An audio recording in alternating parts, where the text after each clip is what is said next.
Ever Closer Union? Europe in the West. Perry Anderson. Contents. Acknowledgements. Preface. I. Atlantic Order. 1. The Arc of Leadership. 2. European Order.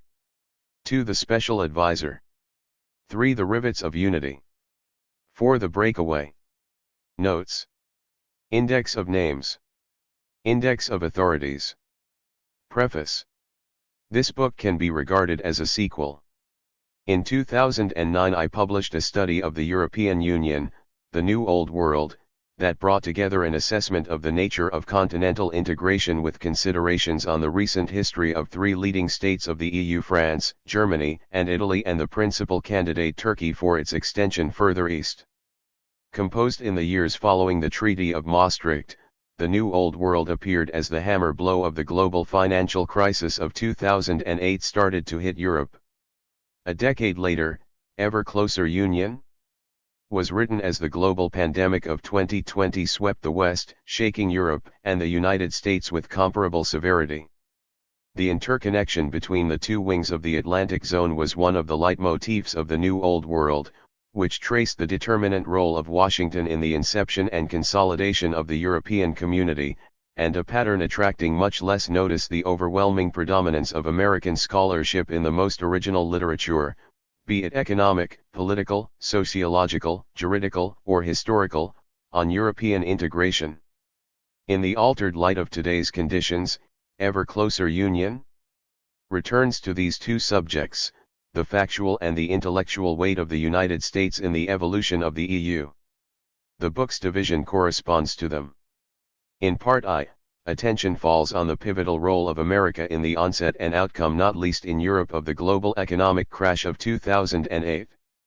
In Part II, the focus shifts to the EU itself, where an intellectual reversal has occurred, American scholarship on Europe dwindling as the United States, torn by intensifying conflicts, has become increasingly introverted, while once lagging European studies now command the field.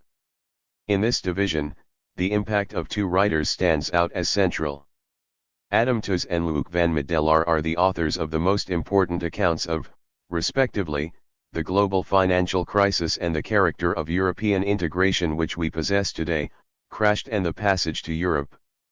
Understandably, each has earned wide public celebration of their work. But to date neither has received sustained intellectual scrutiny of the kind attempted below. That they have much in common is clear. Belonging to the same generation, which grew up in the closing years of the Cold War, one is British by birth, holding a chair in New York, the other Dutch by birth, holding a chair in Leiden while active much of the time in Brussels.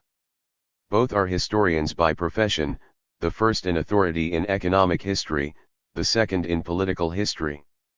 Both are accomplished writers, enjoying a broad readership. Both are polymaths, with a range of theoretical and cultural interests far beyond the ruck of their peers. By conviction, both are liberals, and both outspoken champions of the European Union. Along with such similarities come several contrasts. Tooze, as he explains in the introduction to Crashed, is a liberal of the left, where by reason of philosophical formation and party affiliation Van Middelaar is a liberal of the right. The former is proficient with financial and logistical statistics that are in some measure terra incognita for the latter, more at home with the history of ideas than of figures. Nor is the corpus of the two symmetrical. In the Anglosphere the passage to Europe predates Crashed by 5 years, and by a further 4 years in Dutch. Likewise Van Middelaar's second book Alarms and Excursions was published in the Netherlands in 2017. Crashed, on the other hand, forms the conclusion of a trilogy whose preceding volumes Wages of Destruction and The Deluge cover the First World War, its aftermath, and the Second World War, all three viewing Europe in the light of America. Van Middelaar's pair of studies has no such longitude, though its tacit horizon of reference goes further back, to the time of the Congress of Vienna. In each case, I have sought to take into account the overall arc of their work, rather than simply its best-known expression, and to relate its arguments to alternative explanations of the same history. In the case of Tooze's trilogy, this has meant, first, looking at the way in which its volumes are interconnected by the special position accorded the United States in global developments of the past and the present century, above all those affecting Europe. Second, considering the hermeneutic preferences that underlie the set. Third, registering accounts of the origins of the financial crisis of 2008, and of the measures taken to repair it, more critical than those offered in Crashed, and lastly, reflecting on the experience of the one great center of advanced capitalism, Japan, which escapes TH's attention, and what light it throws on the performance of the self-proclaimed firefighters of the Federal Reserve and the Treasury in Washington. In the case of Van Middelar's diptych, the same approach has meant looking at the importance of a philosophical mentor in his formation, Frank Ankersmit, distinguishing the status of Passage, a work of history composed after seasons as an assistant in Brussels and The Hague, from Alarums, a political legitimation of the performance of the EU under a president whom he served as advisor and speechwriter, asking how far Van Middelar's profile finds a precedent in the epoch of the Restoration. And, finally, surveying independent European minds who have studied the evolution of the EU from angles economic, juridical, political, social, or cultural overlooked by Van Middelar, and reaching rather different verdicts on it. The work of these writers forms the focus of the third chapter of this book. The concluding fourth chapter considers the special case of Britain and the reasons behind its exit from the Union in 2020. It looks at the arguments advanced for and against preservation of its membership of the EU, the social configuration of the camps locked in struggle over the question, and what the outcome might suggest for the future of Europe in a union otherwise left intact. In a foreword to the New Old World, I remarked that I did not regret the absence of Britain from it, as so little of moment had happened there since the departure of Thatcher. The validity of that judgment lapsed with the fall of New Labour, whose 13 nondescript years in office, principally devoted to setting Thatcher's legacy in amber, were broken only by its debacle in Iraq. Thereafter, from the austerity imposed by the Cameron regime to meet the global financial crisis, to the shock delivered to the country's bipartisan establishment by the referendum on Europe in 2016 and its aftermath, the line of eventful descent is clear enough. Whether after Brexit the United Kingdom is any more secure in its own borders than was Europe before Brexit remains to be seen. Not raised here, that question is addressed in a separate essay, tracing the fortunes of the British political system since the 60s. 1. Where do the US and the EU stand today? As in the past, during Trump's Republican presidency the American economy performed better than the Eurozone, posting an average growth rate of 2.5% through 2017-19, as against 1.8% across the Atlantic, with unemployment at 3.8% compared with nearly 8%. Once the pandemic struck, the U.S. economy contracted by some 3.5%, while the Eurozone doubled that to some 7%, though the distance between the two in unemployment narrowed significantly, figures concealing greater popular misery in America, given its higher rates of poverty and lack of social protection. Yet as after the crash of 2008, economic recovery once again came quicker in the US than in Europe, no doubt a factor, along with falling unemployment and rising worker incomes in the previous 3 years, accounting in part for the relative popular resilience of the Republican vote amid defeat in 2020. 2 Politically speaking, however, economic contrasts with the US were no more relevant in Europe during these years than they were under the 2 preceding administrations. What mattered to official and public opinion was less the domestic record than the foreign policy of the Trump regime. There, unease between Europe and America was not new. Bush's invasion of Iraq split the governments of the EU and widely antagonized public opinion in the Old World, offended by the brusque style of his administration. Obama was greeted with little short of popular adulation, but chancelleries were soon aware how rarely his mind was engaged by Europe. Imperceptibly, the two sides of the Atlantic had already drifted somewhat apart by 2016. Trump's belligerent proclamation of America First inevitably widened the distance between them. In trade, the protectionism of the new administration, though more noisy threat than action, inevitably ruffled feathers. Conflict brewed over taxation of silicon giants, without coming as yet to the boil. Tensions were more acute over policies towards the rest of the world. There, the area of maximum friction lay in the Middle East, as Trump rescinded the deal Obama had reached, together with Europe, to force Iran to abandon its nuclear program, tightening sanctions the deal had never entirely lifted. Though resentful of this unilateral action, the EU signatories to the deal Germany, France, and Britain were in no position to circumvent it, given US control of the international banking system.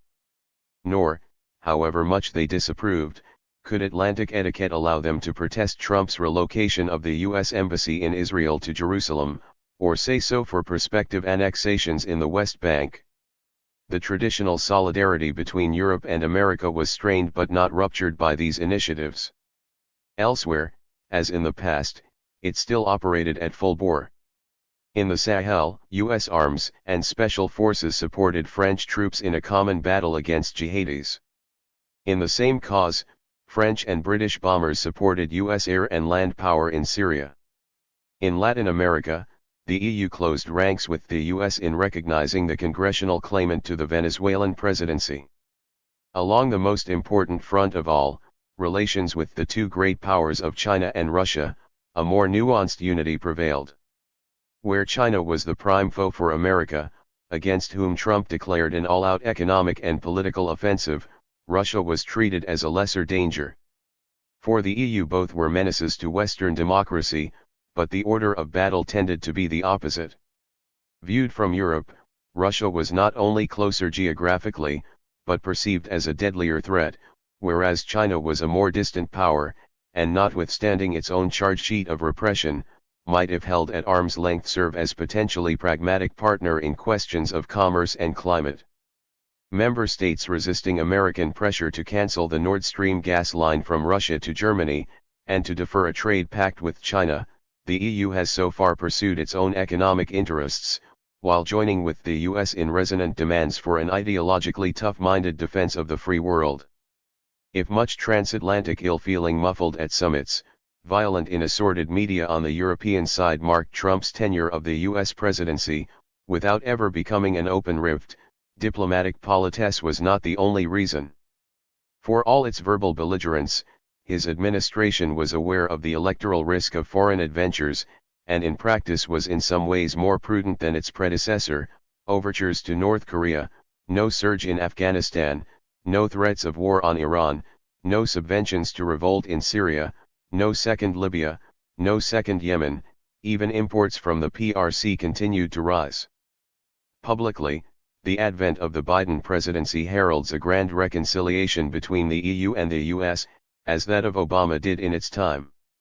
How far this will extend from ceremony to substance is less clear, if only because of the internal distractions of each, and the limits of Trump's departure from established US norms. But certainly the prospect of a new Cold War would solder the hierarchical unity of the Atlantic order fast once more. As in the past, the inequality of the pact between the two sides, inflected but not so far fundamentally altered this century, rests on the overwhelming military preponderance of the Pentagon and the financial grip of the Treasury on the world's banking and trading system, neither of which Europe is in a position to challenge. For the moment, nothing perhaps captures the emergent relationship between Europe and America in the West better than the way in which the EU has responded to the crisis of the pandemic with the Next Europe package that for the first time authorizes the creation of mutual bonds, to the tune of €700 billion, to stave off bankruptcies and succor the stricken, just what so many faulted the Union for failing to produce in the global financial crisis. Among them was Adam Tooze, and in greeting the bonds as a historic breakthrough for the Union, he is joined by Luc van Middelaar. For leading statesmen of the EU, Macron at their head, these offer a momentous step towards a Europe that can hold its own with America and China. Yet how was their promise popularly described, in the press and parliament of the continent alike? At long last, the Hamiltonian moment of the Union. In the European imaginary, America remains the lodestar. The title of this book refers, of course, to the best-known phrase of the preamble to the Treaty of Rome, whose implications for Europe remain still unresolved. but it can be given an ambiguous twist. Tacitly, it lends itself to the West as well. I-Atlantic Order. 1. The Arc of Leadership. In his thoughtful consideration of Adam Tooze's Crashed, How a Decade of Financial Crises Changed the World, Cedric Durand salutes the magnitude of Tooze's achievement, a landmark account of the mechanisms precipitating the economic disaster that started to engulf the West in 2008 and of the remedies and ruins that followed. Particularly impressive, he remarks, is the way the book illuminates the technical workings of financial markets and asset-backed commercial paper without losing sight of the political dynamics at stake. As Tooze writes, political choice, ideology, and agency are everywhere across the narrative with highly consequential results, not merely as disturbing factors but as vital reactions to the huge volatility and contingency generated by the malfunctioning of the giant systems and machines and apparatuses of financial engineering. Crashed is, indeed, a highly political book. 1. At the same time, Durand observes, its narrative is no simple, or rather in this case, of course, highly complex and intricate empirical tracking of the crisis and its outcomes. It possesses definite conceptual underpinnings, suggested by Tooze himself in acknowledging his debt to Wynne Godley's use of stock flow consistency to model the financial interactions between public, private and foreign sectors. This in Durand's view supplies the unstated backbone of Tooze's general argument. 2. Both judgments appear sound. But in Durand's exposition a paradox attaches to each of them, since by the end of his review, somewhat different notes are struck. For Godley, one of the key advantages of the stock flow consistency approach was that it integrated the financial with the real economy, as alternative models did not. Durand, however, remarks that Crashed does not discuss the concrete intertwining of the financial and productive sectors in the global economy at all, and so fails to set the financial crisis in the context of the structural crisis tendencies within contemporary capitalist economies. This observation in turn generates another, which might seem to put in question Durand's overall tribute to the book. For eventually he writes of Tooze's unwillingness to investigate the relations between the political and the economic, a reluctance that ultimately undermines his account of the crisis decade. 3 Logically, the question then arises, do these two apparent contradictions lie in Tooze's work, or in Durand's review of it? Or can both be coherent in their own terms? Perhaps the best way of approaching this question is to turn to Durand's own work on the metastases of contemporary capitalism. With a reticence that does him honor, all but unheard of in an Anglosphere where even bibliographies so often become mere catalogues of self-promotion, he makes no reference to Le Capital Fictif, which appeared in France in 2014, though its bearing on the concerns of Crashed is plain. A succinct, luminous study, in it Durand displays a combination rare in the literature on the economic landscape of the new century, in a bare 150 pages, a driving conceptual energy joined to a controlling empirical grasp of statistical data across all the major capitalist states. Organized around the growth in the object of its title, a term coined by the first Earl of Liverpool, Secretary for War in North's administration under George III, received by Ricardo, theorized in differing ways by Marx and Hayek alike, whose history it traces fictitious capital, sets out to show the character and logic of the financial system that brought the world to crisis in 2008, and has only continued to burgeon since. What are the leading themes of the book? At the root of the instability that has triggered successive crises in the last 40 years, first in the periphery and then in the core of the global capitalist economy, lies the peculiarity that distinguishes financial markets from markets in goods and services. Whereas in normal times rising prices weaken demand in the real economy, the opposite is generally true of financial securities. The more prices increase, the more these securities are in demand. The same applies the other way round. During a crisis, the fall in prices engenders fire sales, which translate into the acceleration of the price collapse. This peculiarity of financial products derives from the fact that their purchase dissociated from any use value corresponds to a purely speculative rationale. The objective is to obtain surplus value by reselling them at a higher price at some later point. On the way up, the self-sustaining price rise fueled by agents' expectations is further exaggerated by credit. Indebtedness increases prices, and since the securities can serve as the counterpart to fresh loans, their increasing value allows agents to take on more debt. On the way down, as asset bubbles start to burst, economic agents trying to meet the deadlines on their debt repayments are forced to sell at discounted prices, unleashing a self-sustaining movement towards depression, which only state intervention can interrupt. Point 4. Since the deregulation of capital flows in the 80s, this general mechanism has been turbocharged by the huge expansion of financial markets within the global economic system, with not only vastly larger forms and magnitudes of private credit, public bonds, and equities, the three forms of fictitious capital designated by Marx, but the development of new kinds of transactions still further removed from processes of production, as shadow banking and financial innovations twist and lengthen the chains of indebtedness. Contract swaps, structured products and option contracts are multiplying and combining among themselves. They are limited by nothing other than the imaginations of the financial actors. High-volume speculation ceases to be an outgrowth of booms. Thanks to the flexibility of derivatives, it becomes an activity independent of the business cycle. Point 5. The result is a radical transformation of the relations between financial and commercial transactions, and a vertiginous rise in the weight of finance in the world economy. By 2007, the total value of derivatives was some 10 times that of global GDP. By 2013, the value of purely financial transactions outclassed those of trade and investment combined 100 to 1.6. That such an inverted pyramid should in one way or another topple into crises is no surprise, each time requiring central banks to act as unlimited lender of last resort, and governments to sustain demand by letting deficits soar, to save the system, the crash of 2008 being the latest and most spectacular case to date. But as Durand observes, the very success of such rescue operations breeds the conditions for the next crisis. If economic policies have undeniably succeeded in their effort to keep the collapse under control, all the post-war financial crises have been contained, the subsequent return of confidence in due course undoes itself, as financial operators become increasingly willing to take new chances in the knowledge that central banks will do everything to prevent systemic risk becoming a reality. Such is the paradox of government intervention.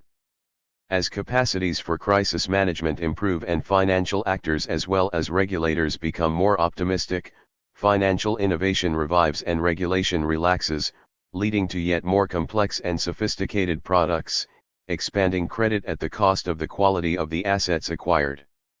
This, in turn, leads to small crises which are rapidly overcome thanks to the improved capacity to handle them. This cumulative dynamic produces a financial supercycle through which the accumulated risks become increasingly large, that is, the relative weight of speculative finance and Ponzi schemes constantly increases, and with it the scale and cost of state intervention to contain the crisis. According to IMF calculations, between the autumn of 2008 and the beginning of 2009, the total support extended to the financial sector by states and central banks of the advanced capitalist countries was equivalent to 50.4% of world GDP. 7. The swollen size of the financial sector in the economies of the West has meant, as is well known, that its share of total profits has increased too. For Durand, this raises the question which has puzzled others working in a more or less Marxist tradition of where these profits come from. But here, as he notes, there is a larger problem. Since the 80s, the rate of investment in the core zone of capitalism has steadily fallen, and with it rates of growth, decade by decade. Yet in the same period, profits have remained high. Indeed, as David Kotz has shown, in the United States the years between 2010 and 2017 saw a rate of accumulation lower, yet a rate of profit higher, than in any decade since the time of Reagan. 8. So where are these profits in general coming from? Durand's answer is that they represent an updated version of Hobson's vision of the future at the start of the 20th century, namely the extraction of high levels of profit from investment in production in zones of cheap labor in the periphery of the system, above all in Asia. If this is so, the enigma of profits without accumulation would dissolve, because firms are indeed investing, not in their domestic economies, where growth, employment, and wages stagnate, but in overseas locations, where they have secured very high rates of return. Prima facie there are two difficulties with this argument. The first is where in principle the boundary of fictitious capital, if defined as capital which circulates without production having yet been realized, representing a claim on a future real valorization process 9 lies, since formally speaking virtually all investment meets this criterion, as capital laid out in anticipation of profitable returns. Point 10. The second is how in practice the significance of purely financial payments, as distinct from straightforward profits from productive operations, is to be estimated in the flow of foreign direct investment to cheap labor markets. Point 11. In taking dividends from foreign assets as a proxy for these, he cites research from the US and France. It is unclear how far Durand is simply retabling the first difficulty. That a knot between financialization and globalization, as he puts it, exists, is not in doubt. But how analytically it is tied remains elusive. No such ambiguity attaches to the conclusion of his book. Contrary to received wisdom, though financial instability has negative externalities that affect all actors, it does not follow that its absence is therefore a blessing for all. Financial stability is not in itself a public good from which everyone benefits. It is enough to see the payoffs of the operations to restore it in 2008-09. A year later, the share of U.S. government bonds held by the richest 1% of the population had climbed to over 40%. Durand's verdict is trenchant. The hegemony of finance, the most fetishized form of wealth, is only maintained by the public authorities' unconditional support. Left to itself, fictitious capital would collapse, and yet would pull down the whole of our economies in its wake. In truth, finance is a master blackmailer. Financial hegemony dresses up in the liberal trappings of the market, yet captures the old sovereignty of the state all the better to squeeze the body of society to feed its own profits. Point 12. 2. Enough has been said to indicate why Durand could, for all his admiration of Crashed, conclude that ultimately it falls short of the promise of its postulates. In itself, however, such a limiting judgment offers no specification of what might explain the gap perceived between the two. What kind of method permits bracketing of the real economy in a diagnostic of the vicissitudes of finance? What sort of politics informs the architecture of the ensuing work? Initial clues to these questions can be found in two passages from THIRD's writing. In the first, a review of Jeff Mann's In the Long Run We Are All Dead, Keynesianism, Political Economy, and Revolution, he defines the distinctive virtue of Keynes's outlook as a situational and tactical awareness of the problems for liberal democracy inherent in the operations of the business cycle in a capitalist economy, requiring pragmatic crisis management in the form of punctual adjustments without illusion of permanency. Point 13. In the second, from the introduction to Crashed, he puts his political cards on the table. The 10th anniversary of 2008, he writes, is not a comfortable vantage point for a left liberal historian whose personal loyalties are divided among England, Germany, the island of Manhattan and the EU-14. To see how these remarks bear on the issues raised by Durand, it is best to consider Crashed as the third volume of a trilogy, preceded by THIRD's two previous works, The Deluge, The Great War and the Remaking of Global Order and the Wages of Destruction, The Making and Breaking of the Nazi Economy, a set which has arguably made THIRD the outstanding modern economic historian of his cohort. Point 15. As a public voice, he is more than this, ranging across the pages of the New York Times, Wall Street Journal, Die Zeit, Der Spiegel, Financial Times, Guardian, and more, as well as radio and television. The trio of books that now defines his career does not trace a continuous narrative, and its composition does not follow a chronological sequence. The first book deals with the years 1933 to 1945, the second 1916 to 1932, the third 2006 to 2018, nor possess a uniform focus. But that it displays a governing thematic unity is plain. A massive work of detailed historical scholarship, Wages of Destruction unfolds a commanding account of the German economy that Hitler inherited on coming to power in the depths of the Depression, the rapid recovery that the Nazi regime engineered with a high-speed rearmament program, the resource constraints it had hit by the end of the 30s, its ensuing military conquests to overcome these, their overreaching in the invasion of the Soviet Union, and the desperate ratcheting up of production, with an intensified resort to slave labor, as defeat loomed in the East and the Allies closed in from the West. If THIRD overstates the comparative backwardness of the German economy, dragged down by its ailing small peasant and archaic landlord agriculture, and underrates the rise in popular consumption under the Third Reich so long as it remained at peace, such questions of emphasis scarcely affect the scale of his achievement, above all as his account moves into high gear, plotting the interplay between economic and military decisions in the Second World War itself. Framing this narrative, however, is a thesis whose connection with it is disconcertingly forced, a claim essentially supererogatory, tenuously stitched around the story it tells of the making and breaking of the Nazi economy. Contrary to common belief, THIRD argues, in Hitler's mind the supreme enemy against which his mobilization of the Third Reich for continental war took aim lay not in the steppes to the east, but across the ocean to the far west. Not the bacillus of Bolshevism but the might of the United States, headquarters of world Jewry, was the existential threat to Germany that obsessed him, and governed his ambitions of aggression. The destruction of communism and conquest of Russia was just a means, not an end. Operation Barbarossa no more than a way station, the acquisition of a territorial and resource platform capable of rivaling the vast open spaces of the American Colossus in the battle for world domination. Historically, then, America should provide the pivot for our understanding of the Third Reich. Projects of Eastern expansionism, along with rabid anti-communism and anti-Semitism, were generic features of the German right after 1918. What distinguished Hitler, defining the peculiarity and motivating dynamic of his regime, was the centrality of America in his worldview as the global hegemon in the making, and fulcrum of a world Jewish conspiracy for the ruination of Germany and the rest of Europe. 17. On what evidence did THIRD base this construction? Principally, Hitler's so-called second book, an unfinished and unpublished sequel to Mein Kampf, probably composed in 1928, and a scattering of obiter dicta during the war. But neither his words nor deeds provide any coherent support for it.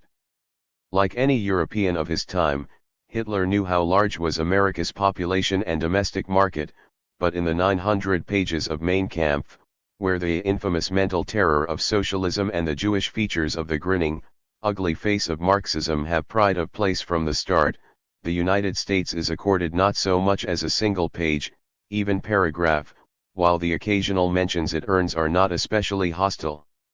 In his second book, Hitler did talk of the future threat to Europe from America, given the size of its population and wealth of its market, its lower production costs and stream of inventions, which could give it predominance over the Old World. But neither the substance nor the salience of the ensuing thoughts corresponds to THIRD's characterization of them. For Hitler went on to explain that the key advantage of America lay in its ethnic composition. Nordic emigration to the New World had created in the United States a new national community of the highest racial quality, a young, racially select people, filtering immigration to extract the Nordic element from all the nations of Europe, while barring the door to Japanese and Chinese. Russia might have a comparable land surface, but its population was of such poor quality that it could pose no economic or political threat to the freedom of the world, merely flood it with disease. Pan-European schemes to counter the rise of America, hoping to cobble races of every sort together into some sort of union, were a delusion of Jews and half-breeds. If Germany continued to allow its best bloodlines to emigrate to the US, it was bound to deteriorate into a people of no value. Only a state that could raise the racial value of its people into the most practical national form could compete with America.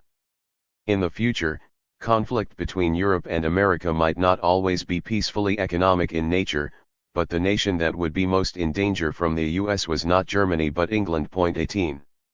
In other words, when Hitler turned his mind to America, in his only real disquisition on the country, it was in admiration rather than denunciation of the US, not merely as economically more advanced, but essentially and explicitly as more Aryan than Germany itself was in danger of becoming. How large did these thoughts loom in 1928? Attention to America lasts for a dozen pages, just 5% of the manuscript of his second book. South Tyrol commands double the space. Nor is there evidence of any continuing preoccupation with the US in the succeeding years. Far from being central to his worldview, in the 30s America faded from Hitler's horizon, as he decided that it was not, after all, a stronghold of manly Nordic virtues, but a sinkhole of mongrels and degenerates, in which at best only half, at other times they became a sixth of the population, were of decent stock, and with Jews uppermost, a state of weaklings, racked with unemployment and enfeebled by neutrality laws, that could be discounted as a force in Weltpolitik. 19. Once entrenched in power, Hitler laid out the international tasks of the Third Reich as he saw them in his four-year plan memorandum of August-September 1936. It contains not a line about America. After explaining that politics was the leadership and conduct of the historical struggles for life of peoples, whose intensification since the French Revolution had found its most extreme expression in Bolshevism bent on eliminating the traditional elites of humanity and replacing them with worldwide Jewry, and declaring that no state could withdraw or keep its distance from the ensuing confrontation, he announced in italics, since Marxism has by its victory in Russia converted one of the largest empires in the world into its base of further operations, this question has become critical. An ideologically founded, closed authoritarian will to aggression has entered the ideologically tattered democratic world. The democratic states were incapable of waging a successful war against Soviet Russia, leaving Germany as always the ignition point of the Western world against Bolshevik attacks, the duty of securing its own existence against impending catastrophe with every means at its disposal. For the victory of Bolshevism over Germany would not end in another Versailles, but the final destruction, in fact extermination of the German people. The scale of such a disaster was incalculable. In face of the need to defend us against this danger, all other considerations recede as completely irrelevant. Expanded rearmament, at top speed, was required to ready the German army and nation for war in 4 years. 20. Here the abiding phobias of Mein Kampf, in its fusion of anti-communism and anti-Semitism, had become state doctrine, the fight against Bolshevism, in Ian Kershaw's words, the lodestar of Hitler's thinking on foreign policy. 21. The future of German expansion lay in the East, not in the West. When in 1939 his invasion of Poland led, contrary to his expectations, to British and French declarations of war with Germany, and he defeated France in short order, he expected Britain to come to terms with him, as a long-time admirer of its empire, which he had no wish to break up. Baffled by its refusal to do so, and unable to invade it by sea, as early as July 1940 he decided instead to invade Russia in defiance of any rational strategic calculus, recreating the war on two fronts he had always maintained was the overriding reason for German defeat in 1914-18. Military common sense would have directed the Wehrmacht south rather than east, forcing Spain, where Franco's regime, little more than a year in the saddle, was in no position to resist an ultimatum to fall into line into war with Britain and, with control of both sides of the Straits of Gibraltar, closing the Mediterranean, seizing Egypt and the Iraqi oilfields, a saunter compared with Operation Barbarossa. 22. But the ideological premium lay where it had always been, wiping out Bolshevism and colonizing the East, in a war of extermination without counterpart in the West. Nor, in the expected aftermath of its success, was there any talk of a conquered Russia providing a platform for taking on America. Hitler's Directive No. 32, preparations for the period after Barbarossa, drafted 11 days before the Russian campaign began, was free of any thought of Washington, projecting instead a sweep of the Wehrmacht around the Mediterranean, closing in on the Suez Canal, just what he had fatally foregone. Where America did feature in Hitler's outlook was in the Far East, where he hoped Japan would pin down the US, preventing it from helping Britain in Europe, and incited Tokyo to launch an attack on it already in April 1941, before Japan was either resolved or ready to do so. In itself a rational enough calculation, Hitler rendered it lunatic by promising that Germany would declare war on America as soon as Japan did, and being as good as his word in December, bringing down on him the world's greatest power without having any possibility of so much as reaching it by land, sea, or air. 23 TUS correctly observes that this sealed the fate of Germany. 24 without registering how fatal it also is to his construction of the centrality of America to Hitler's worldview. For what the Führer's gratuitous gift to Roosevelt revealed was Hitler's staggering level of inconsequence and ignorance where anything to do with the United States was actually concerned. In a respectful but wide-ranging critique of Wages of Destruction, the most substantial engagement with it to date, Dylan Riley cites Adorno's cool verdict: the German ruling clique drove towards war because they were excluded from a position of imperial power. But in their exclusion lay the reason for the blind and clumsy provincialism that made Hitler's and Ribbentrop's policies uncompetitive and their war a gamble. 25 From 1942 onwards Hitler would, in his rambling monologues to intimates, have more to say about the U.S., increasingly vituperated in Nazi pronouncements as an inherently mobile location, the headquarters of world Jewry, but never rising above know-nothing bluster and dilettantism. His worldview comprised a limited number of idées fixes: anti-communism, anti-Semitism, a racialized social Darwinism to which passing moods or fancies could add a wide variety of temporary hobby horses and inconsistent opinions, vague and self-contradictory ideas about America among them. In framing Wages of Destruction by Hitler's relationship to America, however, TUS was not making an arbitrary decision. For the starting point of his narrative is not the backdrop that might be expected of a study of the Nazi economy, the Great Depression. More devastating in its effects in Germany than in any other industrial society, the slump is taken as a given, without causal explanation.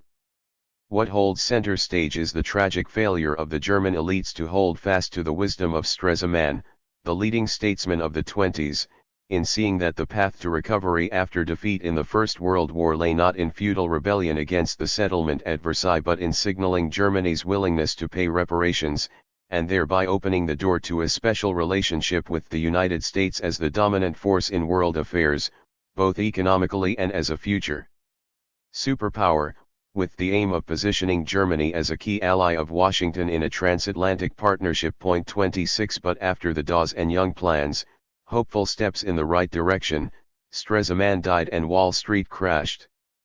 The result was the collapse of American hegemony in Europe, leaving the continent orphaned as it had not been since World War I, and Germany at the mercy of Hitler's demonic ambitions.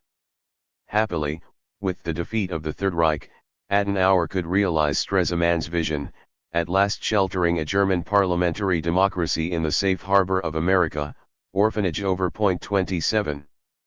3. Published 8 years later, The Deluge supplies the prequel to Wages. Its theme is the emergence out of the Great War of 1914-18 of a new world order, led by America, which outlasted the demise of its architect and gave way only under the strain of the Great Depression. The narrative opens with the military deadlock in Europe in 1916, and Wilson's decision to enter the war in support of the Entente in the spring of 1917, making of the struggle something far more morally and politically charged than a mere great power conflict, a crusading victory, an American president in the lead, fought and won to uphold the rule of international law and to put down autocracy and militarism. With the defeat of Germany and the dissolution of Austria-Hungary, the U.S., already a superstate towering above all others in economic might, became the master power of the succeeding peace. Its post-war hegemony, however, would be no mere replacement of what had once been the Pax Britannica. It was a paradigm shift in international relations, a deliberate attempt to construct a global economic and political order as conceived by Wilson, a system of a new kind. By common agreement, the new order had three major facets: moral authority backed by military power and economic supremacy. 28. True, though the agreement was common, it was not quite universal. By the time Wilson had taken America into the war, the February Revolution had broken out in Russia. First and foremost a patriotic event, This spelt no defection from the ranks of the Entente, whose leaders were justifiably confident that Russia's democratic revolution would re-energize the war effort, not end it. Kerensky, Tsaritali, and their colleagues set themselves frantically to rebuilding the army as a fighting force, and in the early summer of 1917 troops under the dynamic command of the young war hero, Lavra Kornilov were making headway against the Habsburg forces in front of them. 29 But to the north, Bolshevik subversion led to mutiny, and the Russian front collapsed. As peasant soldiers abandoned the cause en masse, and radicalized units around Petrograd marched on the city, the provisional government, despite its profound commitment to democratic freedom, had no option but to order the mass arrest of the Bolshevik leadership, but made the fatal mistake of failing to decapitate it as the circumstances required, a taboo on the death penalty inhibiting the necessary executions. 3 months later, Red Guards stormed the Winter Palace and nascent Russian democracy was extinguished. In power, the Bolshevik dictatorship repudiated Russia's foreign debts, an action amounting to a rejection of the very foundations of international law, severing any possibility of an understanding with the Entente and, signing the Treaty of Brest-Litovsk with the Central Powers, exited the war. The Allied interventions in Russia which followed this capitulation were not motivated by any counter-revolutionary intent, but simply the aim of ousting a regime that had become, objectively speaking, a ward of German militarism. Lenin was only saved from the political bankruptcy of his collusion with Berlin by the collapse of the Second Reich in the autumn, which took the wind out of the need for these. 30. The self-exclusion of Russia from the New World Order in the making in 1919 did not materially affect its birth at Versailles. Treatment of Wilson and Lenin as if they were equivalent figures, ranged against each other, is a retrospective illusion. So dramatic was the implosion of Russian power at the end of the war, and so pitifully weak was the emergent Bolshevik regime. The year 1919, Tooze observes, had nothing in common with 1945, when the United States and the Soviet Union squared off against each other in a bipolar international system. Rather, it resembled the unipolar moment of 1989, when the idea of reordering the world around a single power bloc and a common set of liberal, Western values seemed like a radical historical departure, but in fact was a reprise of the dramatic outcome of the First World War. 31 Much arguing and bargaining marked the negotiations at Versailles, but the victors stuck together in a moderate settlement, the fruit of compromise, that allowed for the eventual reintegration of Germany into the comedy of leading powers under the aegis of Wilson's brainchild, a League of Nations whose covenant was signed by all in advance of negotiations over the treaty itself. Tragically, however, Wilson was unable on his return to the U.S. to secure ratification of American membership of the League from the Senate, a heartbreaking fiasco that was certainly in part due to his personal rigidity, and by then physical frailty. 32 But the deeper roots of this disaster lay in the paradox that America, the advance guard of economic and cultural modernity in the world at large, had yet to modernize its political order at home. Despite the progressivist vision of leaders such as the first Roosevelt and Wilson, the U.S. state remained crabbed and confined within its 18th-century constitutional matrix. The archaic prerogatives of the Senate, requiring a two-thirds vote for approval of any international treaty without equivalent anywhere else in the world, were one expression of this lag, the most direct obstruction to Wilson's hopes. The fiscal underdevelopment of the federal state, still essentially dependent on customs and excise revenues, was another. The war had been financed largely by monetary loosening, bank credits that doubled prices. In lieu of an income tax, this was in effect an inflation tax, which when abruptly reversed by the Treasury in 1920 plunged the country into deflation and mass unemployment, putting a Republican back into the White House with the largest electoral majority of the century. For Tooze, underlying the rhetoric of Wilson and his domestic opponents alike, and culprit for the failure of the U.S. to rise to the challenges of the hour, was the quite recent ideology of American exceptionalism, essentially a higher form of nationalism at odds with the internationalist requirements of global leadership. Yet he detects a kernel of Burkean wisdom in this outlook, a sense of the need to preserve the continuity of the country's history after the trauma of the Civil War. nor did it in practice mean any decisive retreat from the tasks of building a new world order. Contrary to legend, Harding's administration presided over a demonstration of it more successful than Versailles, the Washington Conference of 1921-22, which saw Wilson's defeated Republican rival of 1916, Charles Evans Hughes, pull off a triumph of internationalist diplomacy in persuading Britain and Japan to cede naval assent gracefully to the United States, in the manner of Gorbachev yielding to Bush 70 years later.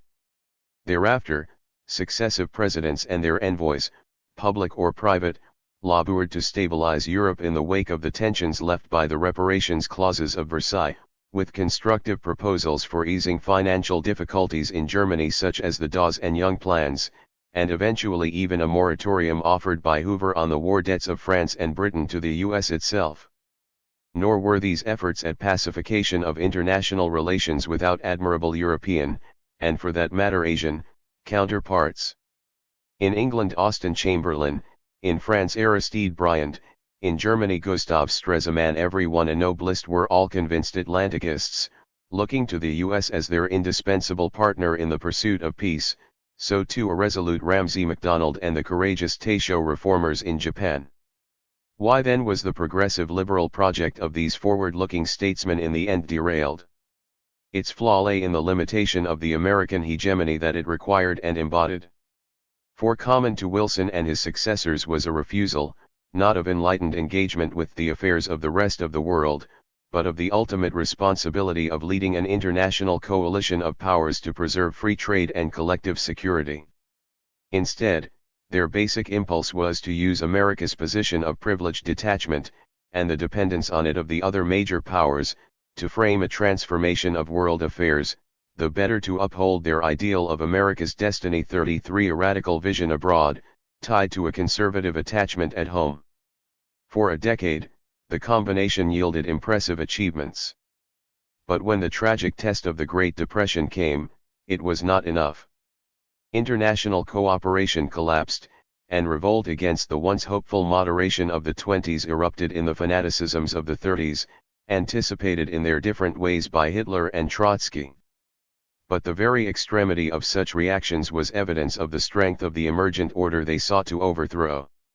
The spectacular escalation of violence unleashed in the 1930s and 1940s was a testament to the kind of force that the insurgents believed themselves to be up against. It was precisely the looming potential, the future dominance of American capitalist democracy, that was the common factor impelling Hitler, Stalin, the Italian fascists and their Japanese counterparts to such radical action. 34. Yet the visions of statesmen like Briand were not in vain. For the restless search for a new way of securing order and peace was the expression not of a deluded idealism, but of a higher form of realism, which understood that only international coalition and cooperation could secure peace and prosperity on earth. These were the calculations of a new type of liberalism, a realpolitik of progress. 35 that came to fruition under the second Roosevelt. It is still much needed. Striking without hesitation a contemporary note, Tuz asked, why does the West not play its winning hands better? Where is the capacity for management and leadership? Given the rise of China, these questions have an obvious force. 36. Clearer answers to the two questions raised by Durand, what method is implied in Tuz's work, and what politics inform it, start to come into view once the deluge and wages of destruction are read together as installments of a common project. In each, a situational and tactical approach to the subject in hand determines entry to it in medias res, dispensing with a structural explanation of its origins, in wages, the Depression, in deluge, the First World War. In both, the overarching theme is the dynamism of American power as skeleton key to the 20th century. In both, the political standpoint is, as self-described, that of a left liberalism. Each of the terms around the hyphen is liable, however, to a range of meanings, and the compound has often, perhaps typically, proved unstable, one or other of its elements acquiring greater valence. Wages, as a study of the Nazi economy, offers less scope for considering the balance between them. Viewed in historical context, its central claim that Hitler's real antagonist, the enemy that mattered, was America, not Russia, of course fitted well with axiomatic assumptions of the Cold War. If the Nazi war machine was ultimately directed against the United States, the binary struggle between democracy and totalitarianism was preserved the Soviet Union, rather than being the principal target of Hitler's regime and the overwhelming agent of its downfall, as in historical fact it was, becoming the even greater totalitarian danger further east, to be dealt with in due course. But gratifying though such a deduction might be to American and West German audiences, THIRD never suggests it, and the salience of the Red Army in the narrative of wages discounts it. 37. The Deluge, composed after THIRD's move from Cambridge to Yale, is politically more outspoken, a full-throat endorsement of the victors' self-understanding of the First World War and the abiding vision that, for all their differences, inspired their efforts to build a progressive peace after it. Historiographically it can be described, with apologies to Elie Kaduri, as a distinctive exercise in the Chatham House version of the period.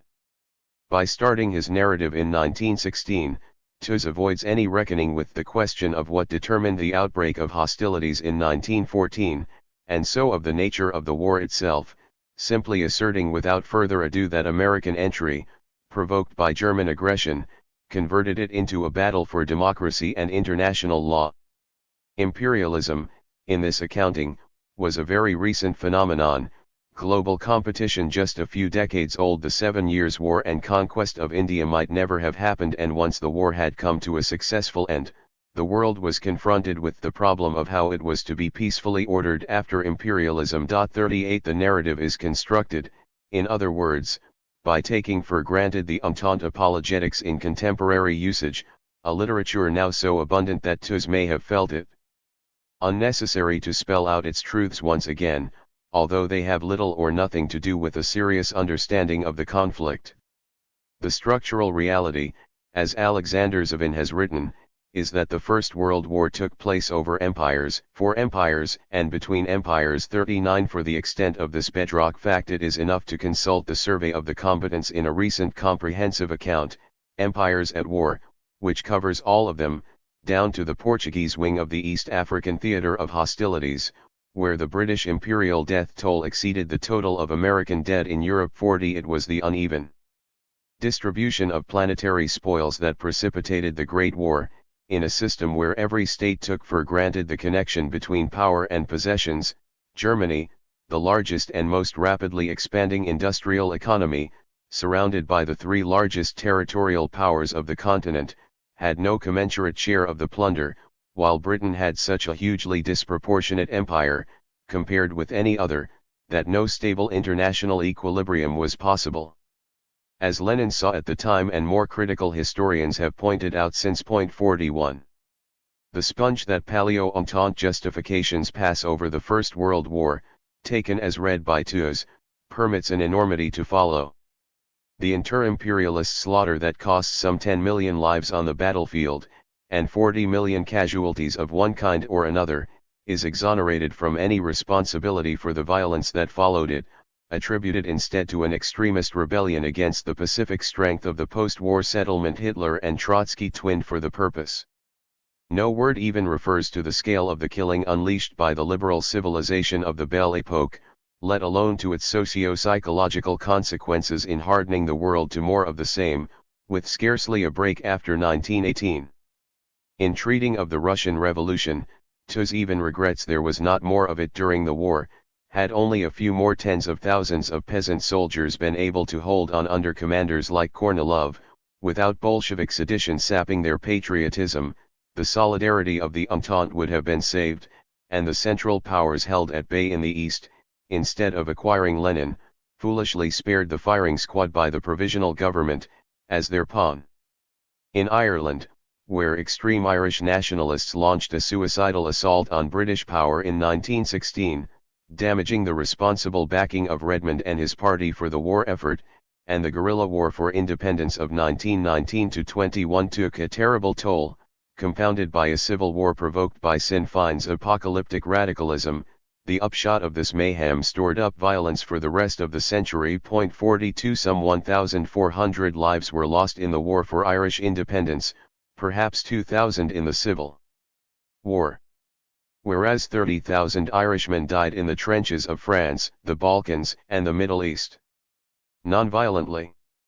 Missing in deluge is any sense of Henry James's reaction to the war. The intense unthinkability of anything so blank and infamous in an age we have been living in and taking for our own as if it were a high refinement of civilization in spite of all conscious incongruities, finding it after all carrying this abomination in its blood, finding this to have been what it meant all the while, is like suddenly having to recognize in one's family circle or group of best friends a band of murderers, swindlers, and villains. It's just such a similar shock. 43. If the war ended as a victory for democracy and the rule of law, what of the peace that followed it? Did it embody these?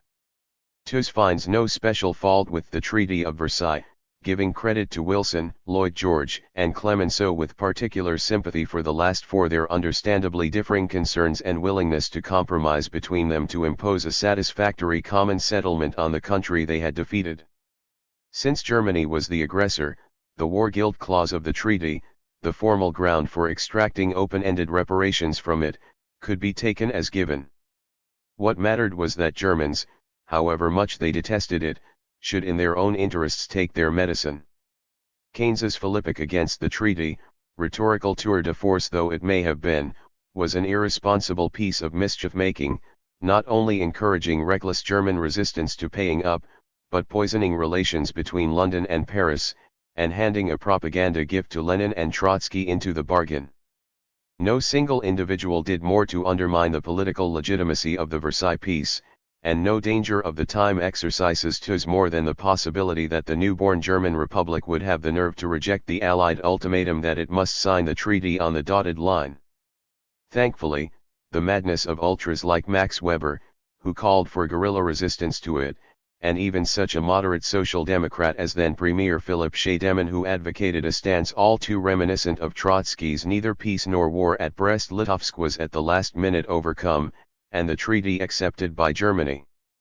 There was still much recidivism in Weimar, whose Rapallo pact with the pariah Soviet state reached by Rathenau 3 years later a self-indulgent nationalist fantasy was not in keeping with the spirit of Versailles, and another high-risk crisis the next year, when France occupied the Rhineland to ensure its portion of reparations was coughed up.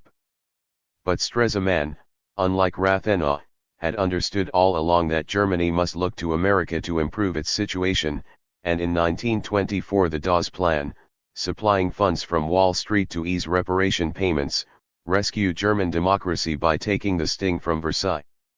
Such judgments follow naturally from the premise that the Great War saw a triumph of relative good over evil. Retribution was required, and to rejoin the ranks of respectability the offender must for its own good accept the measure of punishment, by no means excessive, meted out to it. That no stable peace could be built on such a self-serving historical fiction, rejected as dishonest and unjust by the virtual entirety of the nation forced to accept it, is a consideration that cannot occur within this mental framework. So too the thought that Germany might have avoided the rise of Hitler had it taken the course advocated by Weber or Scheidemann, refused the diktat of the Allies and let them see what benefit occupation of the country would bring them, in face of all the inevitable resistance, and how long their own populations would have put up with it. 44 In the Germany of 1919, such resistance would have united most of the politically active country. By their capitulation, the centrist politicians who feature as the heroes of the hour in Tooze ensured that the banner of a rejection which they themselves knew was perfectly justified, and was bound in due course to prevail, would pass to the radical right alone. The foundations of the edifice erected at Versailles were rotten from the start, foreordained to collapse. The fate of Germany, so hopeful as long as Stresemann was at the helm, forms the central thread of Tooze's narrative of the New World Order that emerged after 1918. But the panoramic scope is wide, a notable strength of the book, encompassing China, Japan, India, Egypt, South Africa, even a slide inserted from Patagonia. What balance sheet of American hegemony, as postulated by Tooze, emerges from it? if the conceptual setting of deluge situates it at a point along the political spectrum where liberalism ceases to have any particular implication with the left, its account of the Russian Revolution is of purebred Cold War stock. 45. The subsequent story it tells is much more ambiguous. Tooze does not venture full-scale portraits of any of his protagonists, but much of what he reports of Wilson is plainly incompatible with the role initially assigned him of prophet and principal architect of a world made safe for peace and democracy. Thrilled by America's victorious war with Spain and acquisition of her Caribbean and Pacific colonies, more aggressive than any of his predecessors in dispatching troops to the Caribbean and Mexico, devoted to the preservation of, in his own words, white supremacy on this planet, Wilson made no mention of self-determination in his 14 points, vetoed discussion of Ireland at Versailles, and had no truck with Japan's call for a commitment to racial equality in the Covenant of the League. Enthroning instead the Monroe Doctrine as one of its founding principles. 46. In 1919, having cut off financial aid to Italy to oblige it to scrap the treaty with Britain and France which awarded its entry into the war on their side with gains in Tyrol and the Adriatic, within days Wilson was telling China it must abide by the treaty extorted from it, assigning Japan gains in Shandong and Manchuria, because the sacredness of treaties was one of the principles for which the war had been fought. 47. At home, the world champion of democracy presided over the greatest single wave of political repression in modern American history, replete with a pogrom against immigrants of the wrong ethnic background. All this can be found in Deluge. But it is never aggregated, and the mass arrests of 1919 are tacitly deflected to Wilson's Attorney General. Beyond the person, the larger question is whether Tooze's picture of global American dominance already in the interwar period over allies, effectual up to the Depression, in the imaginary of opponents, throughout is accurate. Certainly, the signal merit of Deluge is its demonstration of the continuing leverage enjoyed by the U.S. over the leading European states by the loop between the war debts to it of Britain, France, and Italy, and the reparations owed France and Britain by Germany, leaving Washington in a position to adjust the two as suited its interests. The gist of Tooze's exposition of this financial chokehold is that it was generally, though not invariably, put to benign purpose, seeking to temper the sharp edge of the arrangements at Versailles and restore Germany to what today would be called the international community. Underplayed, however, are two features of the transatlantic relationship: the implacability of the avarice of the American state, entitled, one might argue, to the later sobriquet of vulture capitalism in extracting compensation for its support of the Entente regardless of the relative burdens of the war, and the unsleeping fear of revolution that led it to back forms of political reaction wherever required to crush any threat of it, nurturing excellent relations with Mussolini from the start. 48. To the financial arsenal of U.S. power, the Washington Conference added naval gains. But how far did these two assets, money and warships, permit an American hegemony, the term persistently used by Tooze to describe the U.S. role in the world from 1919 to 1932? This was a period when the size of the American army, under 200,000, was smaller than that of Portugal, when the U.S. Foreign Service, dating only from 1924, was still pupil, 49, when it had no embassy in Moscow, when its presence in China could not compare with that of Britain, effectively in charge of the country's fiscal system, when in Europe it was a bystander to the sequel to Versailles at Locarno. What was the initiative for which it was best known? The Kellogg-Briand Peace Pact of 1928, a wish list of feel-good futility, leaving scarcely a trace in the history of the 30s. All this followed from the reality to which Tooze himself draws attention in describing the fiasco of Wilson's project when he got back to America in 1919, the stunted, only half-modern character of the federal state machine itself. But after arguing and illustrating that with force, he fails to remember it when otherwise writing throughout of American hegemony, even of European orphanage once it faded, as if kindly parental guidance by Washington had alone kept the old world safe till the slump. The claim is jumping the gun. The world of 1919 was in no sense unipolar. U.S. hegemony would, of course, come in due course. But backdating it to the time of Harding and Coolidge is an anachronism, answering to an authorial hobby horse rather than to the historical record. 4. With crashed, THIRD problematic finally enters into its own. Durand has provided so full an account of the very great achievement of the book that there is little need to recapitulate it here. It is enough to recall its main case. The financial crisis that broke out in 2008 was the product of a sudden paralysis of the interlocking matrix of corporate balance sheets, as the interbank lending on which it depended seized up in the US and EU in the wake of the Lehman default, its global fallout a dramatic demonstration that the central axis of world finance was not, as often imagined, American, Asian, but American, European. As the danger of a second Great Depression loomed, it was the United States alone that averted it, with emergency measures taken by the Fed and the Treasury in a set of bold innovations: central bank swaps, quantitative easing, macroprudential regulation stabilizing the system.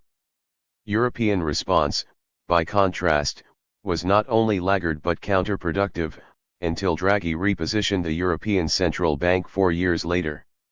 Out of the crisis, US hegemony was reasserted, and the dollar emerged more dominant than ever in the global financial system.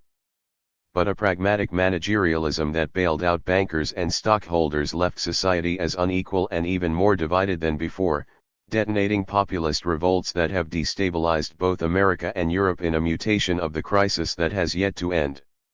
In spatial sweep, narrative brio, and striking detail, no other work on the crash comes near THIRD's account of it. Where does his conclusion of the trilogy leave Durand's two queries, of politics and method? In keeping with its predecessors, Crash takes the hypertrophy of finance that is the heuristic object of Durand's study as a situational given, without structural explanation. In that sense, it too starts in medias res. The conditions that generated the crisis of 2008 are reduced to the demise of Bretton Woods, attributed to pressure from the struggle for income shares in an increasingly affluent society and the liberalization of offshore dollar trading in London, as if the war in Vietnam was a cost irrelevant to Nixon's decision to cut the painter to gold and the ensuing need for neoliberal discipline to halt inflation, 3 trifling sentences in a work of 600 pages. It is as if the decade-by-decade decline in growth of the real economy, across advanced capitalism, the long downturn that arrived in the 70s, had occurred on another planet. If that structural framework, determining a system-wide displacement of productive capital into bloated global finance, is missing, the American response to the crisis suffers in this telling from a similar blankness of background, if more paradoxically. For at the outset, after stating that the US alone proved able to master the challenge posed by the crisis, THIRD writes, that capacity is an effect of structure. The United States is the only state that can generate dollars, then immediately adding, but it is also a matter of action, of policy choices, positive in the American case, disastrously negative in the European case. The work that follows, however, brackets the structural capacity completely. It is not mentioned once thereafter, delivering instead an encomium of the policy choices taken by the Fed and the Treasury under Bernanke and Geithner as saving the world from disaster, albeit at the cost of some unhappy side effects. What this edifying story omits is the simple, central fact of the unique leeway the US enjoyed in the prerogatives of the dollar, as the world's premier reserve currency and store of value. A historical comparison is enough to show why the Obama administration could avert an economic depression as the Hoover administration could not. When the Kreditanstalt collapsed in Austria in 1931, the real trigger, rather than the Wall Street crash of 1929, for the onset of the slump, Hoover, less rigid than his legend, passed the most expansionary budget of the decade, with a deficit of over half federal expenditure. So strong, however, was domestic and foreign disapproval of such license that he backtracked with tax increases the following year. For so long as the US was tethered to the gold standard, it could not afford significant fiscal or monetary loosening without risking a run on the dollar, which its authorities were not prepared to incur. 58 decades later, by contrast, the US could run a huge trade deficit and print money as it wished without fearing retribution from foreign bondholders or investors, typically all the keener on T-bills and Wall Street stocks the more anxious economic conditions at large became. So the Obama administration could run up the biggest peacetime fiscal deficit in U.S. history. It jumped from 2.7% of GDP in 2007 to 13% in 2009 with impunity. No Eurozone country could do anything like this. The Stability and Growth Pact of 1997 to 99 in principle banned any deficit above 3%, a rule cemented by the Fiscal Compact of 2013, even written into the constitutions of Italy and Spain. This enormous structural difference disappears in crashed, where the institutional framework of the Treaty of Maastricht and the monetary union it created do not rate so much as an entry in the index. The divergent responses to the crisis of America and Europe were not just a question of policy options, they were the product of two radically contrasted, one enabling, the other inhibiting structures. Those who enjoyed the imperial latitude of the dollar have boasted not just of the success of the actions they took, but of their valor in taking them.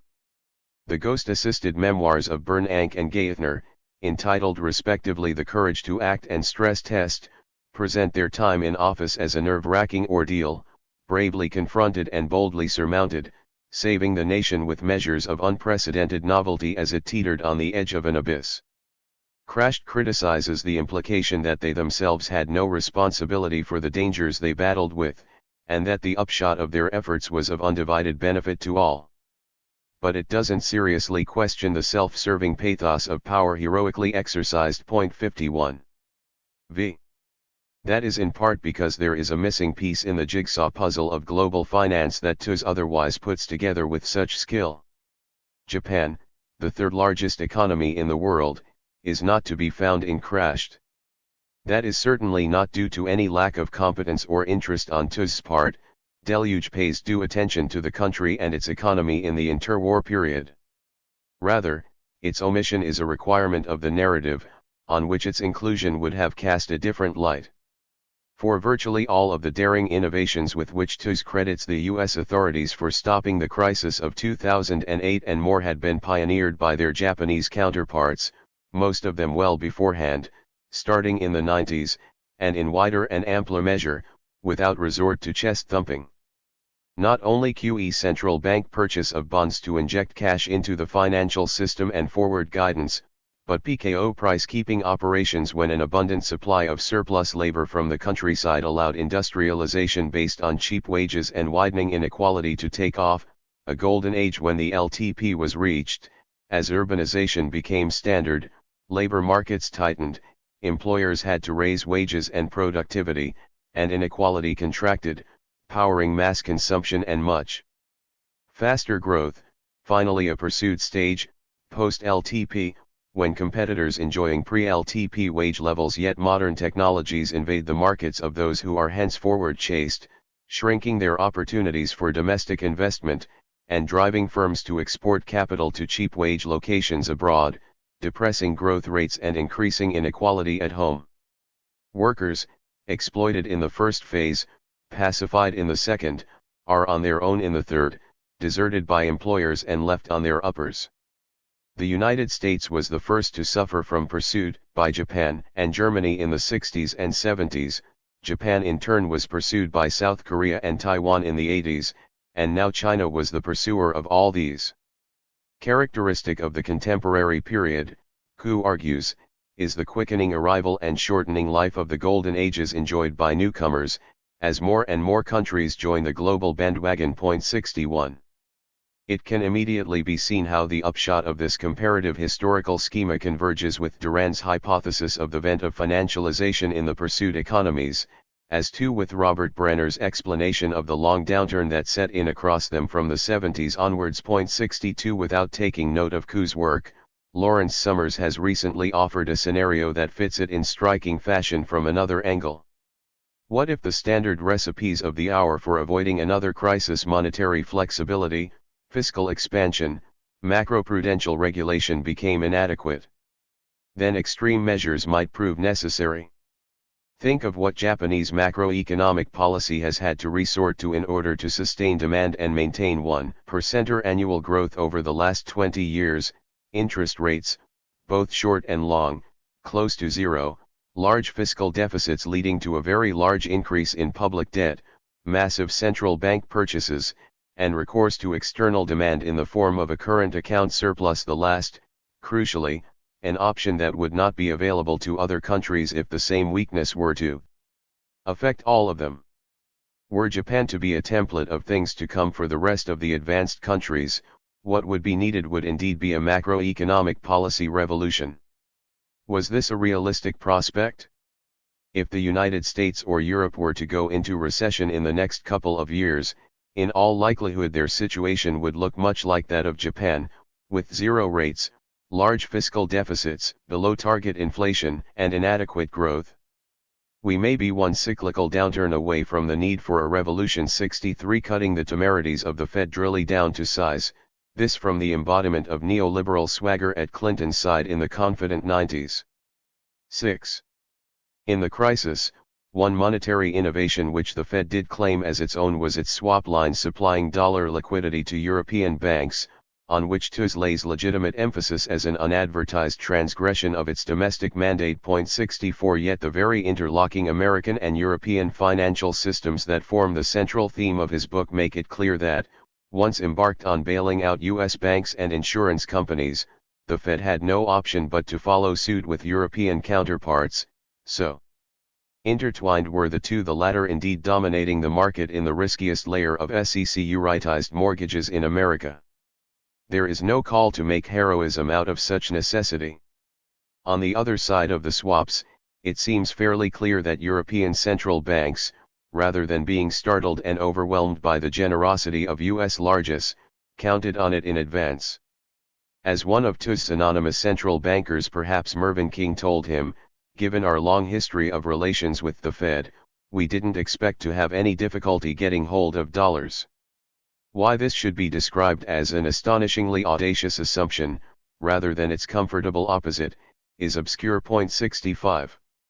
Nevertheless, THIRD's mastery of the North Atlantic nexus within the landscape of global finance yields a striking picture of its European wing, puncturing complacent self-images of the old world. The notion that social Europe differed in any significant way from the logic of financial capitalism in America he exposes as an illusion. In reality, Europe was far more heavily overbanked than the US. In size of assets, the three biggest banks in the world in 2007 were European, while the liabilities of the banking system in every member state of the Eurozone, measured against their GDP, were at least 3 times larger than those of America. 66 It was no accident that the first tremors of the earthquake to come originated not in the US but in the EU, with the crisis of BNP Paribas and collapse of Northern Rock in August-September 2007. Entanglement with America to the west, predation in Europe itself to the east, where THIRD shows the extent of the financial appropriation of local assets in the former communist countries by Dutch, Austrian, and Scandinavian capital. Nor, of course, has he anything but scorn for the role of the ECB and the turn to austerity once the crisis broke. There, in one of the many gripping set pieces of the book, THIRD delivers a damning verdict on the treatment of Greece by the Commission, the ECB, and the IMF, and subsequently the European Council, which presided over its fate from 2010 onwards. The crushing of Syriza's attempt to negotiate less draconian terms for its society and economy is not only vividly portrayed, but set in the wider context of the thwarting of governments of the left in these years by the external imposition of political and financial discipline on them. No one could doubt on which side THIRD's sympathies lie in this exercise of brute power. But just where did discipline come from, and how far did it extend? At this crux, his account takes leave of absence. At its center lies the nature of the European Union, and the position of Germany within it. Evasive on the first and inconsistent on the second, Crashed offers no coherent relationship between them, for it is too protective of each. Decisive in this regard is its abstraction of the decisions taken by policymakers from the structures in which they were working. What was the matrix of the monetary union created at Maastricht? In Crashed, THIRD vouchsafes not a word on the treaty, though elsewhere he has spoken of its aims as creating a European society by stealth, and binding Germany to Europe.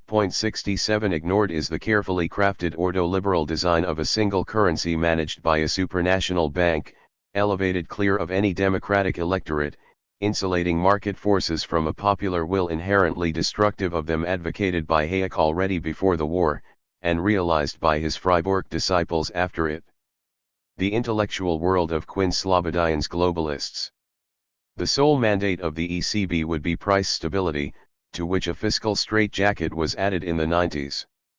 The authors of each were German, Karl Otto Pohl and Theo Weigel.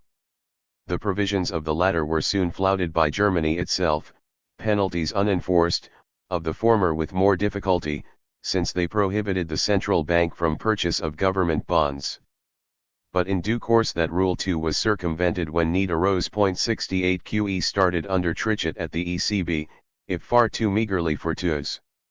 Dismissing the idea that any inescapable conflict between markets and peoples, capitalism and democracy had much to do with pressures on Greece and weaker members of the Eurozone in the crisis, TUS blames instead the refusal of the ECB to buy bonds in the required quantity.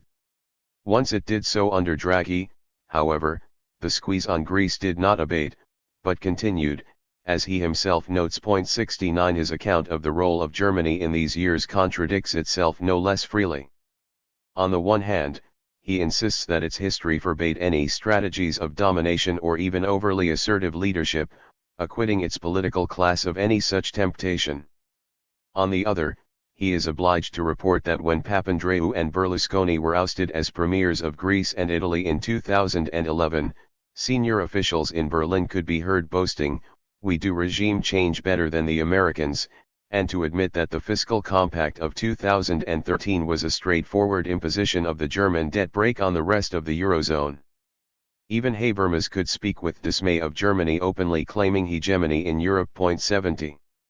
The reality is that the European Union, as it came to be constructed at Maastricht, halfway between confederal and federal principles, was an institutionally complex, sui generis structure whose logic, as its membership expanded, virtually required a leading state or bloc of states to give it direction. By reason not only of the size of its economy and population, but also the local ideology and experience of its political class, Germany was the natural candidate for this role, as itself at once a federal union, architect of the central bank that would guide the monetary union of Europe, and source of the legal culture behind it. Perceptive German minds, contrary to TUS, had no difficulty explaining their country's role as the hegemonic power within the EU of the new century, as necessary to its coherence as Prussia had been to the Second Reich, another federal structure, under Bismarck. 71 At interstate level, of course, as Hayek had shown, popular sovereignty was excluded. At national level it remained, if now properly qualified. Regrettably, however, direct expression of the popular will, unacceptable in the Federal Republic, persisted in not a few member states. A referendum in France had nearly undone Maastricht itself, one in Denmark had excluded it from the single currency, another in Ireland had threatened the same to the Treaty of Nice, and worst of all, truly dismaying, a European constitution laying down the free market as a core value of the Union was overwhelmingly rejected, not only by the famously fickle French but even the staunch Dutch in the referendums of 2005. What was to be done? Germany lost no time. Merkel swiftly confected a facsimile of the charter as a treaty for signature by governments, who could be relied on to do their duty, as opposed to voters who could not, and at Lisbon the requisite document was adopted nem. Con. How do these events feature in crashed left-wing hostility to the pro-market character of the EU and nationalist hostility to Brussels united to deliver a profound shock to Europe's elite? Whatever the rights and wrongs of the Constitution, popular democracy had asserted itself. For the space of a sentence, one might say. Imperturbably, TUS continues. Given the reality of increasingly close economic and financial integration and the extension of the EU to Eastern Europe, the project of reorganizing Europe could not be simply abandoned.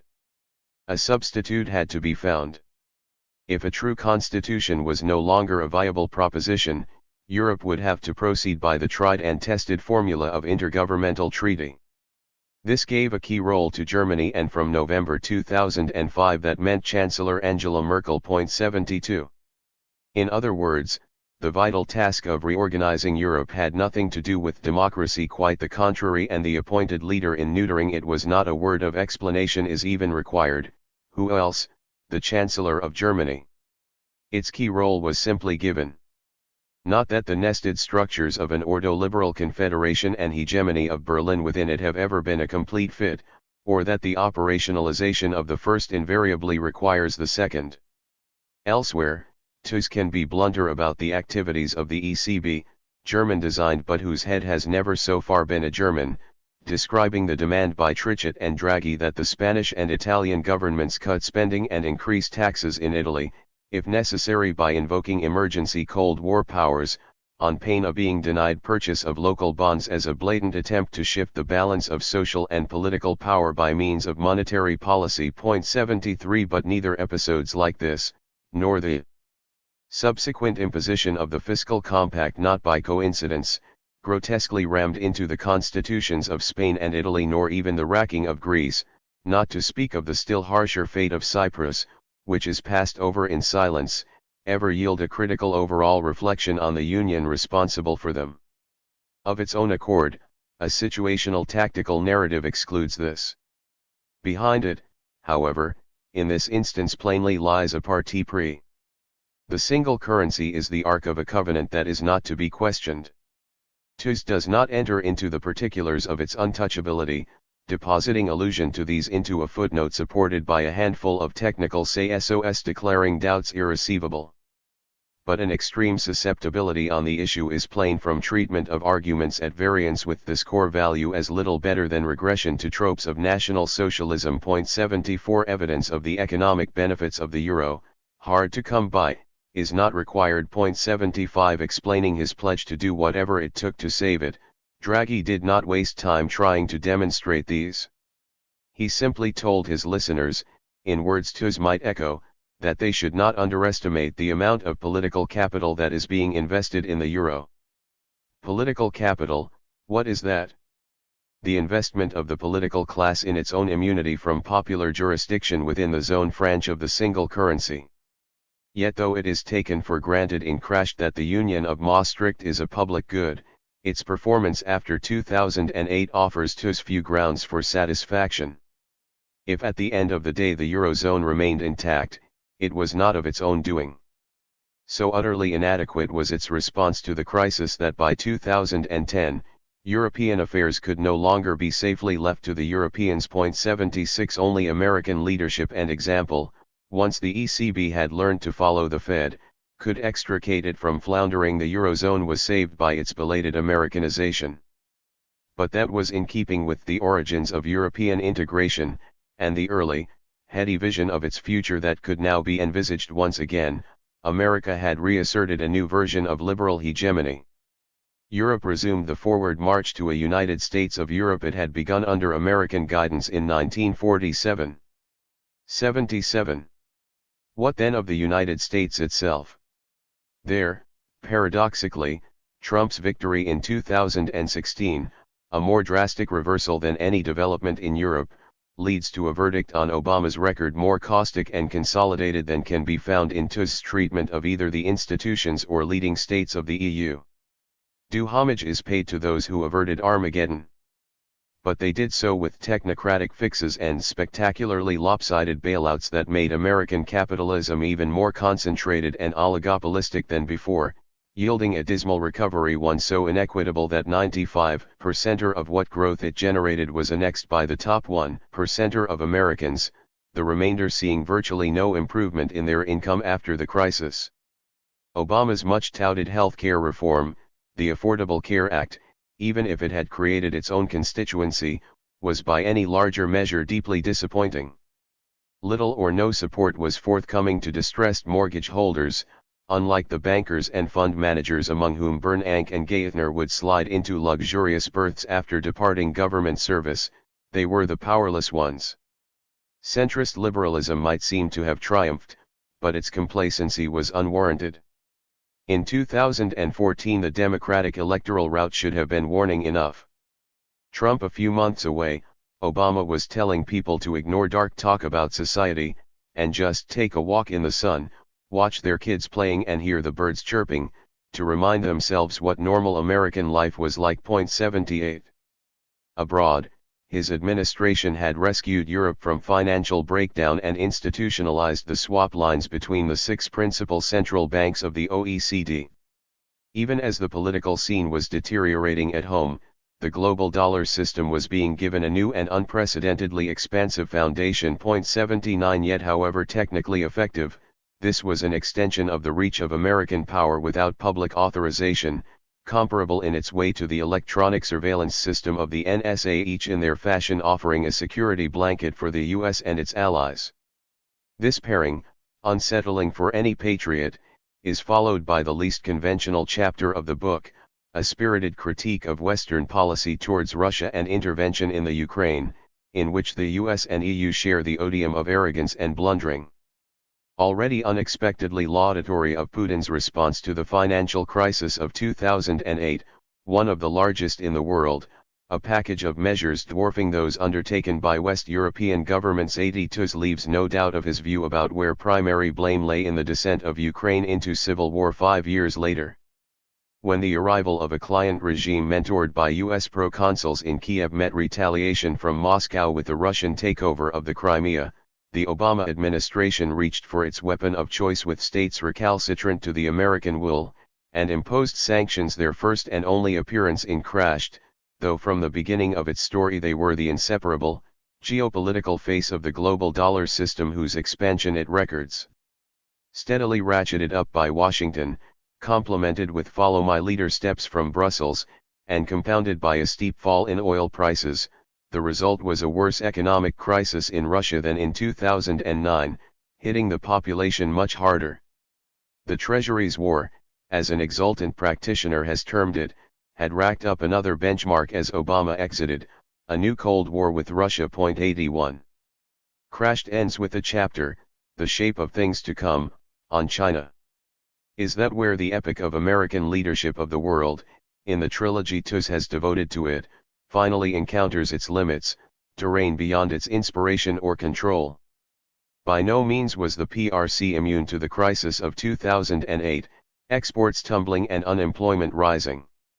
The CCP's response was a gigantic surge in stimulus spending, amounting to over 19% of GDP, that commands THIRD's unstinting admiration. This was the largest Keynesian operation in history, a mobilization of resources on a scale Western economies had only ever achieved under the pressure of war. Its global impact was decisive. In 2009, for the first time in the modern era, it was the movement of the Chinese economy that carried the entire world economy. Relieved at the outcome though Washington might be, could it be altogether reassuring? For what it now faced, for the first time since the rise of Nazi Germany, was a power that was, at one and the same time, a potential geopolitical competitor, a hostile regime type and a capitalist economy success story. Integrated into the global economy though the PRC might be, deeply shared economic interests of the kind that legitimate the Fed's swap lines to Europe would be far harder to develop. Not that all was necessarily lost. The descent of the Shanghai stock market and flight of wealth overseas in 2015 revealed not only the inexperience of the Chinese authorities in handling capital markets, but their dependence in managing the crisis on a helpful decision by the Fed not to raise interest rates.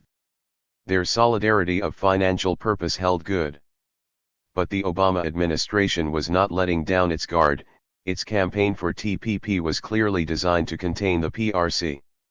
For the fact remains that the victory of the West in the Cold War was far from complete. China's triumph is a triumph for the Communist Party. This is still the fundamental reason for doubting the possibility of truly deep cooperation with China in global economic governance. Unlike South Korea, Japan, or Europe, China is not a subordinate part of the American global network. The concluding anxious concatenation says everything. What is truly deep cooperation? Subordination. What is global economic governance? One more cloying euphemism for U.S. control. THIRD neither assumes the syllogisms as his own, nor repudiates them. 7. Enough has been said to bring home the virtues of THIRD's trilogy, an enterprise of formidable energy, ambition, and imagination, vaulting in scope, absorbing in detail. What light then does a reading of it cast on the paradox of Durand's judgment of its concluding volume? Methodologically, THIRD's situational and tactical approach plunges the reader immediately into the stream of events. Structural features emerge only from the point of view of actors attempting to deal with them. Thus, the inter-imperialist war, the Great Depression, and the hypertrophy of finance are taken as givens, as are in different ways the worldviews of Wilson, Hitler, or Geithner. The method makes for compelling historical narrative, but it is premised on repressing structural explanation. Politics and economics are indeed interrelated, as Durand observes, but restrictively, treating the latter simply as the pragmatic field within which the heroes and villains of the story make their political decisions. Thematically, the trilogy is unified by a single, highly individual optic. It is starstruck by America. Not uncritical of it, but, as it were, mesmerized. THIRD's background in the Bonn Republic, where a long-lasting strand in post-war culture mingled wide-eyed excitement with studious reverence for the U.S. across, one might say, between the fandom of a Wenders and the pupillage of a Habermas, clearly accounts for much of this. Perhaps particularly as one who grew up in West Germany in the 70s and 80s, as I did, THIRD explained to his LRB audience, America is gravity. That belief is the kink in the arc of his work. It is not an ideological vow, like Habermas's unconditional orientation to the West, but something closer to a personal or, as he would have it, generational quirk. Some political consequences, of course, ensue. Domestically, THIRD has no difficulty finding fault with institutions, policies, or persons in the U.S. Internationally, on the other hand, the U.S. always looms too large in the balance of things, extravagantly in wages, conspicuously in deluge, still perceptibly in crashed, and not invariably, but too often from Wilson and Dawes to Bernanke and Geithner, in the role of Salvatore Mundi. The stripe of a particular exaggeration runs through the work. The politics of a left liberalism require no special reference to America, and if this is set aside, need to be considered in their own right. The compound, as noted, tends to be unstable. THIRD's version is no exception, swerving from a marked inflection to the right in deluge to a critical turn to the left in crashed.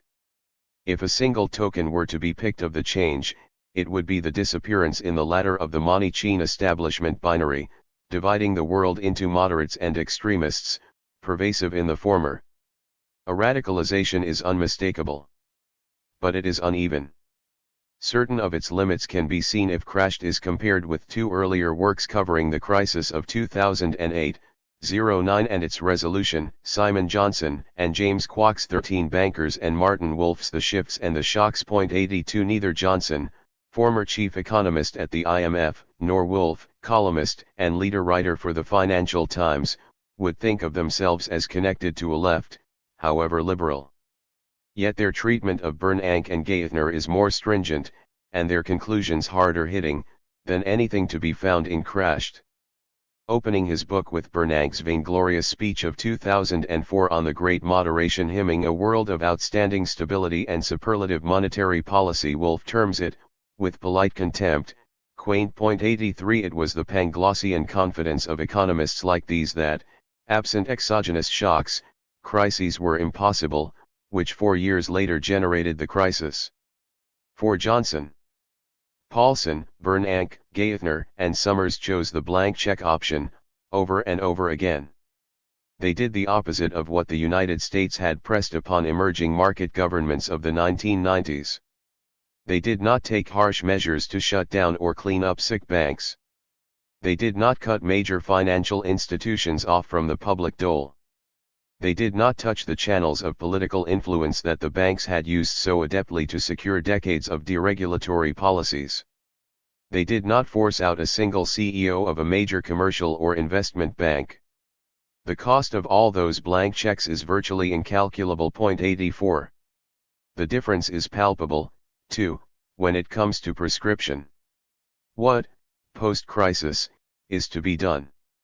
Johnson, after a blistering attack on the American oligarchy of half a dozen megabanks, says the only remedy is to break them up, confining any financial institution to a hard cap of 4% of GDP, and investment banks to 2%.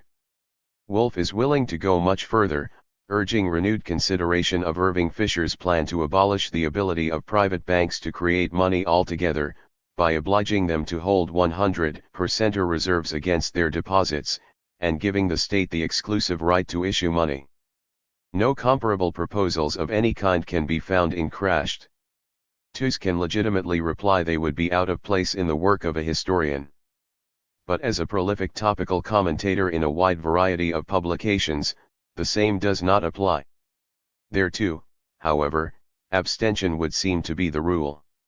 Liberalism has always contained different shades, and its dominant version has varied across countries and periods. In the capitalist world, going back to the 80s, the line of division separating a liberal politics from a politics of the left is their respective attitudes to the existing order of things. Does it require structural change or situational adjustment? 85 The degree envisaged of each defines relative locations on either side of the dividing line. To see where Tooze's position might lie requires a sense of the dominant liberalism of the period. 86 That comes in two interrelated packages. Between states, the liberal international order has for 30 years been the touchstone of geopolitical reason, free markets, free trade, free movement of capital and other human rights, policed by the most powerful nation on earth with help from its allies, in accordance with its rules and its sanctions, its rewards and its retributions. Within states, neoliberalism, privatization of goods and services, deregulation of industries and of finance, fiscal retrenchment, deunionization, weakening of labor, strengthening of capital compensated by recognition of gender and multicultural claims. The first has reigned far more unchallenged than the second. Very few liberals have seriously contested the principles of free trade, the primacy of the United States, or the rule of international law as enshrined in a United Nations whose decisions the U.S. has for the most part been able to determine at will. The liberal international order remains a precious icon.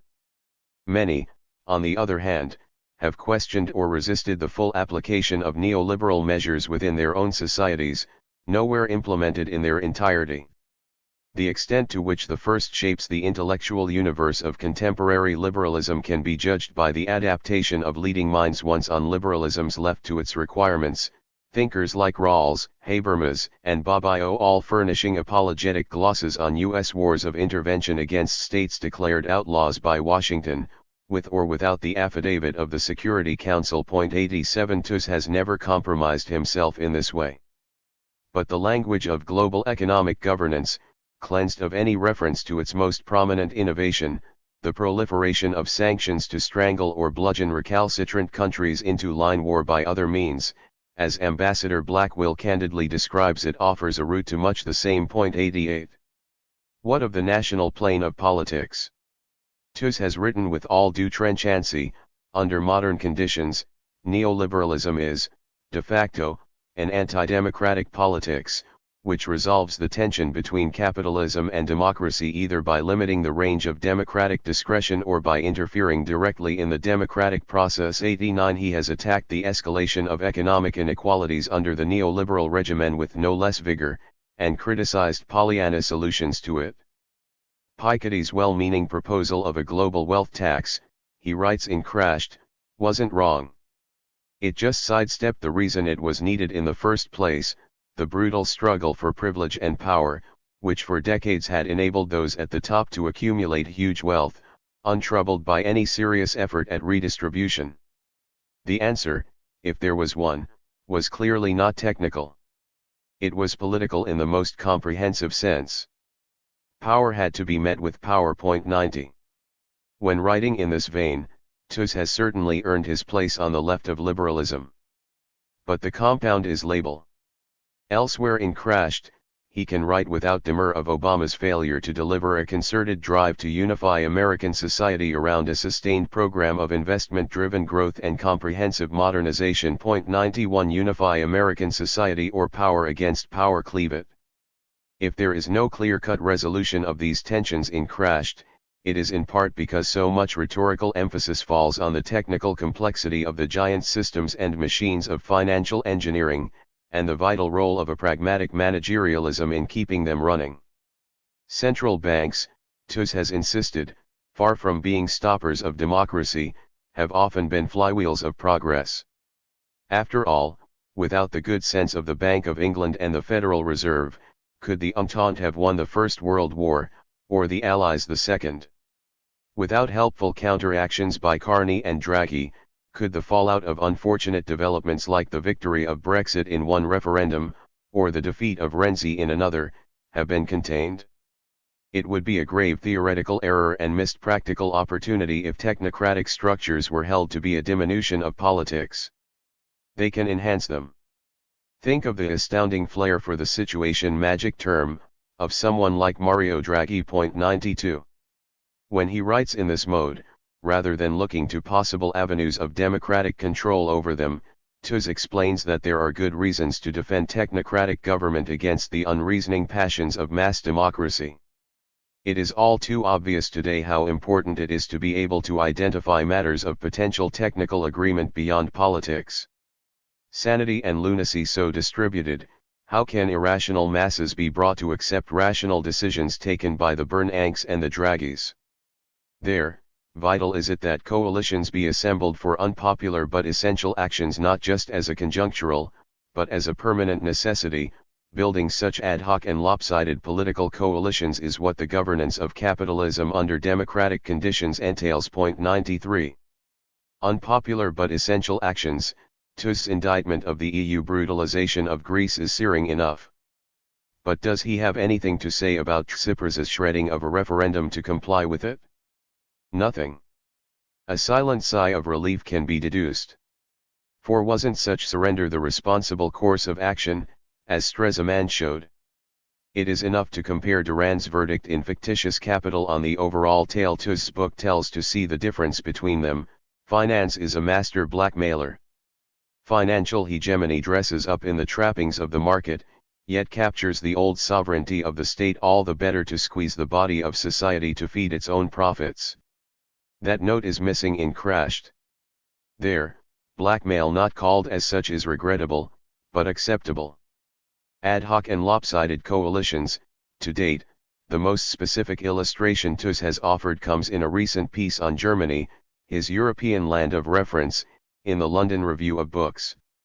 In it, he argues for the creation of a red-green alliance of the SPD, Die Linke, and the Greens, in place of the current black-red coalition of the CDU, CSU, SPD that has ruled the country since 2013, as previously from 2005 to 2009.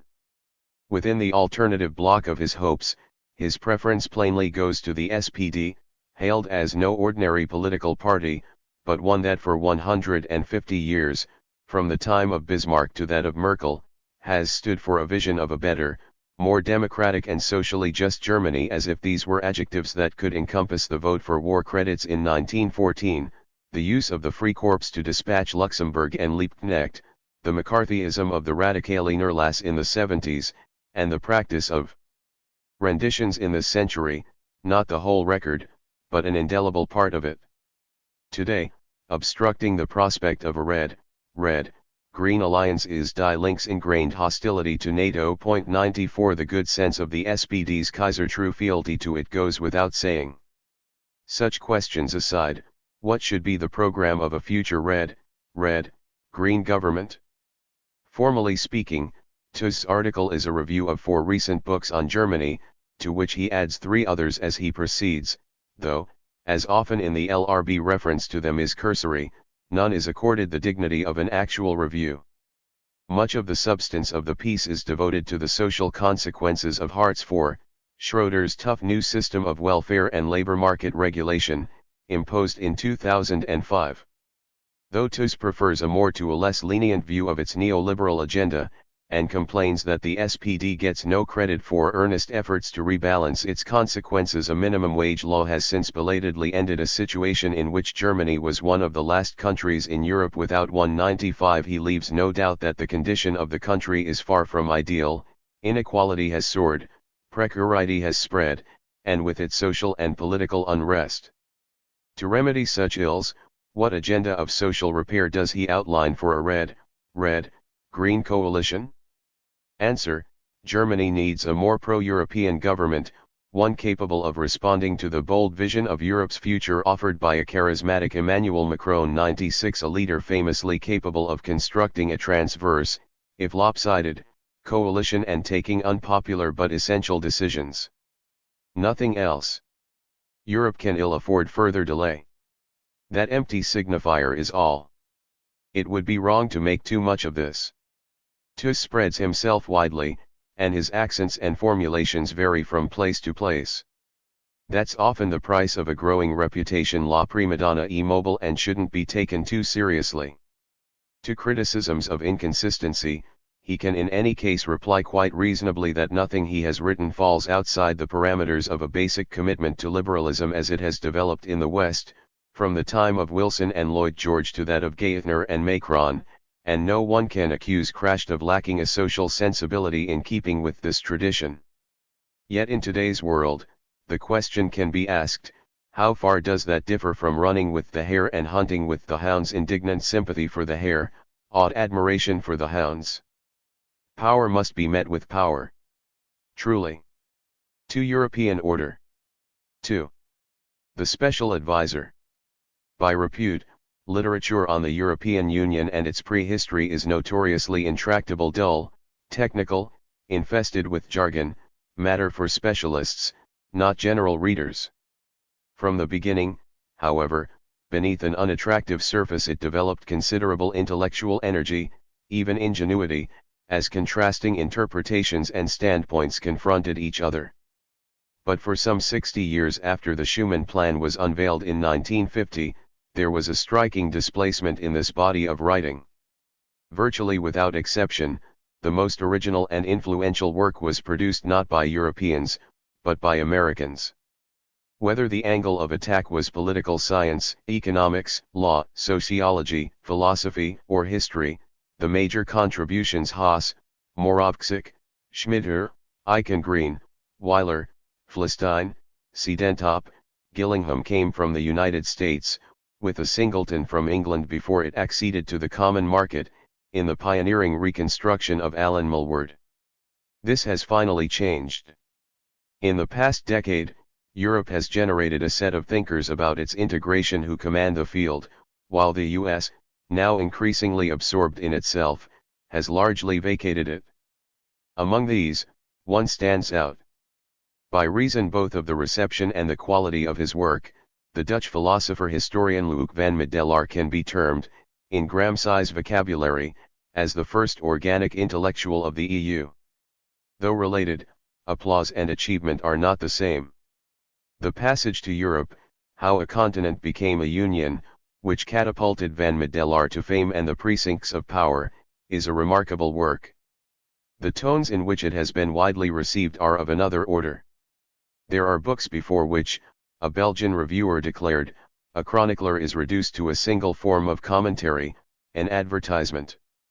As once of the name of the rose there was now simply a before and after of its appearance. 1. The author himself posts some 40 encomia of his book on his website, in 7 or 8 languages, tributes ransacking the lexicon of admiration, supremely erudite, brilliant, beautifully written, a gripping narrative that reads like a Bildungsroman. All the fields of human knowledge and culture are convoced in abounding richness, succeeds as no one else has done in understanding the essence of what it is to be European. Near Voltairian, like all great novels, tells us something about our European condition, a triche with the tongue of Foucault. Even the austere European Journal of International Law found it thrilling. Signal amid this enthusiasm has been a general lack of curiosity about the author himself. That could be expected in the columns of newspapers and magazines, less so in academic journals. But in the depoliticized ether of professional Euro studies, inquiry into the background of a scholar is not comme il faut, while the Netherlands is in any case among the countries of Western Europe whose culture and politics are least familiar outside its borders. To understand the passage to Europe, however, a sense of where the author comes from is required. Van Middelaar, born in 1973 in Eindhoven, the company town of Philips in Brabant, took history and philosophy at the University of Groningen in the early 90s. There he studied under the philosopher of history Frank Ankersmit, a sui generis thinker whose ideas left a lasting mark on him. 2 Good political thought, for Ankersmit, was never of the sort personified by Rawls, an abstract system of principles detached from any concrete reality. It was always a response to urgent historical problems, produced by thinkers Bodin, Hobbes, Locke, Burke or Tocqueville immersed in the great conflicts of their time, religious strife, civil war, revolution, democracy. The first and most original of this line was Machiavelli, confronting the crisis of Italy's division at the turn of the 16th century. It was he who founded the novel idea of raison d'etat that would become a central tradition in European political thought, and one formative of modern writing about history, as Meinecke had shown in his studies of historicism. 3. For Machiavelli, statecraft was the art of mastering the contingency of fortune with a virtuoso existential decision capable of giving shape to a political order that, while not fearing conflict, would prove as stable as any such order could hope to be. In this, he prefigured a problematic that would in different ways haunt Western thought down to our own time. For what, after all, Ankersmit asked, is the appropriate definition of representation? Is it a resemblance to what is represented, or a substitute for it? Rousseau mistakenly believed it was the first, Burke showed it was the second. In politics as in painting, representation is not a biometric likeness of what is represented, but an act of basically aesthetic nature, the creation of something new, which was never imagined or existed before, for it was an effect of style, beyond fact or value. The creative politician perceived a possibility, glimpsed by no one else, of founding a new conception of things capable of winning the assent of citizens, as so many connoisseurs viewing a painting or a building. 5 The supreme act of such an aesthetic politics was the construction of a compromise between conflicting parties, which was at once the condition and core of any modern democracy. The politician formulating the most satisfying and lasting compromise is the political artist par excellence. 6 Contrary to received opinion, the origins of such an aesthetic politics did not lie in the Enlightenment, but in Romanticism. Its first glimmering came in the German Frühromantik, where Schlegel extolled the manifold of opposites in a clouded language that Carl Schmitt would later attack for its vagueness, yet which just for that reason was propitious for compromise. But it was the French doctrinaires of the Restoration, above all Guizot, who gave full expression to this breakthrough, as they labored to reconcile what had been irreconcilable: the nostalgia of ultras for the Ancien Regime and the cult by radicals of the French Revolution or of Napoleon in a politics of the just milieu. 7.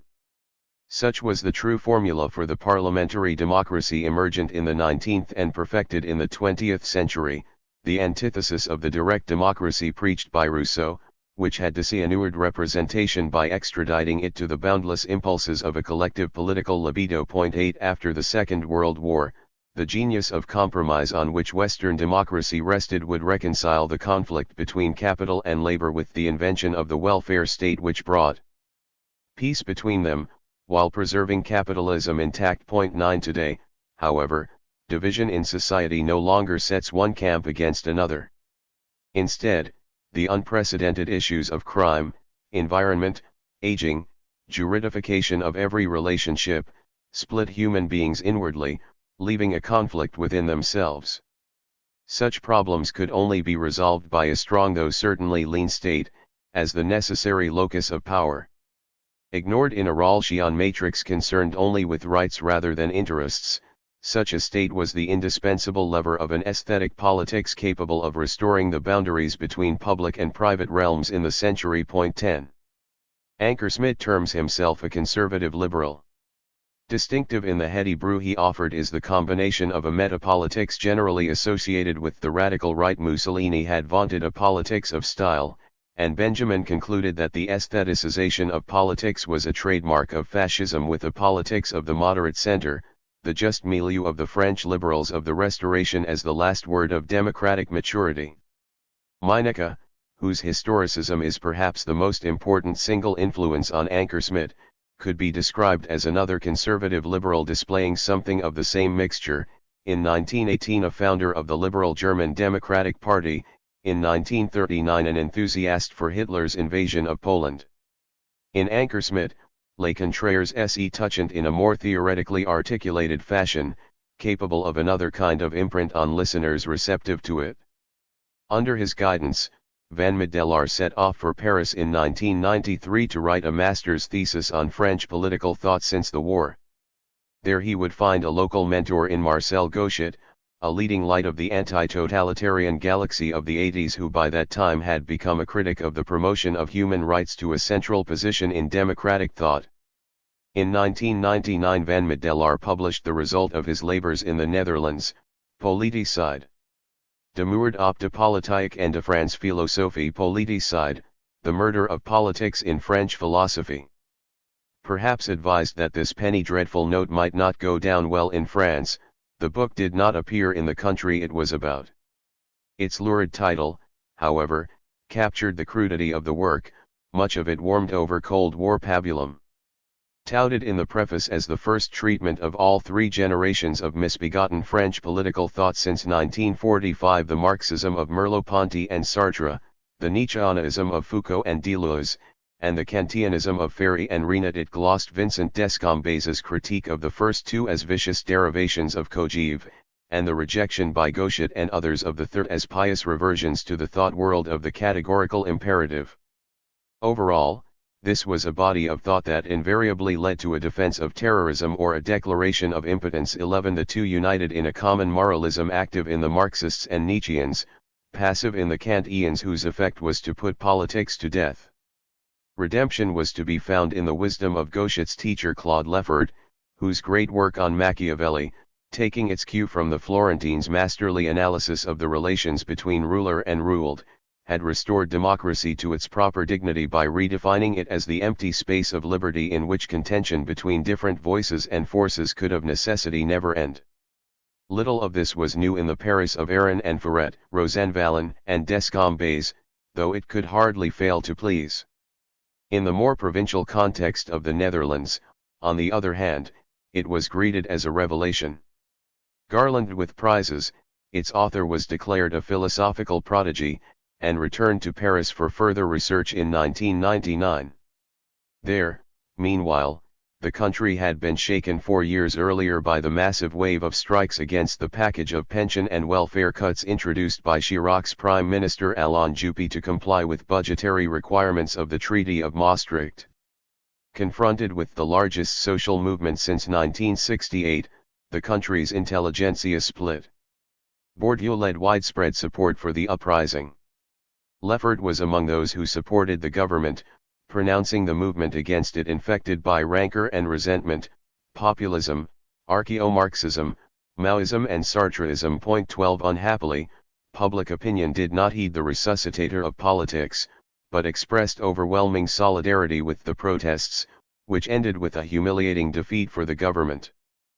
Perhaps with a view to seeing how such setbacks could be avoided, Van Middelaar started to study pension systems in the EU at the École de Hautes Études and Sciences Sociales. But worse was to follow.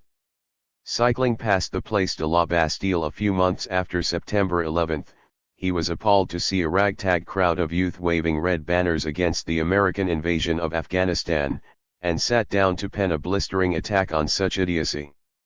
After a few more imprecations against Sartre and the other advocates of terror who had fostered it, he pointed out that even if bin Laden was not being hidden by the Taliban, who in their right mind could be against a war on the regime in Kabul? The West stood for the values of civilization, and was bringing modernity to Afghans and others across the world who craved it. Yet, we Westerners, weighed down by the past, hardly even dare to understand this any longer.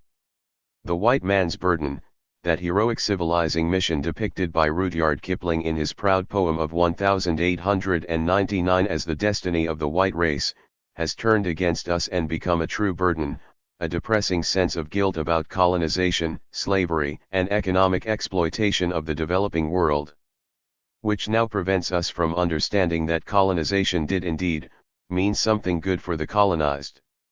Colonization brought schools, hospitals, science, emancipation of women. Colonization brought modern reason and freedom within reach of individuals hitherto unable even to be individuals. Sure, colonial crimes occurred: rape, torture, institutional racism, and yet, what a beautiful body of work. Today, the main political question had become: can human rights spread globally without the action of a Napoleon? The answer is no. Anyone who thinks that it can has a moralistic view of reality. Anyone who thinks that good may impose itself on the world without struggle or the use of power is mistaken. Anyone with a basic understanding of politics knows that what is good does not come automatically. That may require an army, a Napoleon, or a George W. Bush. A price must be paid if we want human rights to spread. We should not blame Napoleon for using violence, but for not going far enough. Napoleon's mistake was that he employed freedom and equality as symbols to help his army win battles rather than incorporating these concepts in sturdy institutions in the constitutions which he scattered across Europe. To continue the analogy, our hope must be that Bush finishes his job thoroughly, dragging Afghanistan into modernity with bombs and abundance. Van Middelaar ended his peroration. And we, meanwhile, are patiently waiting for a modern-day Kipling who realizes that not white but modern people have a world historical mission, to sing proudly and unabashedly in praise of the modern man's burden. 13.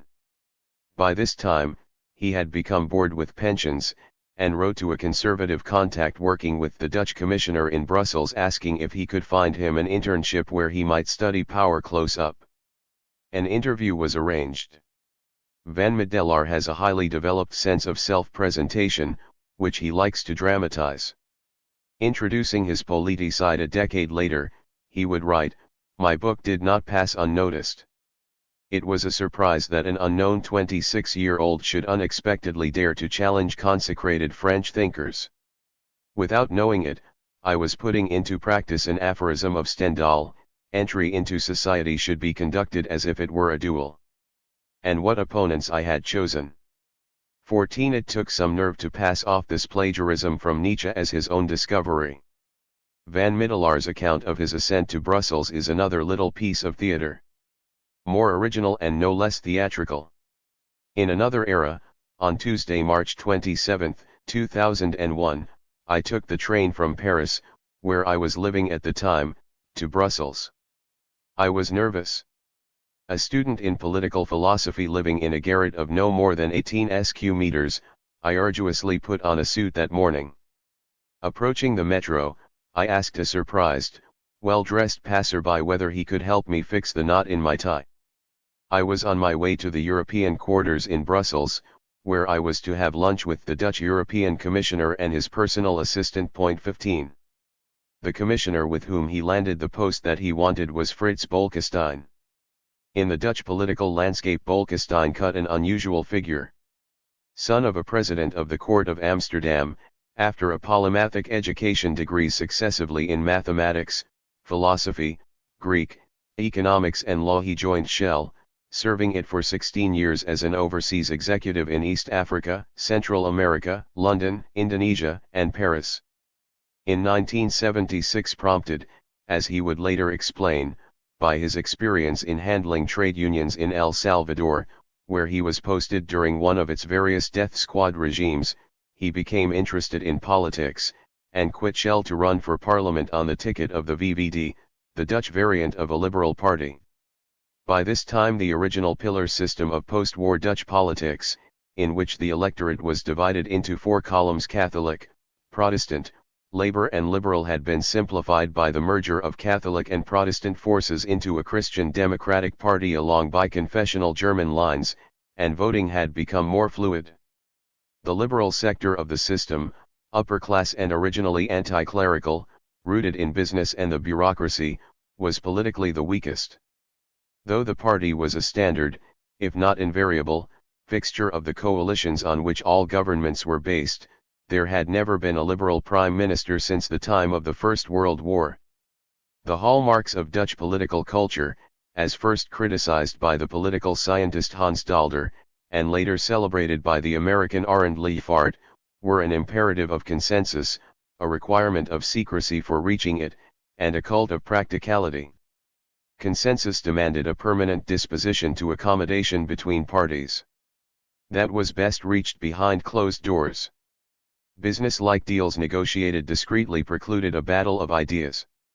The supreme national virtue of Zakelijkheid, down-to-earth, no-nonsense practicality, with the self-righteous timber distinct from its more neutral cousin, the German Sachlichkeit, had no time for intellectualism of any sort. In the memorable dictum of the country's current premier, VVD leader Mark Rutte, vision is like an elephant that obstructs one's sight. For Leefart the system was an admirably consociational democracy.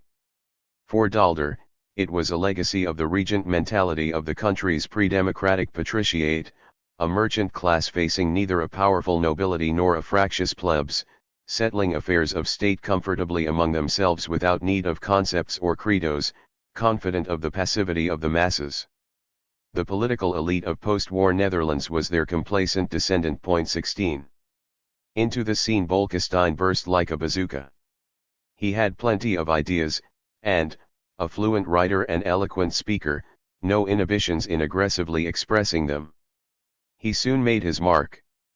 In the 80s, the dominant figure in Dutch politics was Ruud Lubbers, a Christian Democrat who led the country for a dozen years, and was for a time regarded by Thatcher as the nearest thing to a soulmate she had in Europe.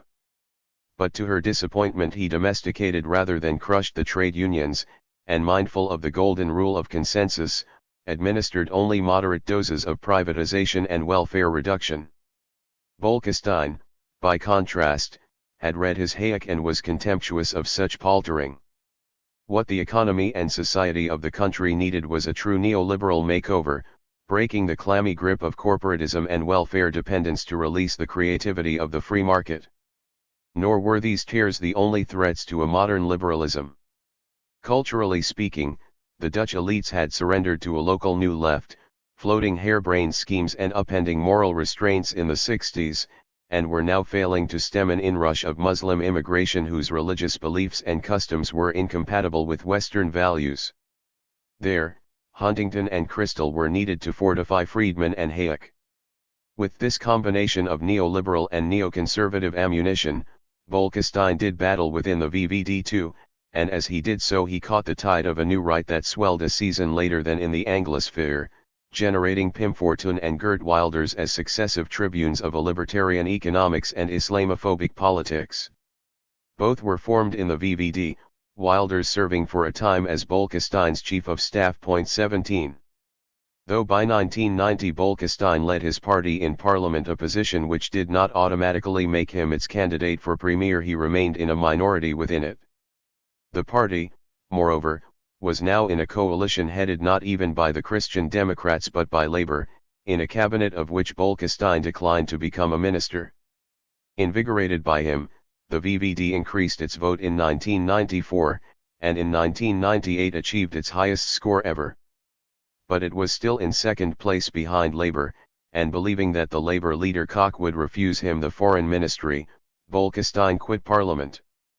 In his hard-line combination of free market economics with anti-immigrant sentiment, he had been the Dutch version of Enoch Powell. 18 Both proved lastingly influential, yet also remained outsiders and personal failures. Though Bolkestein was well-read and, compared with norms of the Dutch elite, at home with ideas, he was not, he confessed, really an intellectual, more of a politician and pamphleteer. By background a businessman, and less of a dedicated ideologue than Powell, he lacked the latter's scholarly and poetaster side, and above all was not a temperamental isolate. Blunt but convivial, Bolkestein never lacked companions and collaborators, and was not a political failure. Though he never became premier, it was he who paved the way for the triumph of the VVD under Mark Rutte, now ruler of the Netherlands for a decade. By way of compensation for frustration in The Hague, the job Bolkestein took in 1999 at Brussels was and is, after its president, one of the most powerful in the European Commission, the internal market portfolio. German ordo-liberals had once worked to ensure that European integration conformed to the principles of a free market, keeping any truck with dirigisme at bay. Bolkestein was a natural successor, and tutoring Van Middelaar in the ways of the Commission, evidently found him a good learner, since he extended the younger man's internship in Brussels. There Van Middelaar could observe close up, perhaps even have a speech-writing hand in, the final episode of Bolkestein's public career, the directive on services he promulgated in the spring of 2004, which decreed that firms could in future employ workers at pay and conditions in a firm's country of origin rather than of their work in effect, the lower wages prevailing in the newly incorporated states of Eastern Europe where immigrants came from, rather than at rates customary or obligatory in Western Europe. No decision of the Commission before or since has caused such an uproar. Deputies agitated, trade unions mobilized, port workers stormed the European Parliament, protesters 100,000 strong descended on Brussels. Uniquely, too, the directive had to be first watered down, and eventually converted into something not unlike its opposite. By that time, his term of office over, Bolkestein was safely at home in a bespoke chair at the University of Leiden. It may have been another kind of lesson for Van Middelaar. Europe was not necessarily always best served by the Commission. 2. Van Middelaar's own career proceeded smoothly upwards. After service in Brussels, he became political secretary to Josias van Aartsen, Bolkestein's successor as leader of the VVD in The Hague.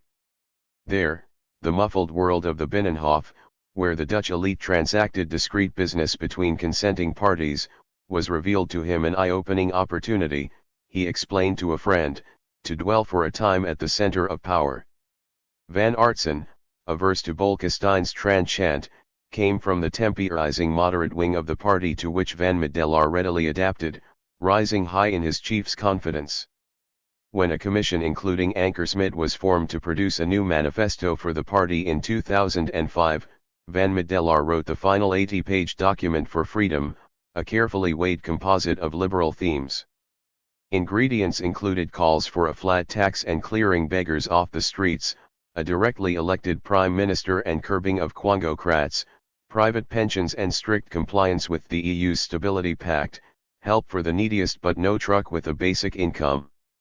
The primary responsibility for material well-being lies with the individual himself.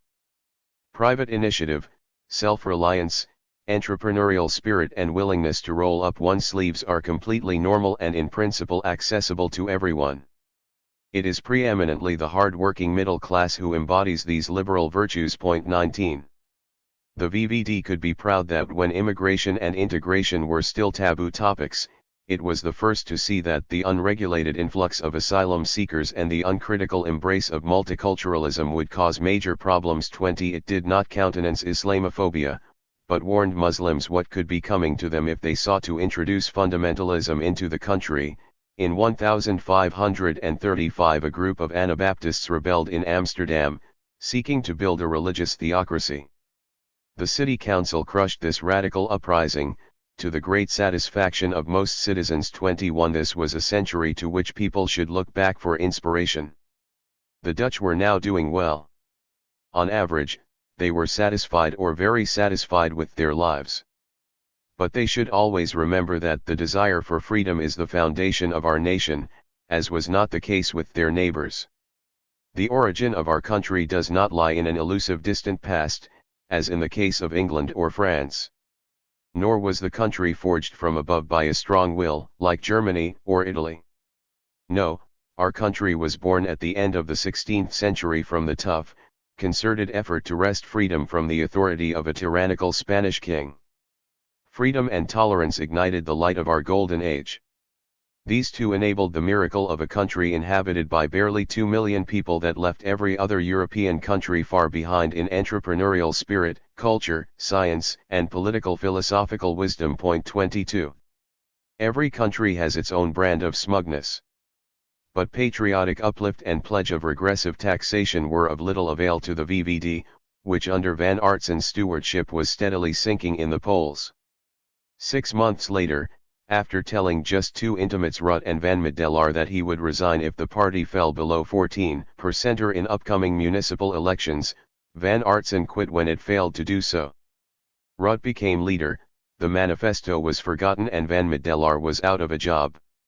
He retired to his study, and over the next 2 years wrote the book that would make him famous. Published in 2009, it showed how much he had learned since his time in Paris. The Passage to Europe is not the masterpiece of the extravagant bouquets that have covered it. But it is a work of impressive scholarship and historical imagination, whose range of intellectual reference and polish of style make it unlike anything written about the EU before or since. Van Middelaar took great pains with its literary surface, if not always to its advantage. The title of his book, he once explained, contained a fourfold allusion, to anthropological rites of passage, to Forster's A Passage to India, to Benjamin's Passage en Werk, and to a romance by Giscard d'Estaing. Point 23. In this mixture, epigraphs strewn from Tolstoy to Monty Python by way of Bismarck and Bagehot, Foucault and Arendt, are less than value added. Such pretensions aside, however, Van Middelaar produced something rare in the literature on European integration, an attractively readable account of it. The account, moreover, is powerful and original, fruit of the distinctive blend of philosophy and history taught him by Ankersmit. It opens by remarking that discourses about Europe have revolved around either offices, states, or citizens, with corresponding theories of how it is best conceived respectively, in the academic literature, in terms of functionalism, intergovernmentalism, or constitutionalism, the first oriented to a static present, the second to a familiar past, the third to a longed-for future. Yet none of these pass the critical test of genuine historicity, that flux of unpredictable events which makes of government. Van Middelaar cites Pakak, a series of devices for dealing with contingent time. Point 24. To do so requires, instead, that three different spheres in which integration has unfolded be distinguished: an outer sphere comprising Europe understood as a continent including states not part of the community in the world of powers at large, where borders and wars obtain; an inner sphere, comprising the Commission, the Court of Justice and Parliament of today's EU, and an intermediate sphere composed of its member states as they deliberate in the Council of Ministers and its apex, where heads of government assemble, the European Council. For the founders of modern political thought, Hobbes, Locke, Rousseau, the primordial question was how the state could arise from a condition of nature composed of an anarchy of individuals, pre-existing it, how, in particular, the unanimity required for a pact of civil union to bring a state into being, could lead to majority decisions once it was constituted. The same puzzle, Van Middelaar argues, is posed by the emergence of a unitary European polity out of an anarchic order, not of individuals, but of states themselves. To answer it, he reconstructs the path from sectoral agreements between the original six: France, Germany, Italy, Belgium, the Netherlands, and Luxembourg, derived from the Schuman Plan of 1950, which set up the European Coal and Steel Community, to the broader European Economic Community, the common market created by the same six with the Treaty of Rome 7 years later. Under the treaty, a permanent commission situated in Brussels, its personnel appointed by the member states, would submit proposals implementing the articles of the treaty to a council of ministers representing their governments, in which decisions required their unanimous consent, with the provision that after 8 years, voting by majority could occur. Once set up, the Commission rapidly started to expand its activities. Its first president, the bumptious German diplomat Walter Hallstein, openly spoke of it as the executive, that is, government of Europe, and in 1962 sought to bounce the Council into according it a substantial tax base, and the hitherto powerless Parliament created by the treaty, regarded by the Commission as an ally, rights over the community budget. Germany, Italy, and the Netherlands backed him. By this time, however, de Gaulle ruled in Paris and killed the scheme by calmly withdrawing France from the proceedings of the community, paralysing it. The ensuing crisis of the empty chair was resolved by the so-called Luxembourg Compromise of 1966, which in effect accepted that a decision could not be taken by a majority in the Council if very important interests of a member state were at issue, giving it a veto. Supranationality has gone, de Gaulle would declare. France will remain sovereign. The horse, however, had already bolted, through a door that had passed unnoticed by him. 3 years earlier, the European Court of Justice ruled that national legislation must comply with community regulations, and where the two conflicted, courts in the country concerned must enforce the latter. Nothing in the Treaty of Rome authorized this. The court simply invoked the spirit of the treaty, rather than its letter. Van Middelaar makes no bones about this, celebrating it as a masterful move. True, the court was bluffing, since who can know the spirit of a pact? But it was to be congratulated for doing so. The court staged a coup on February 5, 1963 in the name of a new, autonomous legal order, while claiming that although no one had been aware of it, this order was as old as the treaty itself. So its infringement of the status quo was concealed. Better still, in a second handsomely constructed self-affirmation, the court ruled a year later that since community law overrode national legislation, citizens could appeal to it against the states to which they belonged. It was, in juridical language, of direct effect. Point 25 in the vocabulary of the passage to Europe, the intermediate sphere where the general had checked the ambitions of the Commission was silently trumped by the strongest actor in the inner sphere. Nor, in the event, was the outcome in the intermediate sphere an impassable obstacle to further European unity. Though the veto remains an invisible weapon in negotiations between member states, Van Middelaar argues that its effect is to foster not conflict but agreement. It is the psychological certainty of being able to block a resolution if you truly oppose it that makes consensus possible. Indeed, even when the principle of majority decisions was formally enshrined in certain areas of the Single European Act of 1987, it was rarely exercised in practice, consensus typically now being reached not in the shadow of the veto, but in the shadow of the vote. Should a member state resist a majority decision, it cannot be enforced, short of foreign occupation, but pressure can be put on it to conform by other means. Point 26 The alchemy of the Union is to achieve unanimity through the threat of majority, rather than to pass from unanimity to majority as imagined in classical theory. Such was the rule. There was one decisive exception, however.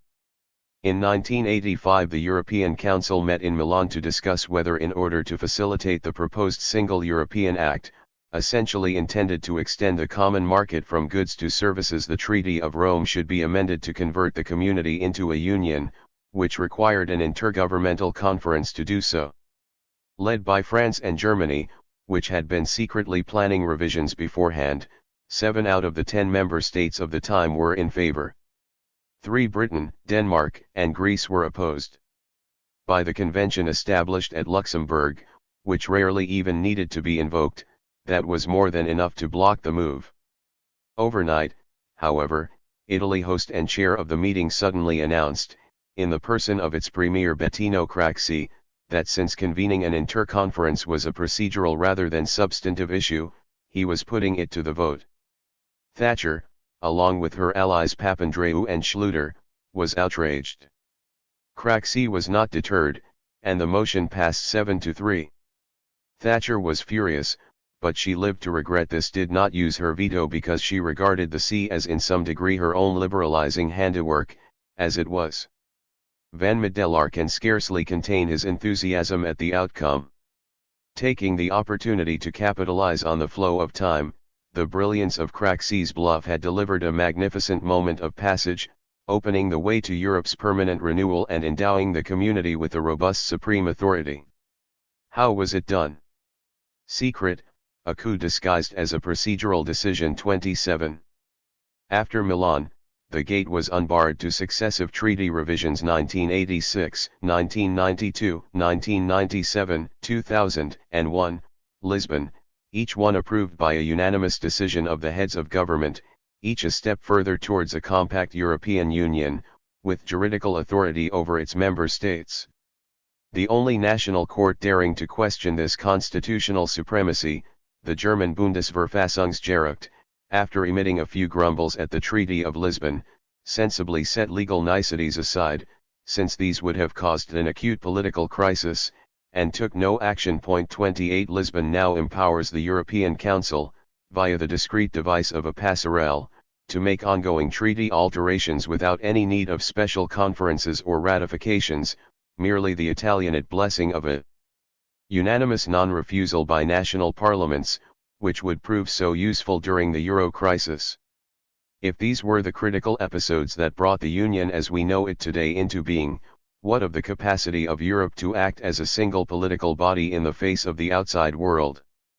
There, Van Middelaar explains in a resonant exordium invoking Machiavelli's famous image of fortune as a raging river that can either flood a landscape with disastrous consequences or be diked and channeled with practical foresight, the community must contend with aleatory, unpredictable events, for history has no plan, no logic, and be tested by them. 29 It had to step into the river of time and see how far it might master the current, as Machiavelli had taught his contemporaries that heroes of virtue could. In the second part of the passage to Europe, Van Middelaar looks at how the community fared when it did so. His story unfolds in three stages. In the first, 1950 to 1957, all 6 member states relied on an American umbrella for their security, only Paris typically playing a double game pretending otherwise. Still, in these years it was France, possessed of political tenacity, bureaucratic discipline, diplomatic skills, and an eye for the long term its partners could not match, which made the running. Determined to recover control of its destiny after 1945, it brought the community into existence with the Schuman Plan and later gave shape to the intermediate sphere. Germany, needing both America and France for its political redemption after the Third Reich, preferred to operate in the inner sphere. Britain merely wanted not to be excluded, without being willing to participate. Critical to the birth of the common market was the shock of Suez in the outer sphere, when the US forced Britain out of the attack on Egypt. Abandoned by its ally on the battlefield, France turned to Europe with the Treaty of Rome, founded on an understanding between Adenauer and Mollet. A long second phase, lasting from 1958 to 1989, began with the Franco-German deal exchanging agricultural subsidies Paris wanted for competition policies patronized by Bonn, and after repeated setbacks, saw eventual British entry into the community, once France realized that the UK could be a counterweight to the growing economic prowess of Germany. Then came the oil shock of 1973, when Arab aggressors in the Middle East imposed an embargo on Europe, and the Bretton Woods system finally collapsed. In this dual crisis, the member states did not transfer their political voice to the institutions of the inner sphere as a way of becoming better able to respond to the demands of the outside world. Rather, the heads of state staged a coup, uninvited, when at French initiative Giscard's incalculable contribution to the unity of the continent they started regular summits, and as a result the in-between world of the member states took shape, 30 evolving into the European Council, the commanding instance of the Union to come. The third stage of Europe's encounter with the torrent of time came when East Germany collapsed in 1989–90. The ensuing crisis led to the deal struck between Kohl and Mitterrand at Strasbourg. France would accept the reunification of Germany, making the Federal Republic the preponderant power in Europe, in exchange for German acceptance of a single currency, dethroning the Deutschmark. 2 years later the Treaty of Maastricht that sealed this bargain went further, encompassing the community within the grander structure of a union equipped with its own foreign policy, as well as agencies for justice and internal security. Thereafter, the end of the Cold War assured the entry of the former neutrals Austria, Finland, and Sweden into the Union, and then its progressive enlargement into Eastern Europe, more than doubling the number of signatories to Maastricht.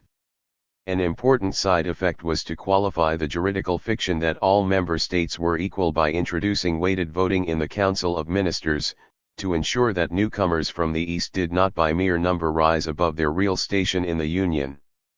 Enlargement was a great achievement. But when fortune wreaked havoc as Yugoslavia descended into a series of civil wars, the newfound Union proved powerless to dam the waters of disaster. America, though reluctant to become involved, alone put a stop to genocide in the Balkans. But when another genocide loomed in Kosovo, Europe drew a line in the sand, as Joschka Fischer put it, or as Van Middelaar would have it, NATO bombed Serbia. Europe had finally shouldered its regional responsibility, as it would do again in Libya. 31 But divisions and uncertainties still lay ahead. Europe was irrelevant when 9/11 struck, and split over the war in Iraq. Nevertheless, in 2003 a Franco-German agreement moved the Union forward once more, introducing two vital innovations: the election of the Spitzencandidate of whichever bloc of parties won the most votes in the European Parliament as Commission President, and, more consequentially, the creation of a no longer rotating, but permanent President of the European Council, appointed by its members for a 5-year term, and holding an institutional revolution no national office. With this innovation, Europe acquired a figure who could speak for it at the highest international level, where previously it had none. That void had now been filled. 32 Already strengthened, the Union could dispatch crisis missions, military or civilian, across the world, from Kosovo to Iraq, Mali to Afghanistan, and in the war between Russia and Georgia of 2008 stopped the Kremlin from seizing Tbilisi, Sarkozy flying to Moscow and extracting a ceasefire from it, in the name of the ancient French state and the power bloc of Europe. The upshot, Van Middelaar concludes, is that under pressure from inevitable appearances by fortune, the Union is clambering up into the outer ranges of high politics. In the light of the past, this is remarkable. 33. In the third and last part of his book, Van Middelaar moves to the problem of locating or constructing, as he puts it, a European we that represents it, and so accepts the decisions of the Union as its own. In the 18th century, the unworkable fiction of a state of nature out of which by common decision a civil society could arise, gave way to the workable idea of a nation that in fortunate circumstances, as in the 13 colonies of America, could generate a state enjoying ex post facto acceptance of the sleight of hand that circumvented the need for unanimity among them, even if in less fortunate cases Germany in 1848 this maneuver misfired. What these differing experiences made clear, however, was that in all cases the initiative arises with the representatives, who must precede the represented and call them into existence as a collective body. For the summons to be effective, more than power from above and habit below are required, since if a we is to come into being, laws and institutions and their agents, judges, civil servants, police must be accepted as in some sense ours, in the fashion of heart citizens who abide by primary rules because they accept the secondary rules behind them. Over many years, politicians have striven to create that identity for Europe, for politicians can no more do without a public than a football match without spectators, who may applaud or boo the players but do not question the rules of the game. To date, the efforts of such politicians have been of limited effect. But the geopolitical context has now changed, in a direction more favorable to these. For with the end of the Cold War, the division of the planet into first, second, and third worlds has disappeared, and big powers America, China, India, perhaps tomorrow Latin America detached from what was once the old world have emerged, demarcating Europeans from others in a new way. In seeking to attach Europeans to a union they can call their own, the projectors of the EU have employed three basic strategies that by historical association may be termed respectively German, Roman and Greek. The German strategy, pursued above all by the Commission in the inner sphere of the EU, has sought, in line with the tradition of Fichte and other 19th-century pioneers of German nationalism, to foster a sense of common identity among Europeans by a work of symbolic animation. Faced with low voter turnout to the Parliament in Strasbourg, the blue and gold flag was purloined from the Council of Europe of 1947, with its near 50 members, and ceremonially displayed whenever and wherever bureaucratically possible, Beethoven's music to Schiller's Ode to Joy adopted as an official anthem, a pantheon of founders created to baptize squares, buildings, chairs. Euro coins with appropriate symbols were minted, European values declaimed, European criteria for accession codified. All attempts to give a cultural and historical grounding to the political construct of the Union, however, remain inevitably somewhat arbitrary so long as it still does not actually encompass geographical Europe.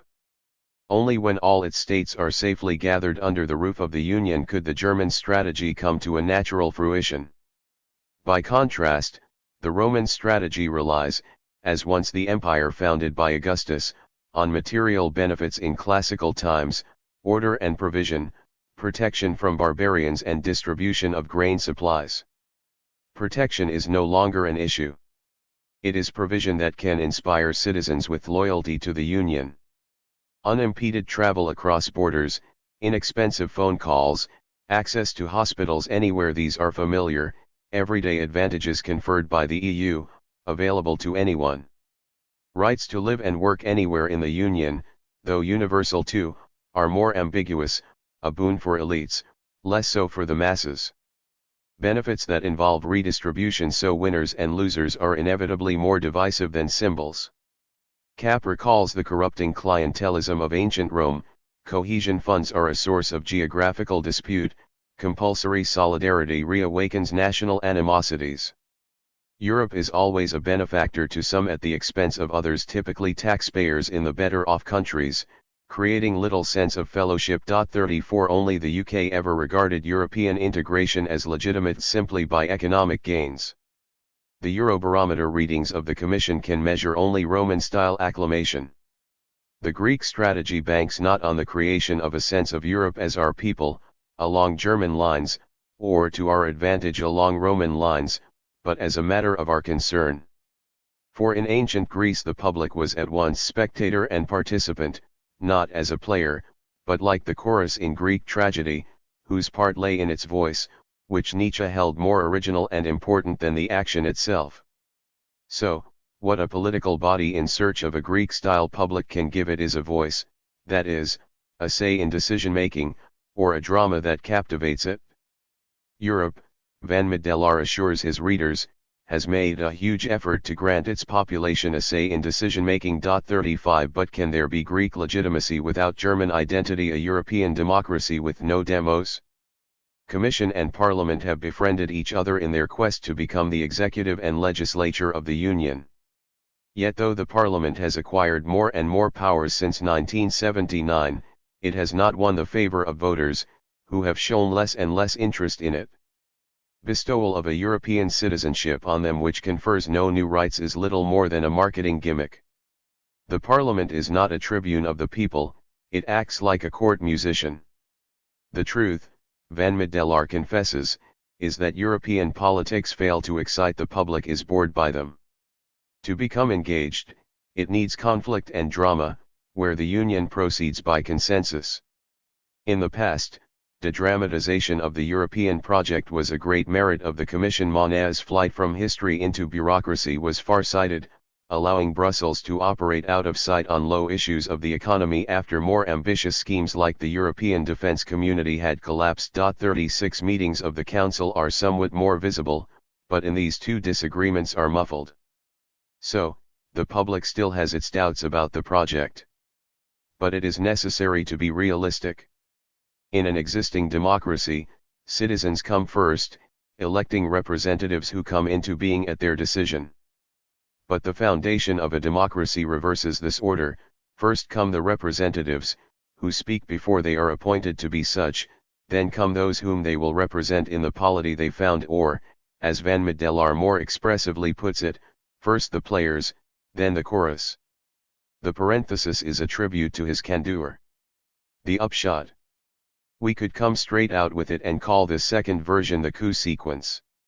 Every royal or imperial dynasty starts with a power grab, every founder is a usurper. Much energy is then invested in smooth inheritance and cultivation of public goodwill, but as Lady Macbeth's hands remind us, the founding act can never be completely expunged. Still, Van Middelaar continues imperturbably, the legitimacy of power is not necessarily adversely affected by the fact that the public appears only afterwards if it appears. 37 What might best conjure it into being? The European political body, he concludes, exists on condition that, in word and deed, it can thrill its manifold public for a moment. How might that occur? Great events and crises sunder the closed horizon of waiting, sweeping away the boredom. 38. 3. The passage to Europe is, unquestionably, in its fashion a tour de force. It unites an intricate conceptual structure with a set of provocative historical claims, and wide command of the literature on the origins and vicissitudes of the Union, unfolded in an engaging register that moves fluently from the philosophical to the conversational. It is not difficult to see why it has met with such universal acclaim. Nor, given the pattern of European studies that have accreted round the institutions of the EU, why its tale of triumphant, if still incomplete, progress towards the unity of the continent should have elicited so little critical scrutiny. One absence in it is so striking that it has occasionally been noticed. The book says virtually nothing about the economic record of European integration. The early rulings of the European Court, the Single European Act, the advent of monetary union, enter the narrative as juridical milestones on the road to union, but their economic outcomes receive no attention. The simple fact that what the Treaty of Rome created was a European economic community is whited out of the story. The acronym EEC is nowhere to be found. This is not an oversight on Van Middelaar's part. It is a function of his insistence that the objectives of European integration, not a term he favors, he prefers, European project, were always political. Economic steps were a means to a political goal, not ends in themselves. In this he is certainly right. But, of course, since the overwhelming bulk of the activities and enactments of the community that became a union have always been, as they remain, economic in nature and in impact, there is no way that the politics of integration can realistically be isolated from them. That said, the primacy of principle accorded to politics by Van Middelaar is in itself an incontestable merit of his book. What becomes of politics in his hands is another matter. For a second striking feature of the passage to Europe is the absence, not just of any substantive economic history, but of virtually any sense of the actual political landscape of Europe in the period it covers. A veil of abstraction falls over partisan identities and conflicts. To all intents and purposes, political parties join economic statistics in the oubliette of Van Middelaar's retrospect. In 300 pages, a single brief paragraph adverts to Christian and Social Democrats getting together at the beginnings of the story, before swiftly segueing to the more congenial topic of Charlemagne. The only time an election ever warrants mention is when de Gaulle is thankfully frustrated of a first-round victory by French farmers in 1962, preventing him from going too far in hostility to Brussels, though even then the identity of the party which forced him to a second round remains an anonym. If despite the book's profession of their primacy, it is devoid of politics in its most commonly used sense, one of the reasons is certainly that at Euro level, that is, in Strasbourg, Brussels parties are wraiths without substance, labels for legislators conglomerate out of disparate national outlooks and conditions, which have no reality outside the chamber in which they sit, where a kind of permanent grand coalition in effect, an institutional cartel effaces even the formal distinctions between them, a residuum of pariahs aside. Since the European Parliament lacks any of the ordinary character of a legislature, Van Middelaar is realistic in terming it essentially a court musician to the powers of the Union. But this does not, of course, mean that the political careers and affiliations of the actors at the instances around which his narrative revolves can be bracketed as of no bearing on it. The effect of doing so is blandly apologetic. The background of the judges in Luxembourg, whose decisions made European history, is left a complete blank. As for statesmen, what innocent reader could guess that the hero of the drama at Milan, on which Van Middelaar dwells with such relish, Bettino Craxi, leader of the Italian Socialist Party, was the single most corrupt Italian politician of his time, a figure so odious to his compatriots that he was pelted by the public with coins of contempt and had to flee the police to Tunisia, living out the end of his days in gilded exile on the proceeds of his extortion of corporate funds and theft of taxpayer money. Other than extolling his brilliant bluff in the European Council, Van Middelaar breathes not a word about him.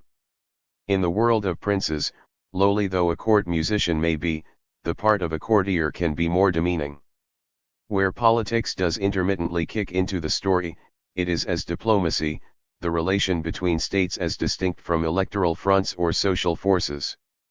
There, the passage to Europe takes transactions between France and Germany as its guiding thread, justly treating them as the decisive powers shaping the course of integration, and the Council devised by France as the controlling institution in the complex machinery of the Union. Though adding little to a familiar picture, Van Middelaar depicts the skein of Franco-German relations well, without neglecting those moments when lesser contributors, principally Benelux, left a mark on events. What the dominance of Paris and Bonn/Berlin has meant for the nature of the Union, not episodically but structurally, he leaves aside. The great merit of his account, its central value, is that more clearly and emphatically than any previous writer, he puts the Council where it belongs, as not just the formal apex, but the overmastering instance of the EU, the last but one part of its architecture to come into being, but the most salient of all. In this he can legitimately claim a realism in the tradition of the raison d'etat transmitted, as Ankersmit would have it, from Machiavelli through Meinecke. In keeping with it, Van Middelaar leaves little doubt of the much lower regard in which he holds the Commission, a useful but humdrum factory of rules, and the Parliament, a windy cavern of words. The Council, by contrast, is the seat of authoritative decisions. The former are given to utopian temptations of European federalism, for which he barely hides his scorn. The latter is the vehicle of the true sense in which Europe has moved and is continuing to move towards ever great union, as a club of states bound together by a common project that does not extinguish their identities as nations, but joins them in a common destiny, a new form of Schicksalsgemeinschaft underway. How then does the Council reach its decisions? Behind closed doors, in deliberations of which no minutes are kept, that issue in announcements to the world under the seal of consensus. Van Middelaar supplies a graphic, if tactful, description of the psychological and political mechanisms that generate such consensus. That it is reached far beyond any popular say in the matters so decided, in conclaves where no public gaze is admitted, is not cause for any particular complaint or criticism. For what his admiration for the Council in effect delivers is a transposition of the regent mentality etched by Daalder from a Dutch onto a European plane, the quiet settling of affairs between elites in camera, above the heads of an inert populace below. Here Van Middelaar departs in one critical respect from Ankersmit, for whom too the future of the Union had lain in the sober statecraft of Council, not the idle fancies of the Commission or Parliament, but who insisted on the difference between the principles of compromise, which he championed, and the vapors of consensus preached by Rawls. In a compromise, the parties reach an agreement without concealing or suppressing the differences between them. In a consensus, on the other hand, the differences are erased, the authority of the Council is monotone. In this, its pendant is the Court of Justice, which too deliberates in secret, forbids publication of any dissenting judgment, delivering its rulings as unanimous edicts. Logically, then, these are the two theaters of Van Middelaar's exposition, an encomium, of the ultimate secret of the construction of Europe, the key to understanding its success. That lies in the term which recurs with compulsive insistence at the turning points of his story, the coup. The court's decisions of 1963 and 1964 establishing the supremacy of the community over national legislation, without any warrant in the Treaty of Rome, were successive brilliant coups. The confection of the European Council was a coup, the imposition of a path to revising the treaty at the Council in Milan was a magnificent coup, the foundation of the Union itself was a coup. In each case, the definition of a coup is an action taken suddenly, by stealth, catching its victims unawares, and confronting them with a fait accompli that cannot be reversed. It is not a term associated with any form of democratic politics, just the opposite, and so finds no place, let alone celebration, in the polite vocabulary of liberal politics or jurisprudence. But its central role in Van Middelar's thought is not a caprice. It can be traced to a significant passage in Ankersmit's Political Representation, in which he observes of the notion of arcana imperii in early modern thought that illumination of it can be found in the truly amazing book of Gabriel Naudé, Considerations politiques sur l'écoute d'état, to which his attention had probably first been drawn by Meinecke's Idee der Staatsreisen, where it features as the most important sequel to Machiavelli's work in the 17th century. 39. Linking the two thinkers was the belief that political action could not be judged by ordinary moral standards, since in Naudé's words it required bold and extraordinary deeds that exceeded common law in the interests of the public good, or, as Machiavelli had put it, a ruler should do good where he could, but enter into evil, where he had to. 40 Heightening the contrast between them, Naudé radicalized the tension between the two codes, of ethical and political conduct. But the more significant ways in which he differed from Machiavelli were historical and individual. Writing a century later, Naudé was living in a world from which the city-states of Renaissance Italy had, with the exception of Venice, vanished, overtaken by far more powerful absolutist monarchies whose invasions had made short work of Machiavelli's dreams of a united peninsula, a world, too, now racked by the wars of religion unleashed by the Reformation and Counter-Reformation, forces beyond Machiavelli's imagination. In person, Naudé was not a diplomat or an office holder, but a scholar in command of a classical erudition and historical criticism that generated acerbic demolitions of every kind of contemporary superstition, magic, astrology, prophecy. His philosophy was a Stoic naturalism. We owe to him and his friends perhaps the first version of our notion of what it is to demystify, in his vocabulary, denisir. In Annalisa Schino's recent study Bouteilles Libertines. La Vetl over to Gabriel Naudé, just off the presses in France, we possess an outstanding study of the milieu and cursus of this thinker. Born in Paris to a modest family, Naudé was distinguished early on not just by exceptional intellectual gifts, but by a keen and lifelong interest in politics, publishing his first polemical pamphlet on them at the age of 20, followed by another scalding text on the Rosicrucians when he was 22.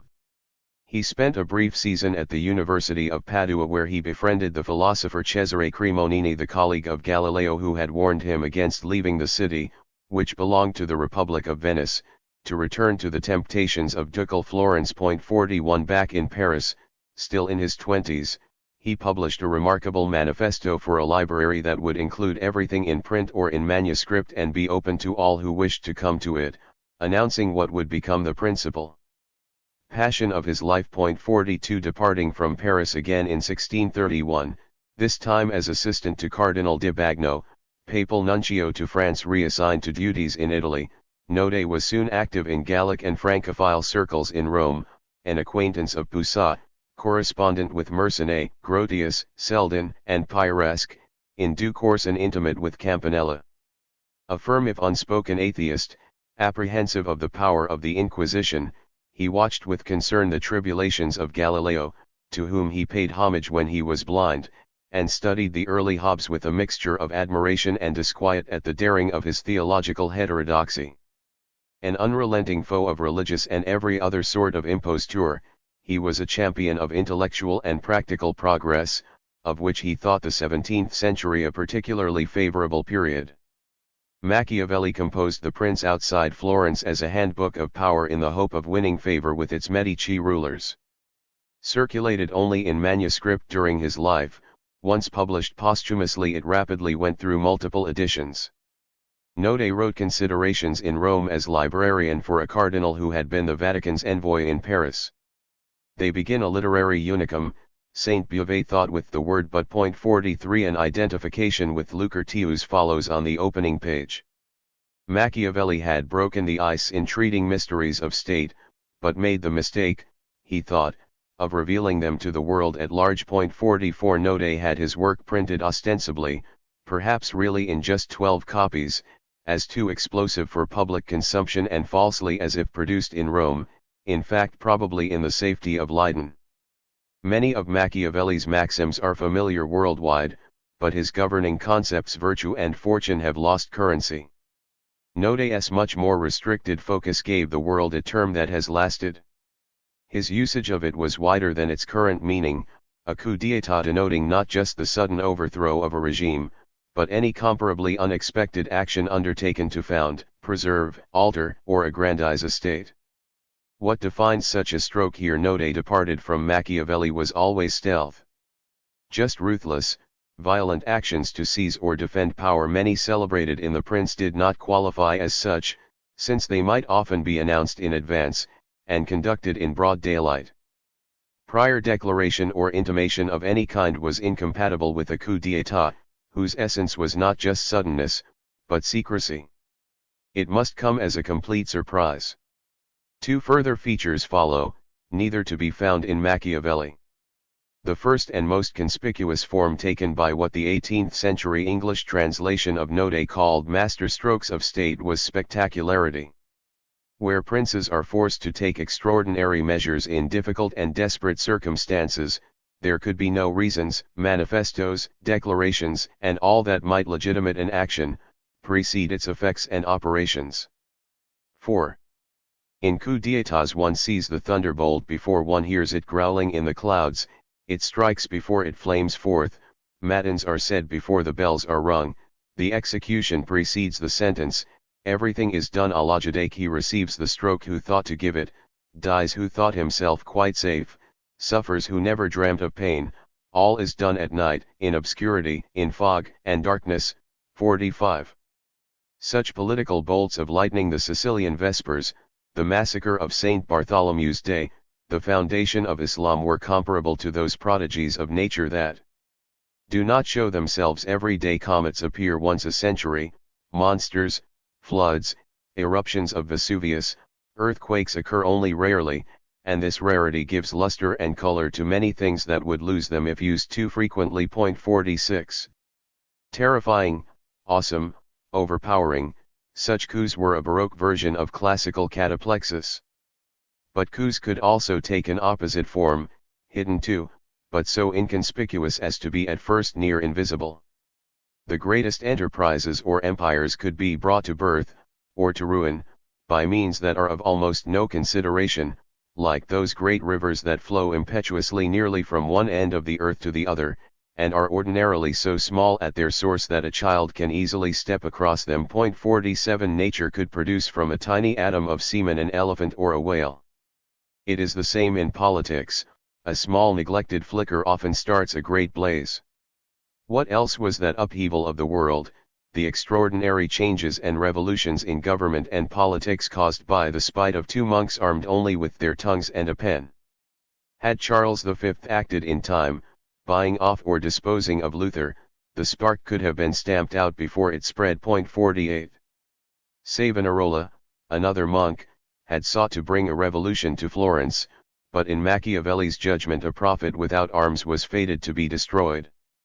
For Node, it was true that Campanella had failed to found a new faith in Calabria for want of arms, but the Reformation had shown that ideology could be a power stronger and more destructive than force. I hold discourse so powerful that till now I have found nothing that is exempt from its empire, for it is that which persuades and instills belief in the most fantastical religions, incites the most iniquitous wars, lends wings and color to the blackest actions, calms and appeases the most violent seditions, excites rage and fury in the most peaceable souls, plants and cuts down heresies, instigates revolt in England, conversion in Japan. If a prince had a dozen preachers of eloquence at his disposition, he would be better obeyed in his kingdom than if he had two powerful armies. 49. Node's respect for ideology was founded on contempt for those swayed by it, the populace. Machiavelli had valued the plebs in Rome, seeing in its conflict with the patricians the source of the dynamism of the city, and attempted to reproduce an armed citizenry in Florence as the basis for its republic, if to no avail. For Node, society was divided intellectually, not politically. There were esprits forts, of whose number he was, an enlightened elite of freethinkers able to look steadily at the realities of the natural and social world without the delusions of religion or superstition, and there were ignorant, credulous, brutal, excitable masses, dregs lower than beasts who at least act by natural instinct in their misuse of reason. Statecraft required that they be controlled by the very stigmata of their gullibility, use of the deceptions of superstition to domesticate and bemuse them, as practiced by rulers of the ancient world proclaiming themselves gods, or the genius of Mohammed transcribing the words of God, or the sectaries of the present. Since it is natural that most princes treat religion as charlatans and use it as a drug, why should a clear mind be blamed for doing the same? 50 That was why the thunderbolt of the coup d'état should resemble a supernatural event, a wonder petrifying those who witnessed it. Where for Machiavelli fortune was a river that might lead to inundation, but with prudence could be canalized to advantage, for Node the populace was a treacherous ocean, a recurrent image swept by high winds and deadly tempests, it had simply to be navigated. 51. Behind this difference of outlook was a distinctive philosophical vision and a determinate historical context. More radically than for Machiavelli, since not just politically but ontologically, mutability was the rule of all things. Since it began its course, the great circle of the universe has never ceased to carry away kingdoms, religions, sects, towns, men, beasts, trees, stones, and everything that is found and enclosed within this great machine. The heavens themselves are not exempt from change and corruption. Only weak minds imagine that Rome will always be the seat of the Holy Fathers, and Paris that of the kings of France. 52 In the face of such cosmic caducity, the mark of an esprit fort was to see all things, hear all things, do all things, without being troubled, unbalanced, astonished. Required for such a temper was an ability to live in the world as if one were outside it, and below heaven as if one were above it. 53. That could seem especially necessary in the conditions of the period when Node was writing, the bright impudence of La Mandragola long gone in what would become the crepuscular world of the Trauerspiel. By 1639, when he committed his work to print, the 30 Years' War had been tearing Europe apart and devastating Germany for 20 years, with still a further decade to go. If we consider well the state of Europe, he remarked in Considerations, it is not difficult to see that it will soon be the theatre of many tragedies. 54 2 years later his cardinal patron, who with French backing had high hopes of succeeding Urban VIII, expired and he returned to Paris to work with Richelieu, who in turn died a few months later, after which he secured the post of librarian to Mazarin. Node then spent the next 7 years crisscrossing France, Germany, Switzerland, Flanders, Holland, Italy, and England in pursuit of manuscripts and books for a library which came to hold some 35,000 to 40,000 texts, probably the largest collection in Europe. A few months later, the Parliament of Paris revolted against the fiscal costs of keeping French armies in the field in Germany and Spain, detonating the Fronde. The common people threw up barricades, driving Mazarin and the royal family out of the city, and to raise cash for its cause, the Parliament decreed that the library be auctioned off. The Peace of Westphalia, bringing the war in Germany to an end, allowed the royal army to retake Paris, suspending the sale. But in the second round of the Fronde, when Mazarin again had to flee Paris, the Parliament enforced the sale and dispersal of the library in 1652. Amid this turmoil, about whose causes the burdens of the war on the poor, the religious hatred left by persecution of the Huguenots he was clear a decade earlier, Node attempted to intervene with a long imaginary dialogue between a bookseller and printer about the polemics swirling around Mazarin, hoping in vain to inflect events with appeals to reason. But as if he had foreseen it, everything he had once written of the savagery and ignorance of the populace came to life before his eyes, in bourgeois parliamentaries and plebeian mobs alike. His life's work ruined, Node found a post with Queen Christina in Sweden. Like Descartes and Grotius before him, he did not last long in Stockholm, dying on a trip back to France in 1653. It was a typical 17th century ending. A precursor of Bell, who admired him, he was judged by his successor too advanced for his time. 55. 4. The world of Node was already distant from that of Machiavelli. We live in a world much further away from Node's.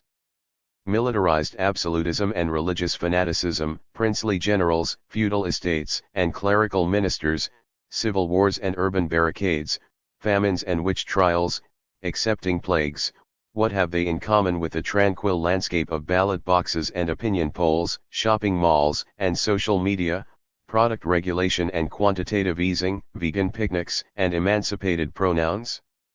Yet between considerations and the passage to Europe there is a connection.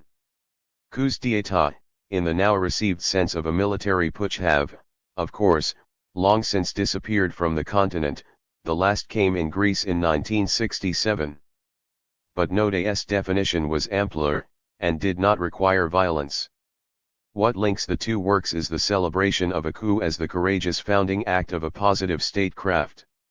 For both authors, it is a stroke prepared out of sight, behind closed doors, whose blade precludes consent. What it depends on is surprise, of which a classic form St. Bartholomew's Day is the ambush. That, as it happens, is just what Craxi, conductor of the coup in Milan, vaunted his skills at, adopting the name of Gino d'Itaco, a 13th-century brigand, for the columns he wrote in the Italian Socialist Party newspaper. The coups of passage, by contrast, are not only bloodless, but their success, just as Node had envisaged in such cases, depended on being so inconspicuous, appearing even so innocuous. What could be more banal than a procedural motion about yet another meeting, or more trivial than a judicial decision over the price of a humble resin? Yet as at Wittenberg, so at Luxembourg, in the smallest beginnings were hidden the largest consequences: the division of a unitary faith that had lasted 500 years, the abrogation of sovereignties that emerged in its wake. Van Middelaar situates his writing in the tradition of Machiavelli, and in the literature of the EU, not without reason. But in the structure of his argument, he is closer to Node. For Machiavelli valued tumult as the lifeblood of a flourishing republic, whose foundation was inconceivable without an active citizenship. Van Middelaar has no time for tumult, and no hesitation in welcoming the foundation of a union in which citizens were all but completely passive, neither playing any significant role in its construction nor even taking much notice of it. But why should that matter? The Constitution of the United States, after all, was born of a procedural coup, accepted after the fact by its citizens, long internalized as their own and today near worshipped by them.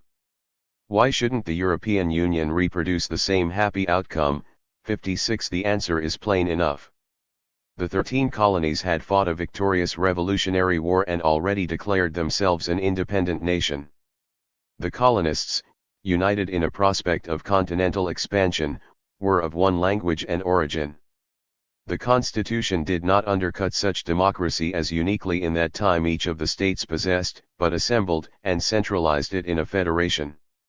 The EU of today was neither the creation of a revolution, nor enjoys any homogeneity of culture or language, nor is united by the intoxicating prospect of any expansion.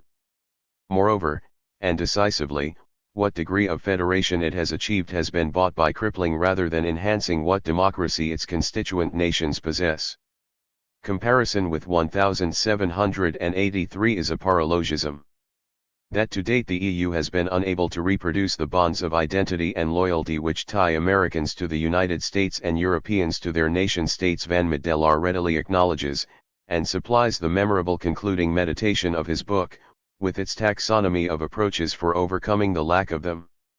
Of the trio of strategies he sets out, the tenor is not quite even.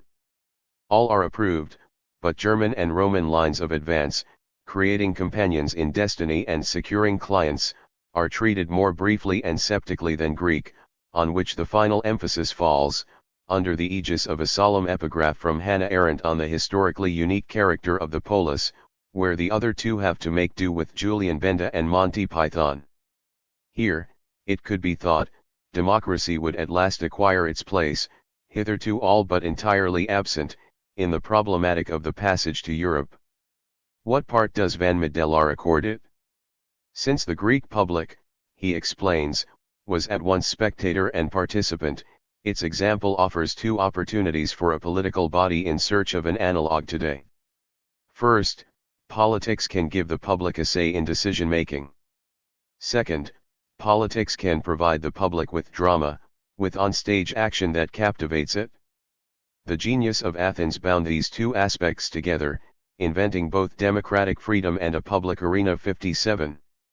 There follows a painstaking attempt to show how in various ways, notwithstanding the calamity of Danish utterance of a no to Maastricht, happily finessed on the morrow, Europe has made a huge effort to give the population a say in decision-making. That the adjective is risible hardly matters, it is the indefinite article and feeble monosyllable of the penultimate phrase, to which Van Middelaar reduces Athenian democracy, that delivers the message of his Greek conclusion. The assembly where all important political issues were directly debated and determined by citizens, which was most famously what Athens actually invented, is never so much as mentioned. Instead, what Athens gave the world was the chorus in Greek drama, which for Van Middelaar combined the roles of spectator and participant in the play, being indeed apodneia more important than the action itself. That the chorus observes and comments on, but plays no role whatever in the action, is a historical detail that would impair the function of Van Middelaar's construction of it, which is to collapse voter into spectator as the higher truth of the polis. The title of his chapter is Frunca, the Greek strategy, seducing the chorus. For a European public to come into being, needed is not a democracy determined by citizens, but a drama that entrances thrills them. Politics at its best, Ankersmit had argued, is an exercise in aesthetics. Why was Ankersmit so taken with Node? After citing the lightning-streaked sky in which we see the thunderbolt before one hears it growling in the clouds, and all is done at night, in obscurity, in fog and darkness, Ankersmit went on. The coup is a sudden disruption of, or infraction upon, the natural social and political order, effects precede their causes, everything takes place in obscurity and darkness and belies our natural expectations. In this way the coups d'état seem to anticipate in the domain of history and politics the speculation of 18th-century philosophers on the sublime. We need only recall here how Kant related the sublime to what transcends the imagination's application of categories of the understanding. For in a similar manner the coup d'état transgresses all our moral expectations, the moral world we are living in is shattered to dust, although a great collective good may have been served by the prince's immoral behavior. As the sublime transcends the apparently insurmountable opposition between pain and pleasure or delight, so do the arcana transcend the opposition between moral and immoral. The well-being of society can sometimes only be achieved by crime. 58. This was no passing aside. In an aesthetic politics, the sublime logically occupies the place of an idée maîtresse, and Ankersmit went on to devote his longest work to it, the sublime historical experience. Breaking our normal epistemological framework, the sublime is the experience of an overwhelming reality connected with trauma, a compound of majesty and terror, fear and rapture, taking historical form in such great collective ruptures as 1494, 1789, 1861, 1917 or 1989, and to which Tocqueville's response to the French Revolution stands as the classic reaction. The same kind of experience, a sudden heightened apprehension of another, intenser reality could also, as Huizinga had shown, be aroused in the eyes of the historian by simple everyday objects of the past. Today, an uncanny elision of the two registers of the sublime, the monumental and the microscopic, was underway, in an invisible revolution. Out of sight, a huge number of small-scale changes in daily life were so altering our world that some may amount to little less than a permanent French Revolution. 59 But there was a crucial difference. We live, as it were, in the negative of the sublime of 1789, a revolution of the same scale, without ideals. 60 The state was being demolished and the market worshipped, leaving us floating rudderless with flapping sails in a windless sea, in which it was only a matter of time before a storm broke and we could be lost. If a Hobbesian war of all against all was not to ensue, the state, the indispensable modern vector of collective self-awareness and self-determination, must be capable of imposing its order once again. Van Middelaar, early exposed to his teacher's conception of the sublime as a paradoxical experience of the transcendent in this worldly form, and the new ways in which it was taking shape, saluted it. We seem to be in control of the world more than ever, but we can see the consequences of it less than ever. Ecology, nuclear bomb, genetic engineering, he would remark. The paradox is therefore an extreme polarization of certainty and uncertainty, of satisfaction about that certainty and of fear of that uncertainty. That is, the kind of paradox in which the sublime typically manifests itself. But Van Middelaar had another view of the market. If an example of Ankersmit's case were to be sought, there was no finer microcosm of sublime unintended consequences than the bourse.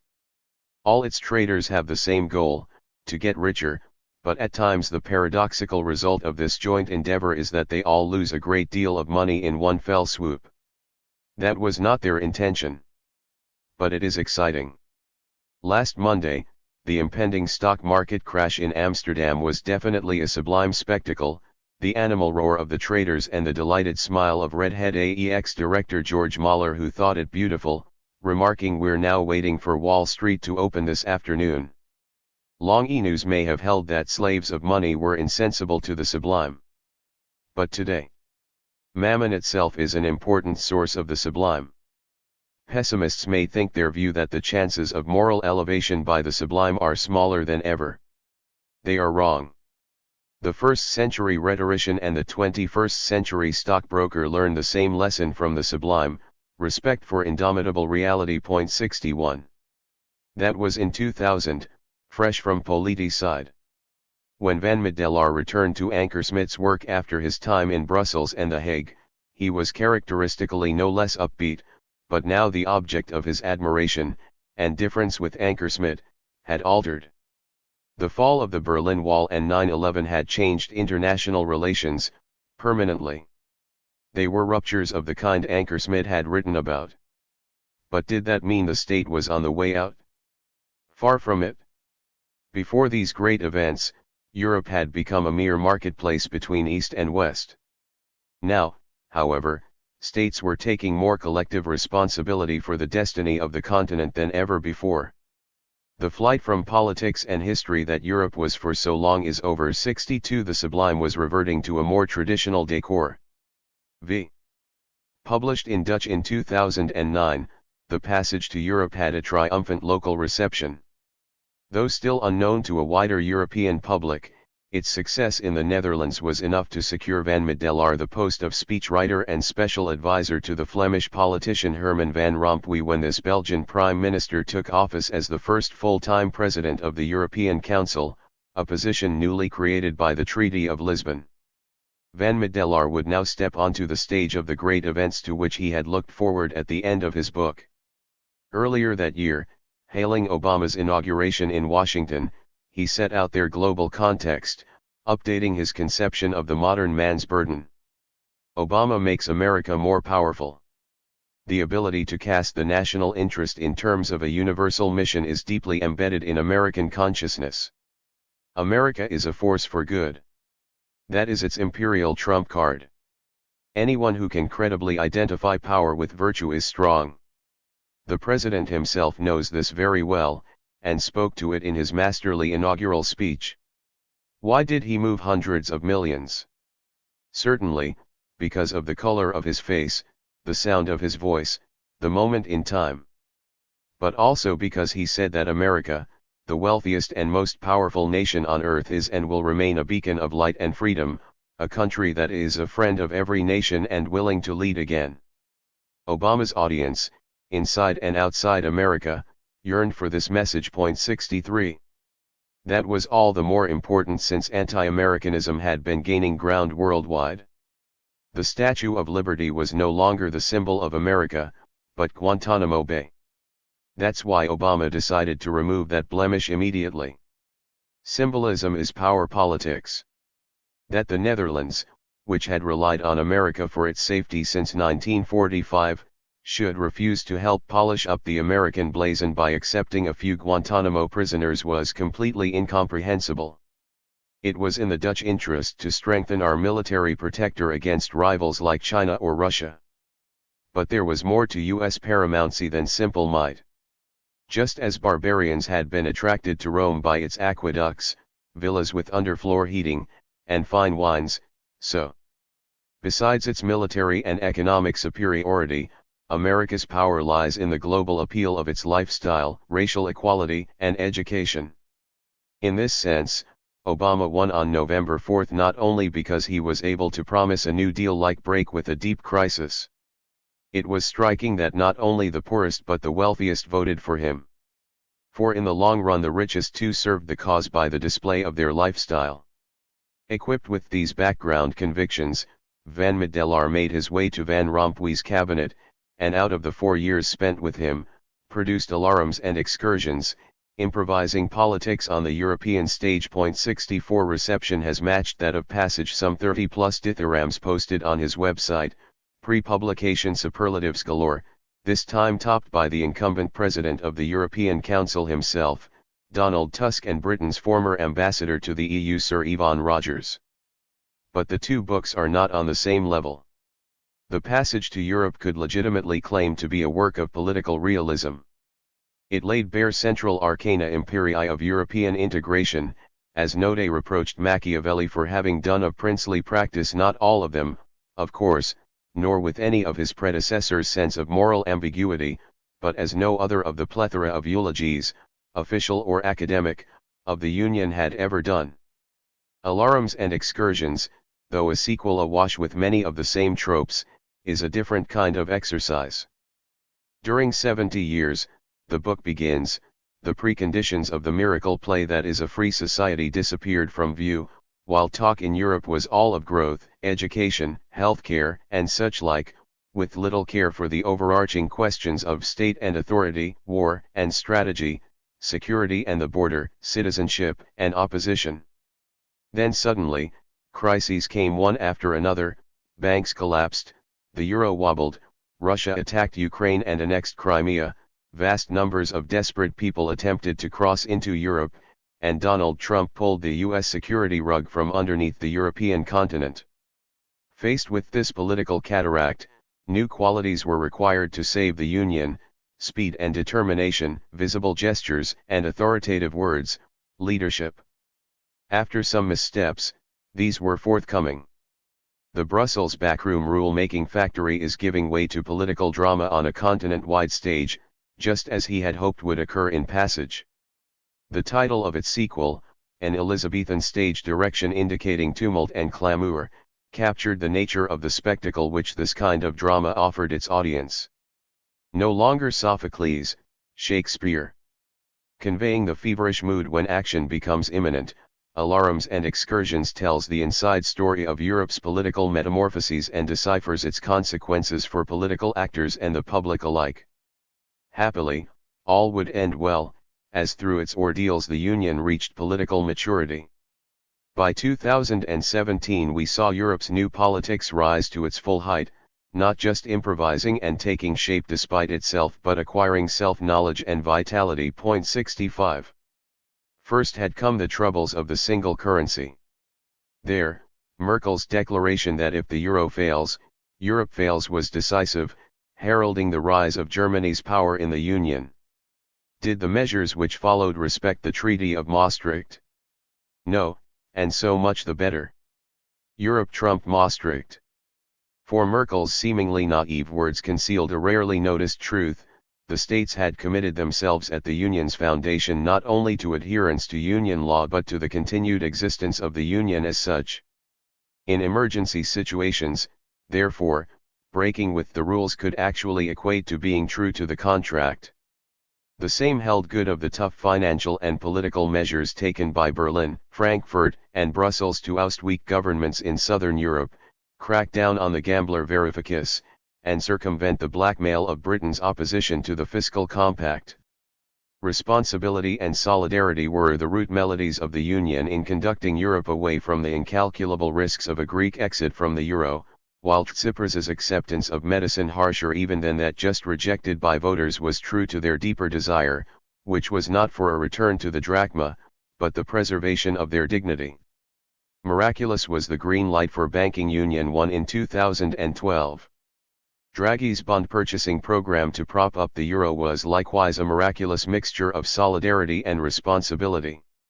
Even if it was a bit above their head, the Save the Euro show captivated the public, and brought out the best in the players. 66.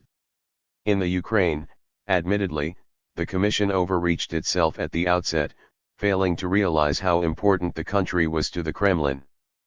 But once the street had thrown out Yanukovych, Putin had annexed Crimea, and in the ensuing civil war a Malaysian airliner was shot down with a Russian missile, the council swung into action under the sagacious leadership of Merkel. First backing US sanctions with its own firm blows to Russia's economy, it then negotiated a deal at Minsk restoring the Donbass to Ukraine in exchange for a tacit right of the region to prevent Kiev from joining NATO. This was less than a complete victory, since in the Ukrainian civil war neither side has been willing to implement Minsk, and the West did not have the will to win and Russia was not willing to lose.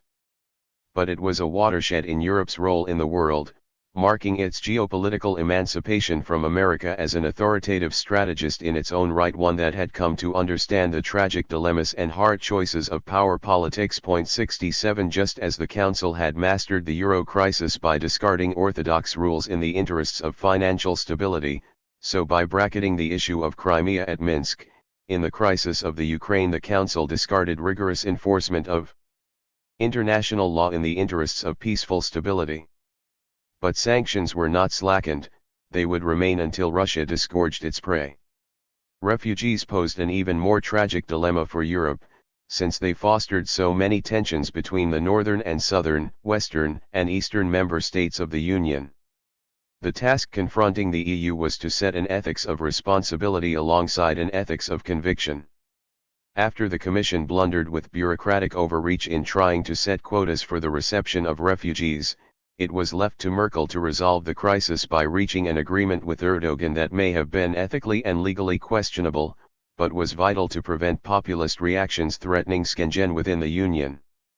A deal with Sisi in Egypt would no doubt be needed too, as one had been with Gaddafi, to keep the time bomb of demographic explosion in Africa away from Europe's shores.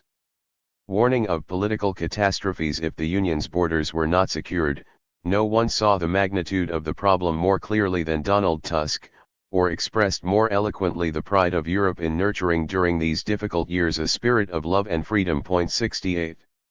Lastly came the double blow of Brexit and Trump.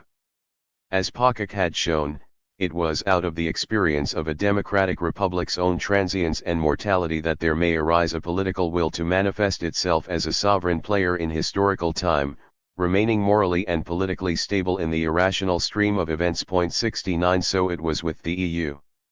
At this Machiavellian moment, Europe in Merkel's memorable saying showed itself able to take its destiny in its own hands. In Paris, Macron stepped forth to the sound of Beethoven's Ode to Joy, and the EU united behind a determination to punish Britain for its desertion. Its stance was perfectly rational, bluntly put. It would not be in the Union's interests for things to go well in the post-Brexit UK. Leading European voices considered that the political costs of a soft Brexit outweighed the economic costs of a hard Brexit.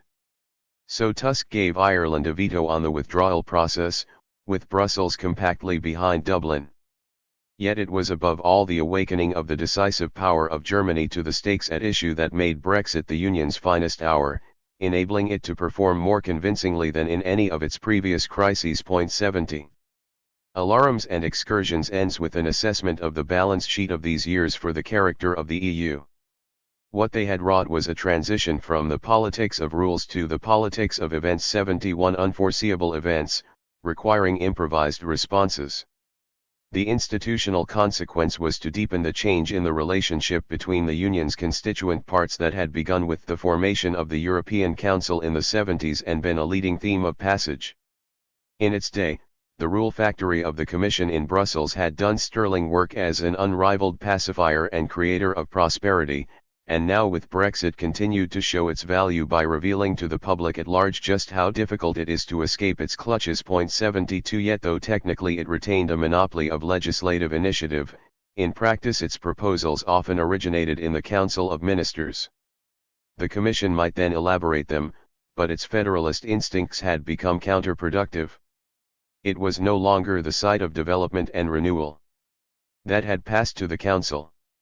For if member states were to defend themselves against external attack, and offer their peoples a powerful role in the world, an emancipation of the executive of the Union was vital.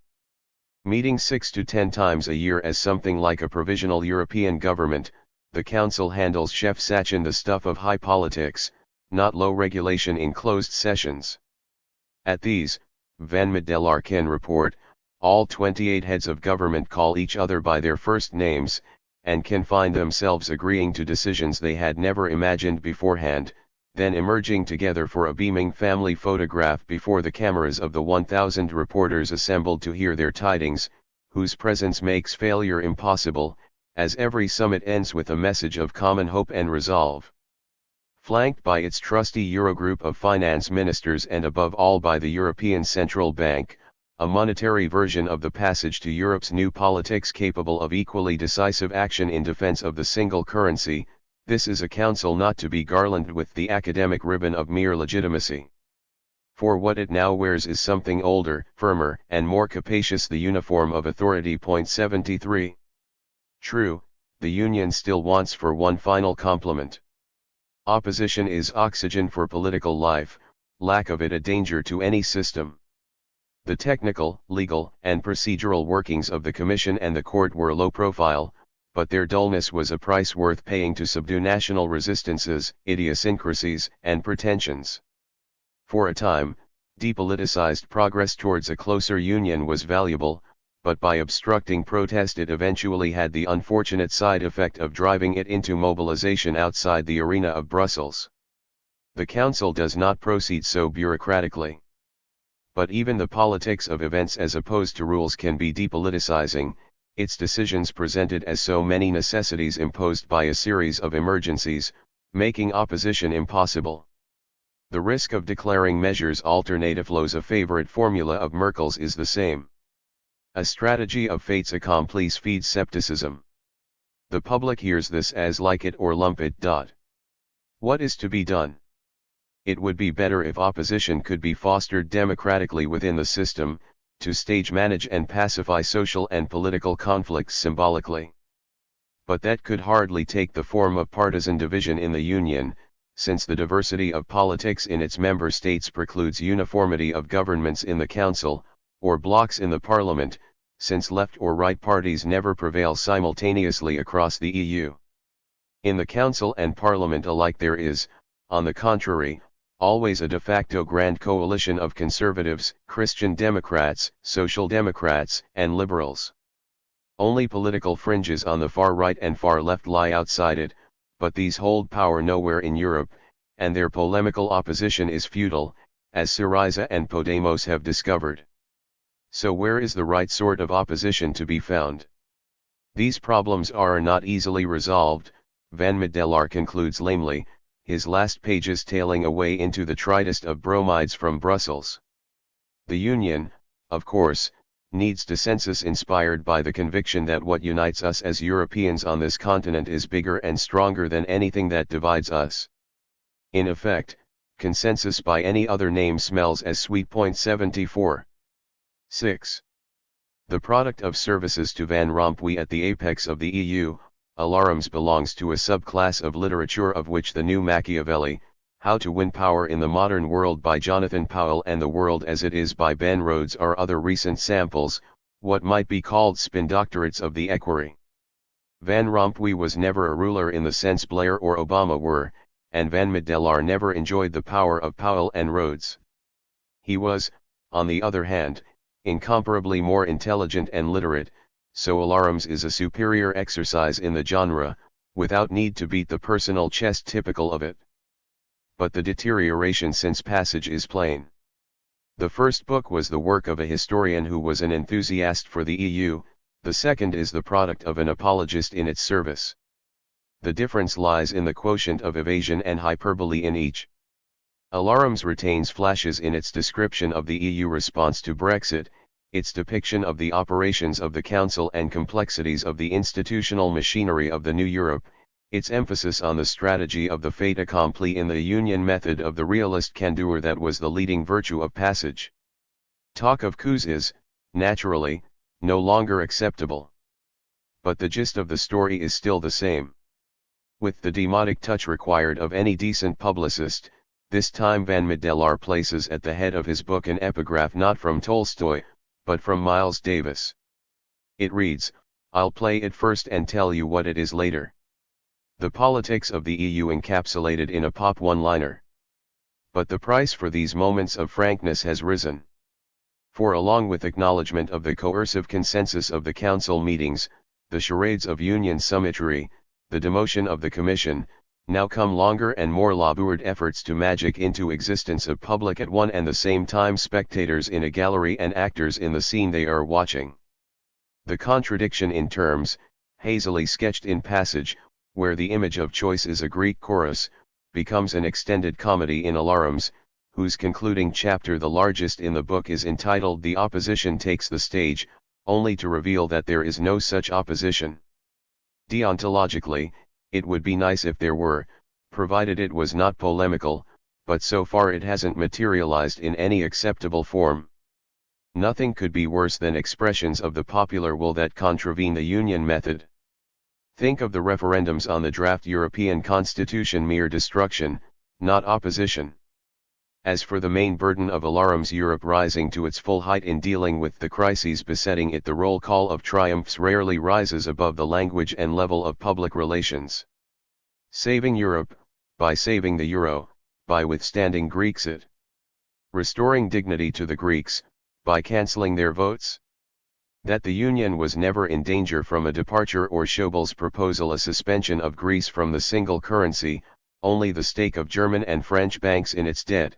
That the humiliation of commissioners from Brussels dictating laws, policies, regulations in Athens, dignity à la Hollandaise aside, the Troika's regime inflicted misery on the poor, the elderly, and the young in Greece. That Greek public debt today stands higher than when Papandreou was forced by Berlin and Paris to call off one referendum, or Tsipras capitulated after another. None of this rates a mention. Ukraine, geopolitical emancipation of Europe from America, resolute sanctions against Russia for annexing Crimea, enlightened interim compromise at Minsk.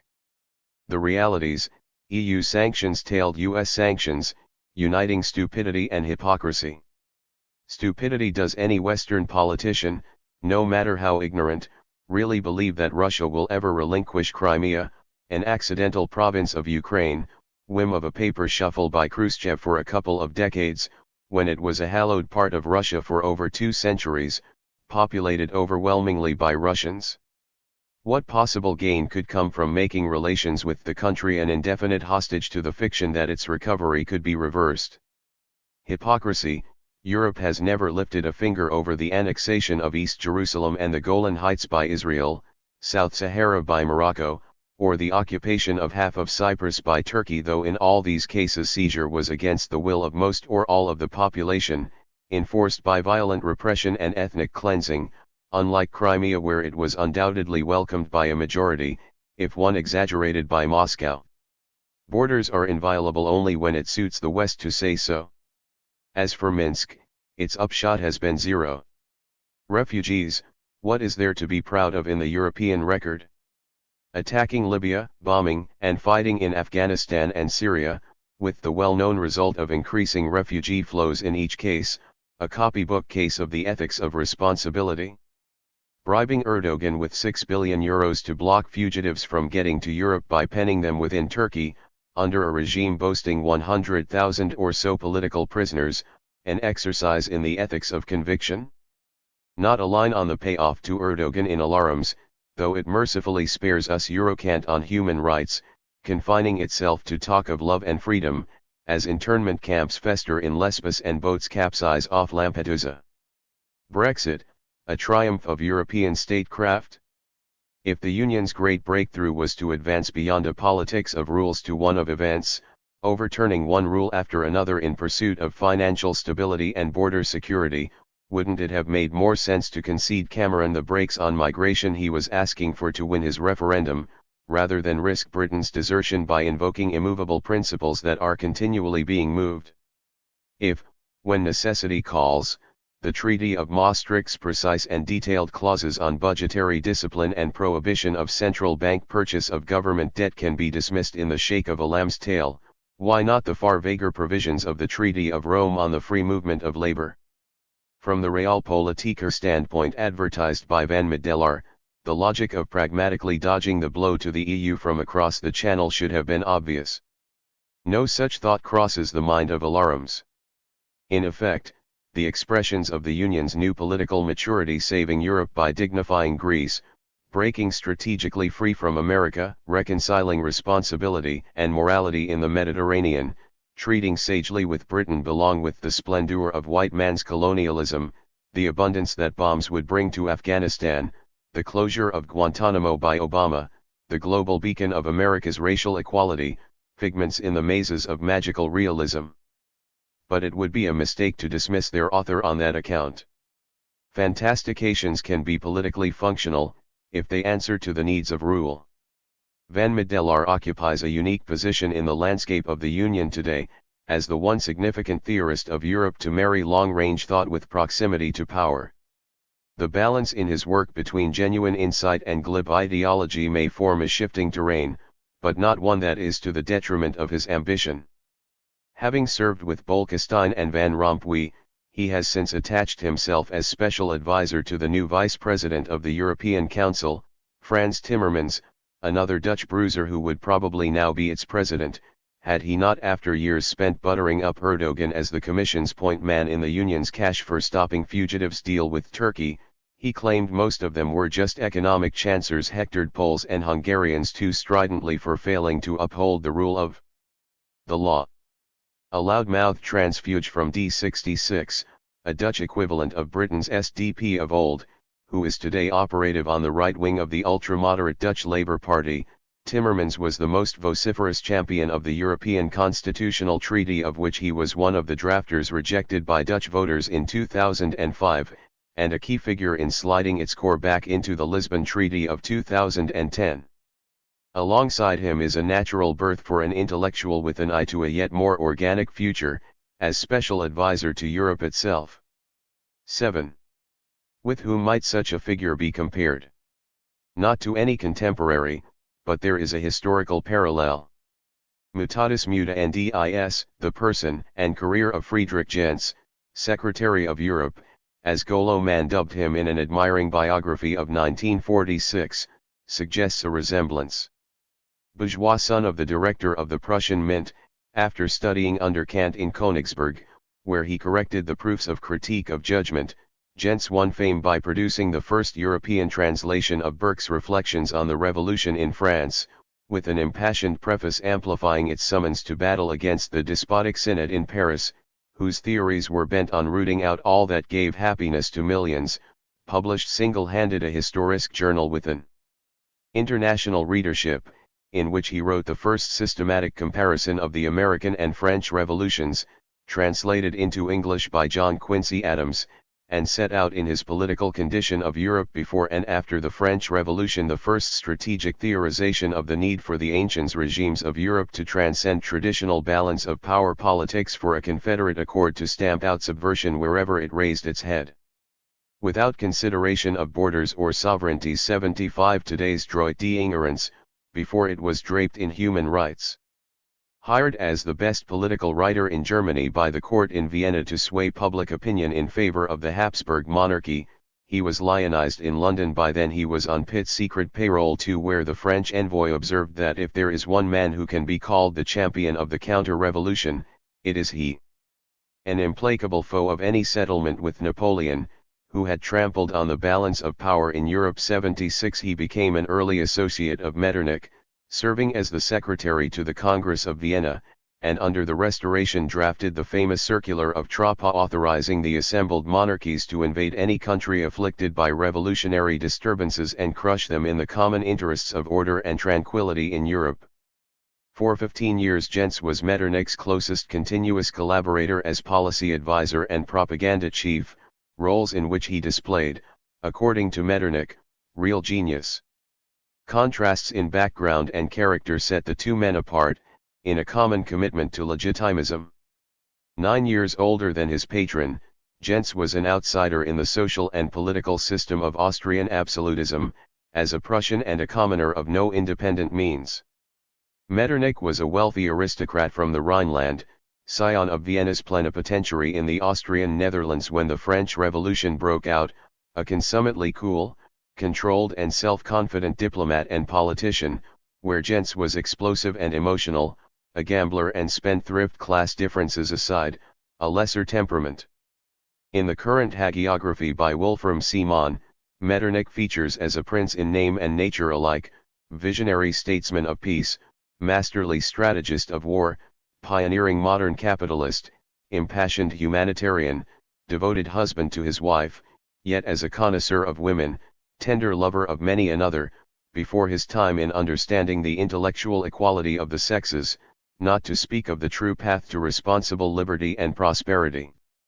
In a portrait in which no other figure in a potentially crowded canvas is allowed the smallest detraction from the monopoly of limelight accorded a hero who termed himself the savior of the world, Simon dismisses Jens in a paragraph as an ambitious journalist. 77 The reality is that, far better educated than Metternich, and a much better writer, Jens was also an original thinker of the European counter-revolution, in whose essays and books can be found the leading ideas of the Restoration long before they found scattered expression in the letters and papers left by Metternich, whose only sustained composition was self-serving memoirs put together posthumously by his son. So too Jens had an independence of mind capable of detaching him from the cause he served. In 1810 he could envisage a rational reorganization of post-Napoleonic Europe into no more than 11 states, including a politically united Germany and Italy, and the independence of Poland and Greece, just what the Congress of Vienna denied, and even as he helped conduct it 5 years later, could deliver a lucid judgment on it.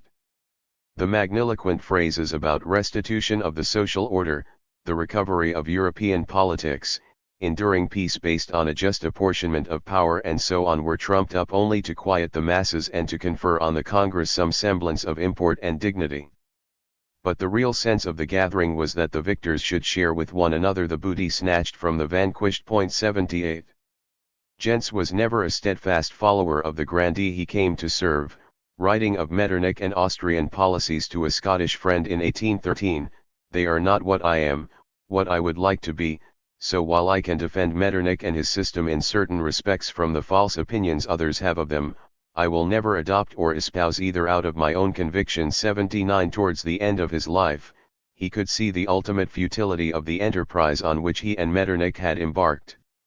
Writing in 1827, "I have always been conscious that despite the majesty and power of my superiors, despite all the single victories we achieved, the spirit of the age would prove mightier in the end than we, that thoroughly as I have despised the press for its extravagancies, it will not lose its ascendancy over all our wisdom, and that guile will no more than force be able to stay the will of time." 80.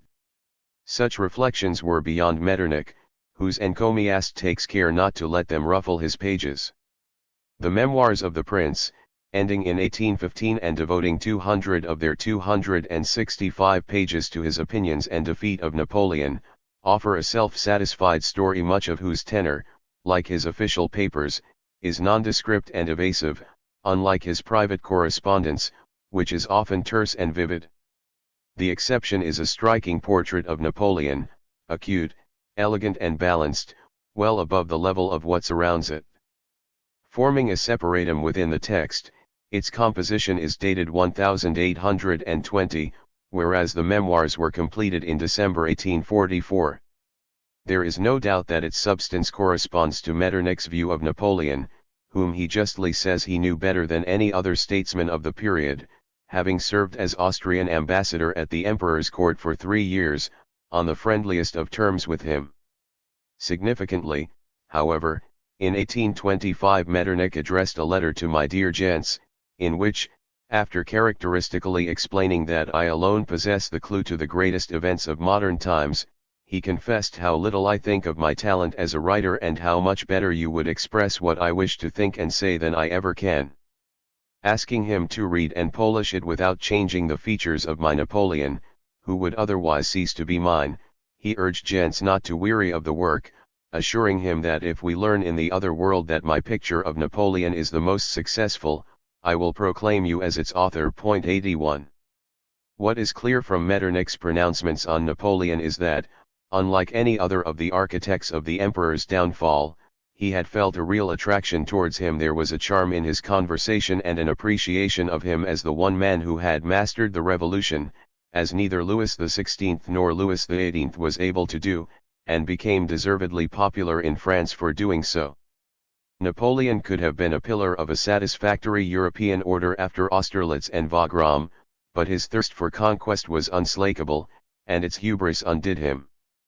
But while his immense weight pressed down on good and bad alike, both were released after he was gone, and while the elements of good were distorted or paralyzed, the elements of evil sprang to life and the revolutionary spirit was soon seen to take a new flight. 82 words written in a memorandum to the Tsar proposing that a central commission of Austria, Russia, and Prussia be set up in Vienna to crush the dangers of continental subversion, of which Metternich had earlier warned him in a secret memorandum bordering on hysteria.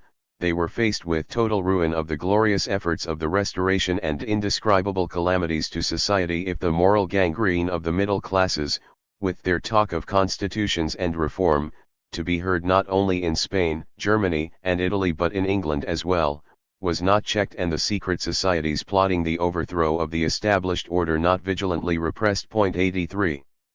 It is customary among historians to contrast the calm and good sense of Metternich, on which he prided himself in the struggle against Napoleon, with his increasing ideological rigidity after it. But there was no real contradiction between the two. Napoleon, though socially an upstart, was politically an equal, a guarantor of order with whom cordial relations were possible till he lost his way in Russia. In Metternich's imagination, the radicals, liberals, and utopians of the 1820s belonged with the sinister secret societies infesting the Europe of the Restoration, a rabble menacing the very order that Napoleon, author, after all, of a counter-revolution 84 had in his fashion upheld. Just here, however, is where contemporary conservatives can find inspiration. For Simon, Metternich's career after 1815 offers a premonition of our own times, and inspiration for how to handle them. The epoch of the Restoration? Banish the term, which is a misleading description of the objectives of the prince and his fellow statesmen in those years. It would be much more appropriate to describe their aims, and the constraints under which they acted, as giving rise to security policies. 85. These were required to defend the system of international law established in 1815 from attempted revolutions and rebellions, or assassinations and seizures of power, such as the Greek revolt against the Ottomans. For the brandmark of the period was the hitherto unwritten history of European-wide terrorism, which developed between 1817 and 1825. It was only because of this terrorism that nationalism was able to become an unassailable social power. In Greece and elsewhere, modern nationalism presented itself as a form of religious salvation and exploited a context of social economic backwardness, thereby generating a universally usable myth of utopian dimensions. It is easy, Simon remarks, to accuse Metternich of repression, but if we look around us today, the countermeasures he took against the jihadis of the period, comparable to the activities of modern intelligence services and other state institutions responsible for safeguarding constitutions, have continuing relevance in our own time. For do not the holy warriors of 1789, 1813 and 1819 have something in common with those of today, 86? The security policies set in place by Metternich were far-sighted not only in dealing firmly with the nationalism spawned by terrorism, but in furnishing the antidote to it. That lay in the historically evolved legal orders of the Holy Roman Empire and the Habsburg monarchy, and the fashion in which these were folded into the German Confederation set up at Vienna. In this, Simon goes on, Metternich was astonishingly modern, as we can see if we consider the contemporary scene in this respect too. The European Union follows the same model, guaranteeing national identity under the umbrella of composite statehood, in a way that advances the common interests of all. Perceiving the deadly bacillus carried by the nation-state whose unity led only to war, and rightly suppressing it in Italy, Metternich pioneered the vaccine against it. 87 The concert of Europe created at Vienna has found its historical successor in Brussels. The political connection between the two is a descent freely affirmed in the passage to Europe, where the founding states of the community were possessed from the outset of a profound consciousness of the legacy of the concert of Europe, and the meetings of their heads of government, informal at first, then institutionalized as the European Council in 1974, formed a contemporary Vienna 1814, 15.88 The historical circumstances of the Union of the 21st century, of course, differ vastly from those of Metternich's system. Composed not of aristocratic monarchies but of electoral democracies, it is in no danger of internecine fighting or revolution. Front lines in the war on terror are in other continents. The communist arena for nationalism is the football field. Nevertheless, it is equally clear that tension, mostly submerged but sporadically visible, is widespread between the elites and the peoples of Europe, as it was in the days of the Restoration, requiring extraterritorial interventions to keep public order once again. No longer military expeditions of the kind sent to crush Spanish or Italian liberals, these now take economic form, dictates of Berlin, Paris, or Frankfurt evicting unsuitable governments in Rome and Athens, commissaries of Brussels invigilating taxes, labor laws, pension systems of other lands for their conformity to neoliberal principles, today's legitimism.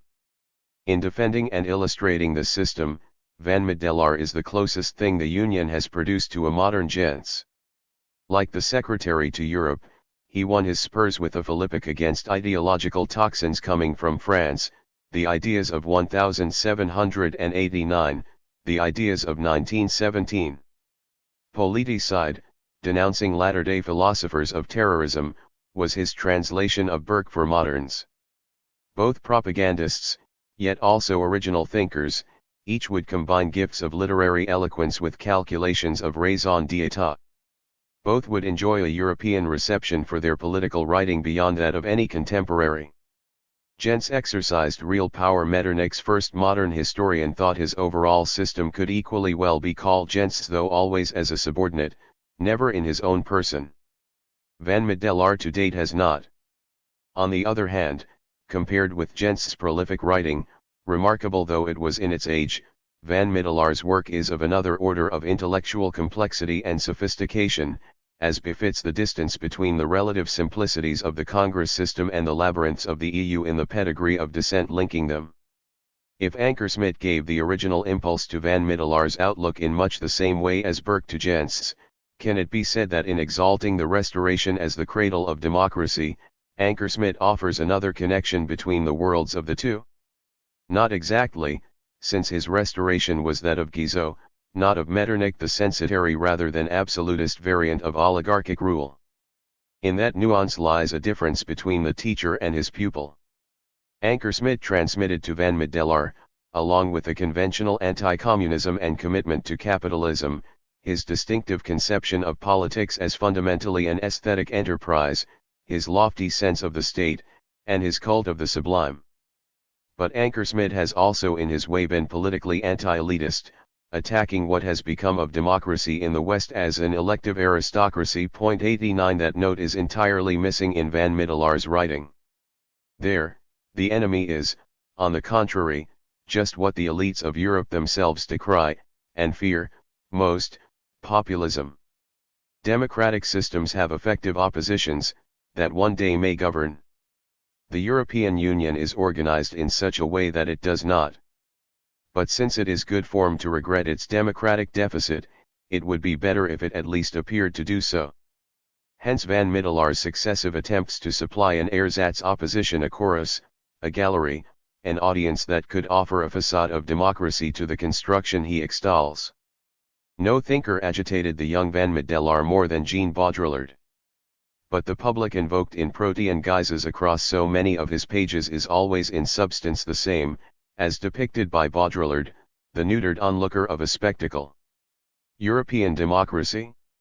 Less diplomatic than his aide, Van Rompuy has voiced the truths of Brussels more bluntly. In Greece, the performance of the Troika may have taken place a little too much in the media spotlight, better in a blackout. 90 What of the continent at large? I believe the Union is over-democratized, in so many words. 3. The rivets of unity. Quantitatively speaking, the shift in the center of gravity of work on the EU from America to Europe itself has been a product of a now vast academic industry, some 500 Jean Monnet chairs currently planted across the Union. Most of this is impassable to the general reader. But amid a sea of conformity, it has also seen the emergence of a cluster of thinkers whose writing represents a qualitative advance in critical understanding of the Union. In independence of spirit closer in type to Gramsci's traditional intellectuals, as distinct from the organic variant represented by Van Middelaar, these are not to be found nestling in official positions, form no collective school of thought, and are of diverse national and generational backgrounds. A short list would include Giandomenico Magione, theorist of regulation, the jurists Dieter Grimm and Thomas Horsley, the sociologists Klausoff and Wolfgang Streeck, the political scientists Chris Bickerton, Morten Rasmussen and Antoine Vauquet, the historians Kiran Klaus Patel and Vera Fritz. In the work of these and other scholars, the dynamics of European integration emerge in a cooler, more searching light than in Van Middelaar's panegyrics, revealing what these omit and scrutinizing what they don't with a finer lens. The Union, as we know it today, is a complex composed of 5 principal institutions: the European Commission, the European Court of Justice, the European Parliament, the European Council and the European Central Bank. A consideration of these can begin with the term conventionally encompassing the story of their development, European integration. This came from America, as Patel has shown, one adopted to avoid another term too pointed for tactical purposes in the politics of the 50s. The word it replaced was federation, rejected by governments and what interested opinion at large then existed, if ardently espoused by a small, but committed minority of activists. For these and their academic sympathizers, integration supplied a more neutral term for progress towards an ideal best kept, for the time being, in petto. Nowhere was it more helpful than in characterizing the work of the Court of Justice, which was, as Van Middelaar emphasizes, the first mover in the passage to Europe after the Treaty of Rome. Today the court remains, of all Union institutions, the most withdrawn from the public. Discreetly situated in Luxembourg, not exactly a European crossroads, and composed of judges appointed one per country by member states, its proceedings are hidden from public scrutiny, its decisions permit no admission of dissent, its archives grant minimal access to researchers. In modus operandi, the ECJ is the antithesis of the Supreme Court in America, whose emoluments it comfortably tops. Its president receives a salary worth some $400,000, plus many an allowance, the Chief Justice in Washington a measly $267,000. Historically, its origins date back to the first stage of integration, the European Coal and Steel Community born of the Schuman Plan, endowed with a Court of Justice that was rolled forward into the European Economic Community set up by the Treaty of Rome 5 years later, and then the European Union created at Maastricht. Thanks to the pioneering work of a young historian from Luxembourg, Vera Fritz, we now have a detailed scholarly study of the composition of the court in the first 20 years of its existence. Her findings are illuminating. There were 7 founding judges, and 2 advocates general. 2 Who were they? The Italian president of the ECJ, Massimo Pilotti, had been Assistant Secretary General of the League of Nations in the 30s. There he had acted as the long arm of the fascist regime in Rome, personally advising Mussolini on what countermeasures to take in maneuvers to shield Italy from condemnation by the League for its actions in Ethiopia. On resigning his post in 1937, Pilotti took part in the celebrations at Genoa of the conquest of Ethiopia, and during the Second World War headed the High Court of occupied Ljubljana after Italy's annexation of Slovenia, where resistance was met with mass deportations, concentration camps, and police and military repression. The German judge on the court, Otto Rees, had been so devoted a Nazi that without any duress he spent the war as an academic in Switzerland. He retained his membership of the NSDAP down to 1945.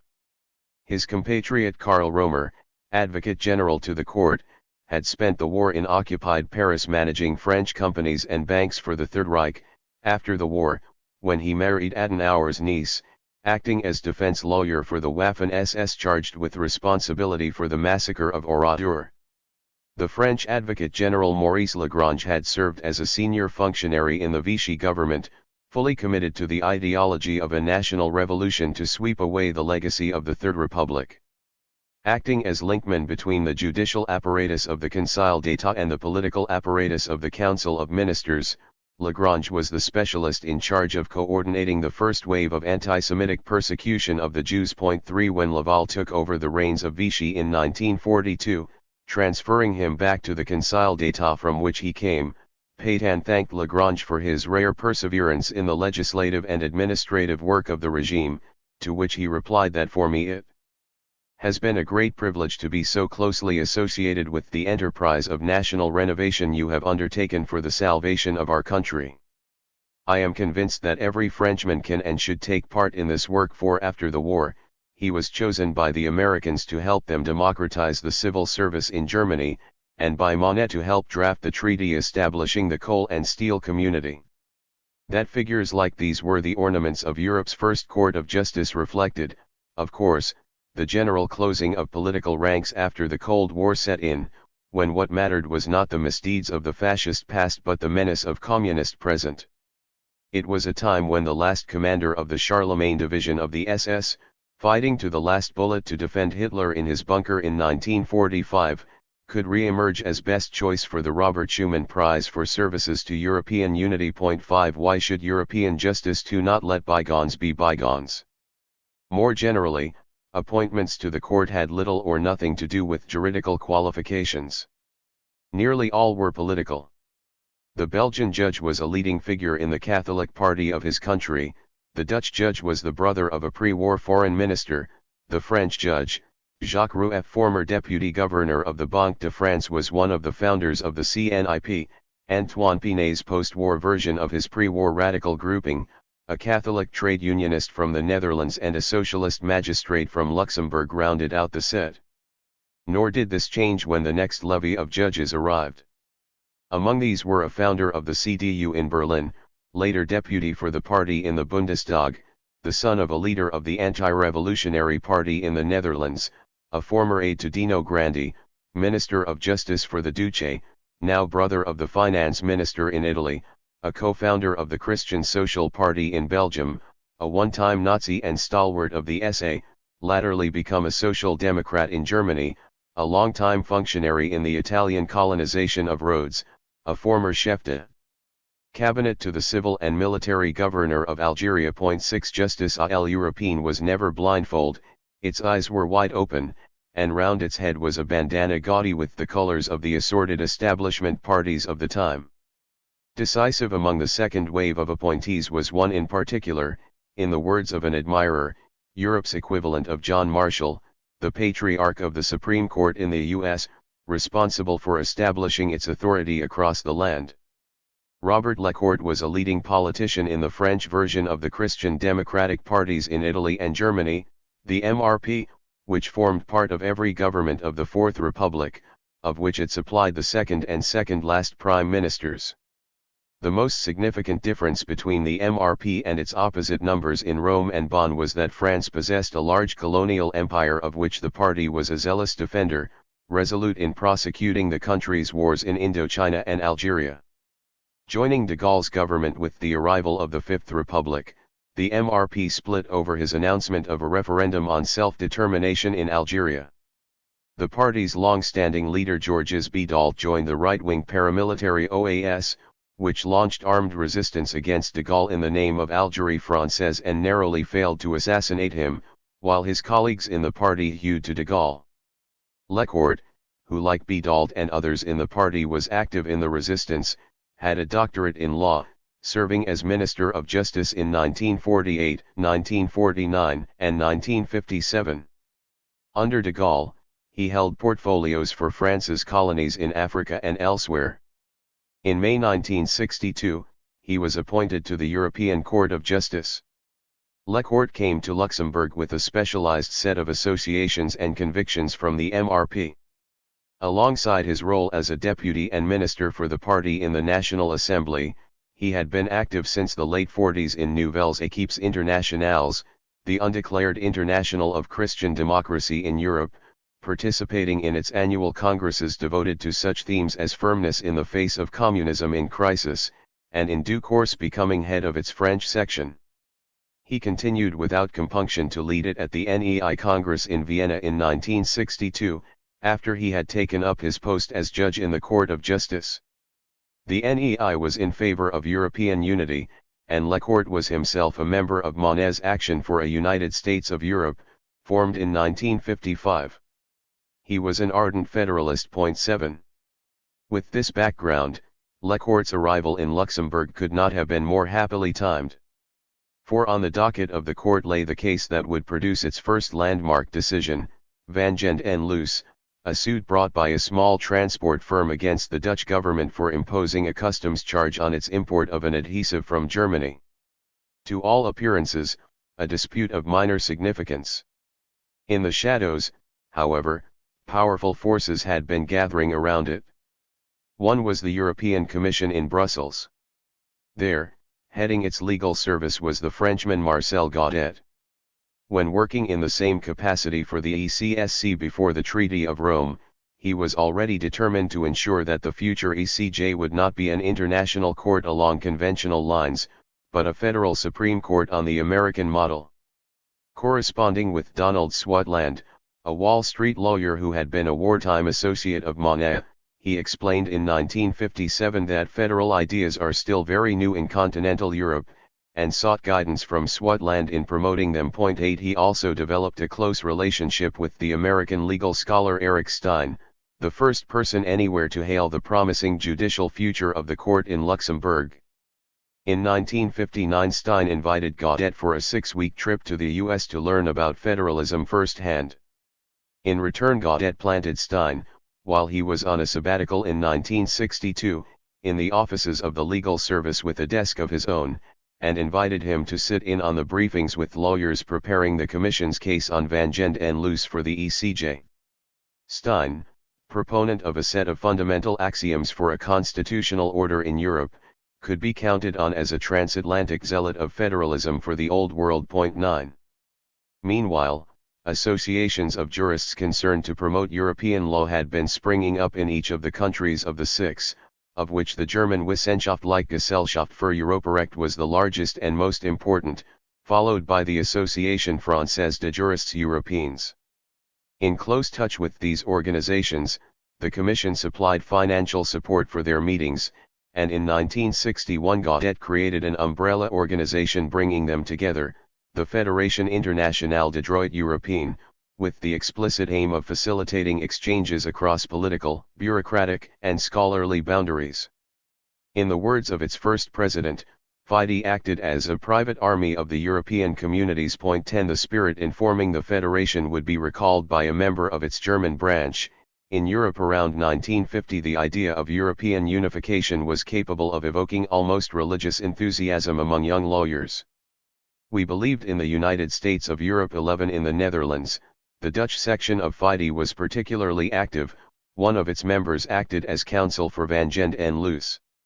It can be surmised with some confidence that the case in question was set up by this lobby. 12 However that might be, supported by the Commission, it found the right rapporteur in Luxembourg, where Lecourt, hot food from Paris, penned a historic verdict overturning a national law. A year later came the second decisive act. In Italy 2 lawyers, outraged by nationalization of the electricity industry, set up a challenge to the constitutionality of its issuance of a $3 utility bill. When the Italian Constitutional Court ruled that nationalization was not a constitutional issue, and could not be challenged by reference to the Treaty of Rome, as passed subsequent to it, they appealed to the European Court. 2 weeks after, its Advocate General argued that the Italian court could not be overridden, though it should be encouraged to seek ways of integrating European into national law. The WGE held a meeting in Hesse at which 3 of the ECJ's judges were present.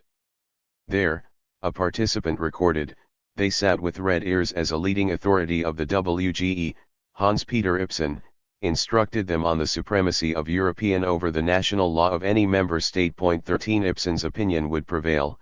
5 days later, Le Court issued the ECJ's ruling on Costa v. Enel to the same effect. The cornerstone of European justice was laid. Who was Ibsen? A jurist from Hamburg who joined the SA in 1933, and the NSDAP in 1937, becoming a full professor at the age of 32 on the strength of a doctorate, subsequently published as a book, Politik und Justiz, dealing with sovereign acts by the state that dispensed with considerations of justice. Exalting the German version of these based on the Führergewalt of Nazi power, finding expression since 1933 in arrests, purges, expropriations, Gleichschaltung of trade unions as superior to earlier merely governmental legislation in France, and the fascist variant in Italy based on legislative authority in a division of powers system. The book understandably attracted the interest of the Nazi Party's Central Chancellery. 14 Active in Brussels and Antwerp during the war, Ibsen served as a commissar for universities in occupied Belgium, where in April 1943 he extolled the external administration of the Third Reich that now covered Norway, Belgium, the Netherlands, France, the Ukraine, the Baltics, the general government of Poland, occupied areas of Serbia and Greece, not to speak of Alsace, Lorraine, Luxembourg, southern Styria, and the protectorates of Bohemia and Moravia, an area comprising some 2,865,000 square kilometers and 154 million inhabitants, in addition to the nearly 700,000 square kilometers and 90 million inhabitants of the enlarged Inner Reich itself, amounting in all to 46% of the total population of the continent. These lands held the promise of a future Großraumordnung of Europe, to which Germany could look forward, organized around it. 15 Before the war was out, Ibsen became Dean of the Law Faculty at the University of Hamburg and advisor to the Ministry of Justice in Berlin. In 1945 he was briefly deprived of his chair, but soon recovered it. A better-than-average Nazi career, it was capped with post-war honors as he became the doyen of European law in the Federal Republic, authoring a monumental summary of the subject in 1972. 3 years later Le Court became president of the ECJ. In this position, he wooed national judges with regular invitations to learn from Luxembourg a systematic campaign of seduction, assorted with champagne brunches, to disarm resistance to the supremacy it claimed. By the end of his tenure, some 2,500 magistrates from across the member states had enjoyed his hospitality. In the other direction, judges of the court were encouraged to pay ceremonial visits to the governments of the community, where they were typically received, an assistant could report, like emperors. Since so many of them had come from political backgrounds, or were scions of well-placed family dynasties, they could take these as opportunities for insider exchange of news and views of an informal kind, oiling the wheels of ECJ presence and influence. Le Court, with a long experience of journalism and politics, also encouraged his colleagues to give lectures and write articles for the Conoscenti to spread the glad word of the court, setting an energetic example himself. 16. In all this he was seconded from 1967 onwards by the arrival of Pierre Pescatori, another kin appointment, brother-in-law of the Prime Minister of Luxembourg and a more outspoken and prolific champion of federalism even than Le Court, his legal opinions serving in the words of one witness as the shock troops of supranational advance. 17 Together they propelled European justice forward in what would later be seen as its heroic age, one bold judgment after another sealing the court's authority over successive aspects of the life of the community. Le Court's record as its president, Pescatori declared after his chief had retired, was nothing less than a jurisprudential miracle. 18 His own contribution was to uphold still more firmly a teleological, rather than merely literal, Reading of the Treaty of Rome. For whatever its clauses might or might not say, it was inspired by ideals inherent in the common liberal and democratic traditions of the peoples of Western Europe that should acquire legal force. 19 After Lecourt had gone, it was Pescatori who delivered the last key judgment of the court as a driver of European unity, the market-leveling verdict of Cassis de Dijon of 1978, ruling that any product on legal sale in one country of the community was vendible in any other. Lecourt's strategy had always been to move gradually, avoiding any blatant provocation of national governments, deflecting their attention from momentous juridical pronouncements by attaching them to matters of seemingly minimal commercial importance.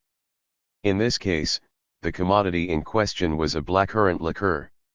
After Cassis de Dijon, strategic initiative passed to the European Council, which gradually took shape after its creation by Giscard in the mid-70s, and to the Commission after it came under the command of Delors in the mid-80s. The court handled an increasing number of cases and its judicial activism scarcely abated.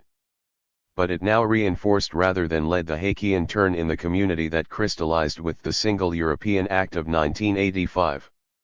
In the new century, it has enjoyed an extra shot of neoliberal adrenaline with the arrival in Luxembourg of converts to free market principles from Eastern Europe, resulting in two judgments in 2007: Viking and Laval, pitting Baltic freebooters against Nordic trade unions undermining labor rights. These were a departure from the tactical precepts of Lecourt, arousing adverse public attention of the kind the court had always sought to elude, and conspicuous further steps did not ensue. After Maastricht, an important task would still fall to the court, but of a different character. Its pioneering work, celebrated by Van Middelaar as the coup that essentially founded today's union, had been accomplished. 2. Where did this achievement lie? The two jurists who have spelt it out with greatest clarity are Dieter Grimm, for 12 years a judge on the German Constitutional Court, and Thomas Horsley, 2 generations younger, a senior lecturer in the Liverpool Law School. The decisions of the court in the 60s, Grimm has observed, were revolutionary because the principles they announced were not agreed upon in the treaties that created the ECSC and EEC, and almost certainly would not have been agreed upon had the issues been raised.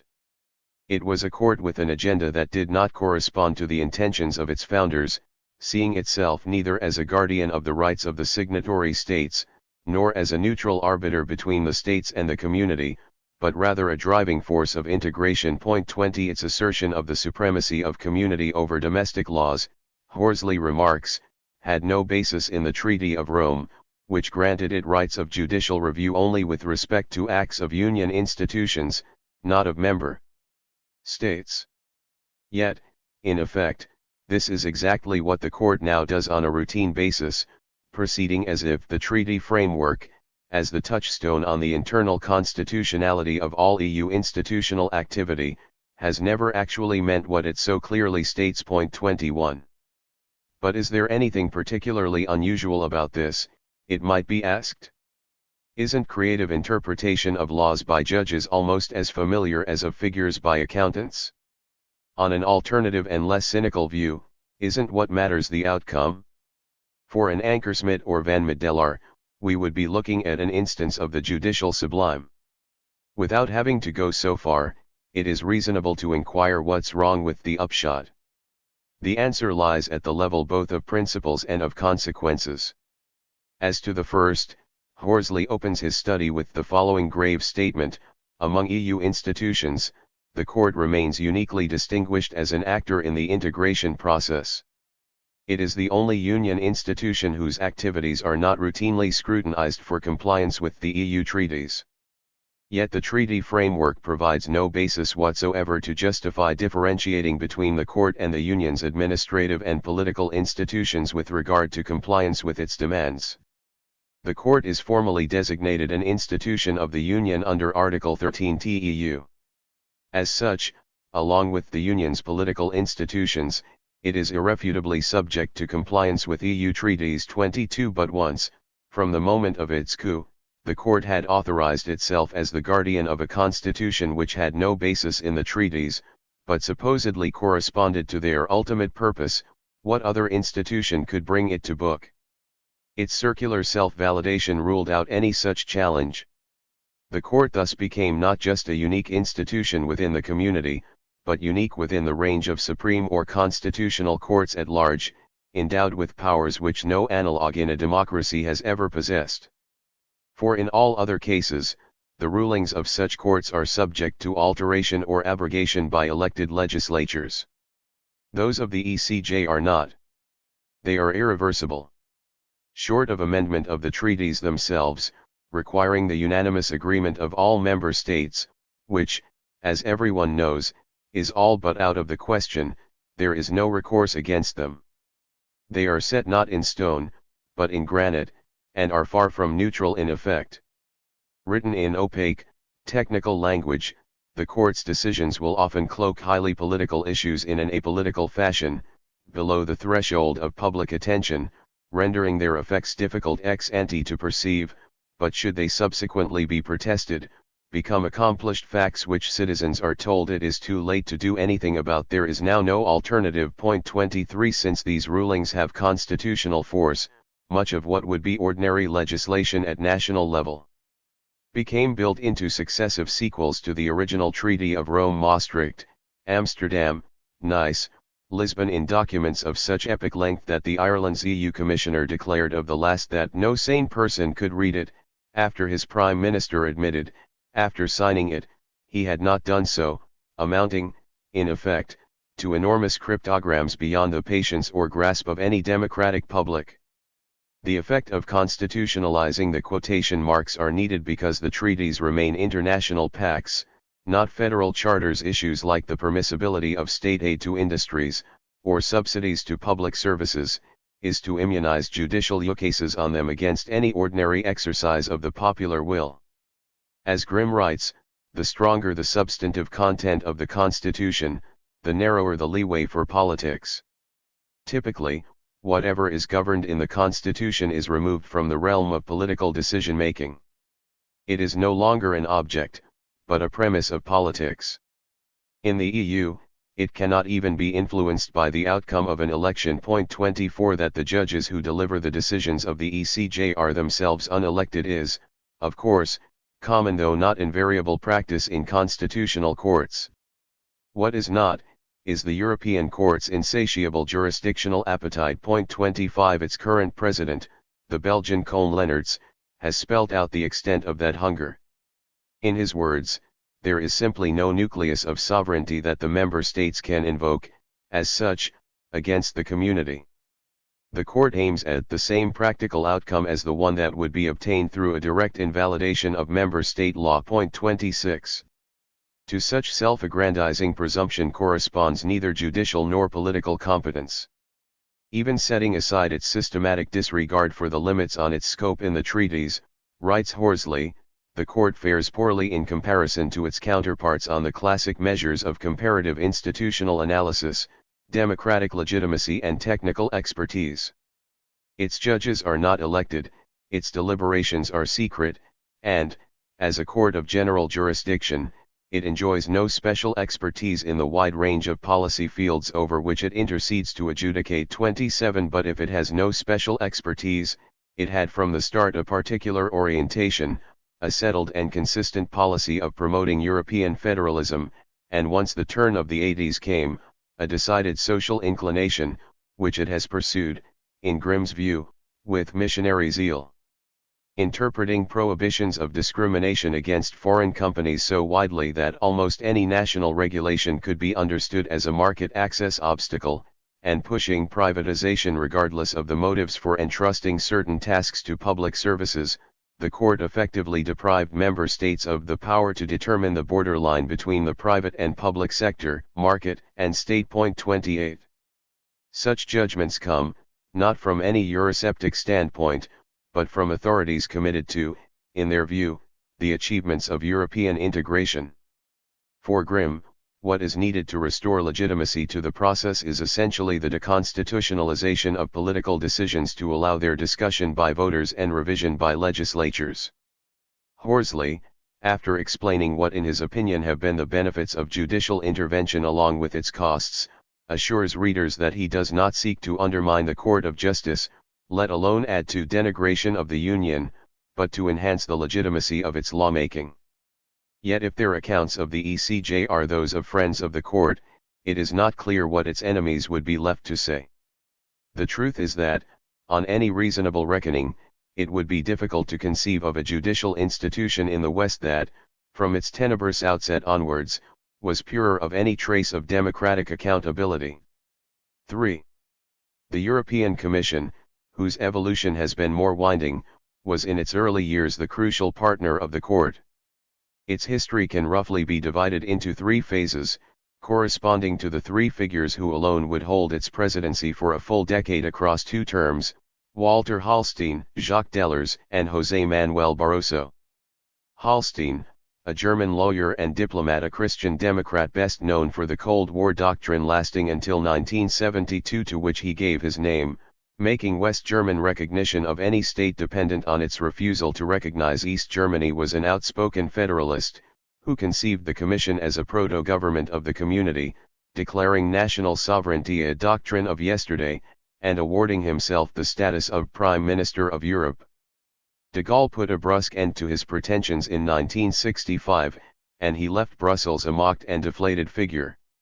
However, in his heyday, between 1958 and 1964, Hallstein presided over a commission that was a dynamo of energy in finding ways and means to circumvent the Treaty of Rome in the higher interests of European unity.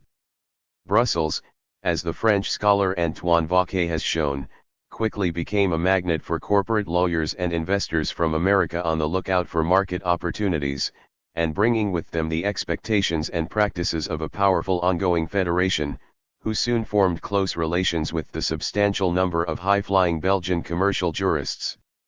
This common milieu offered smooth intermediation between arriving multinationals and the Commission, and a propitious setting for exchange of ideas with its key competition and legal services. The European Economic Community created by the Treaty of Rome was not conceived as a free-fire zone for the market, giving birth to a heavily subsidized and regulated common agricultural policy that was anathema to liberal economists, prompting Hayek's fellow thinker Wilhelm Röpke taking aim at its Belgian founder to denounce it as nothing more than a miserable Spakistan.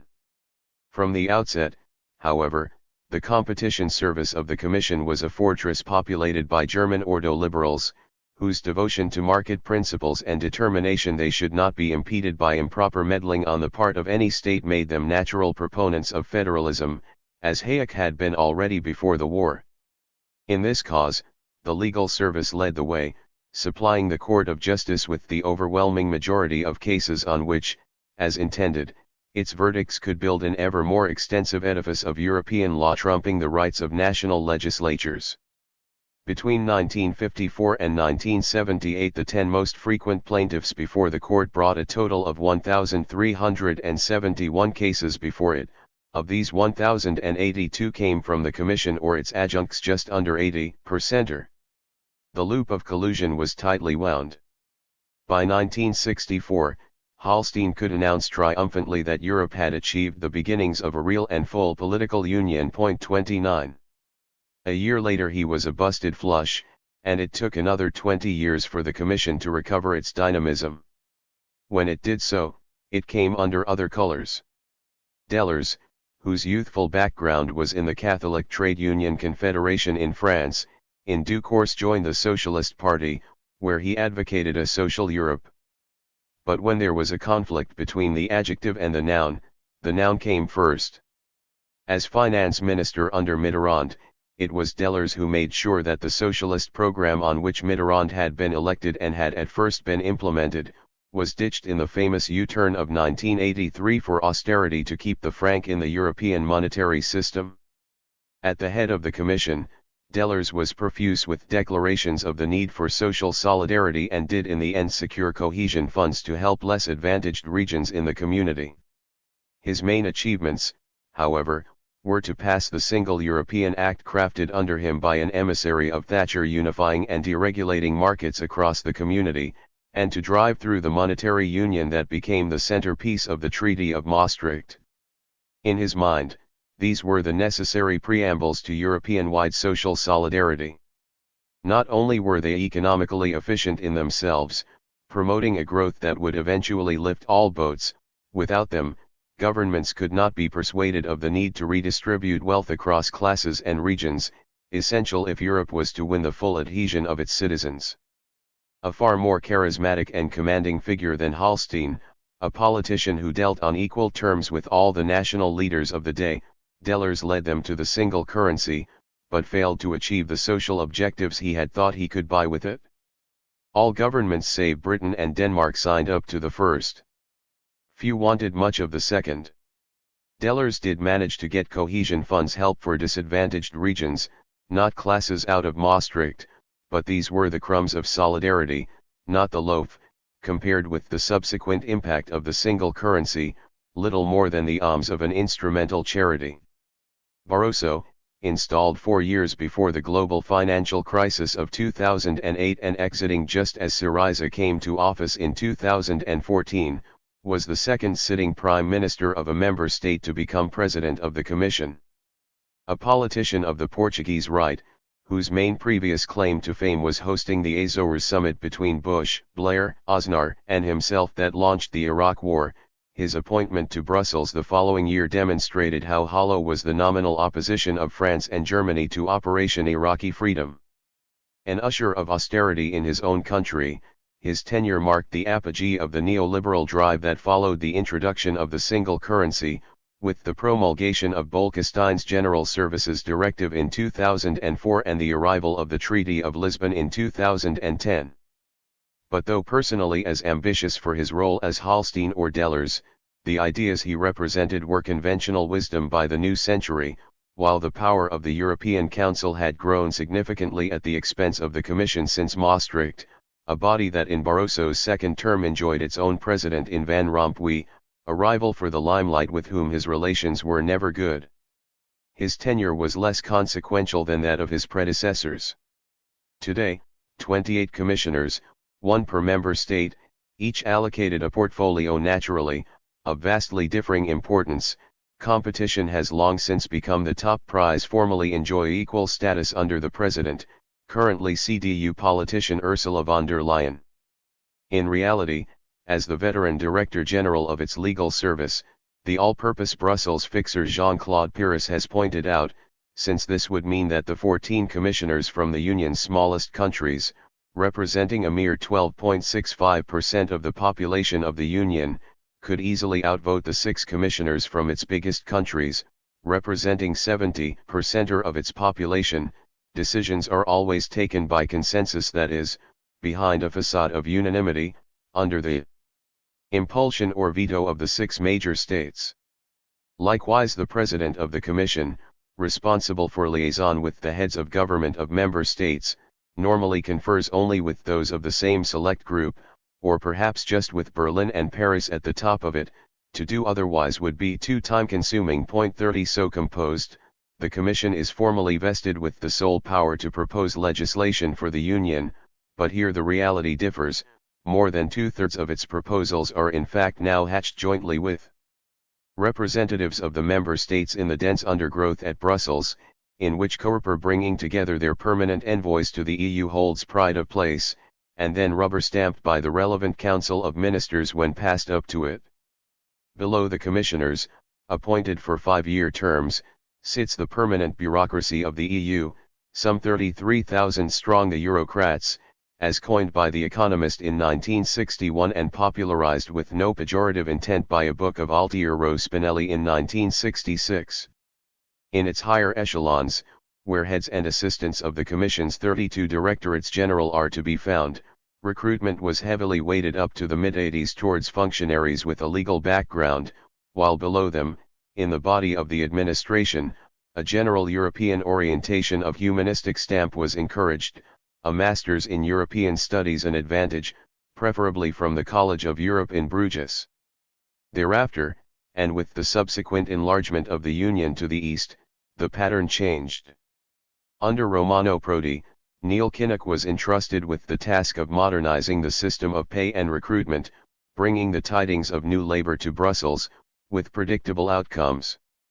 By 2014, 2/3 of the directors general were trained in economics, receiving commensurately higher salaries to compete with the private sector, and lower down, in the name of democratizing future intakes, knowledge of foreign languages or of any general culture faded as requirements, giving way to MBAs. 31.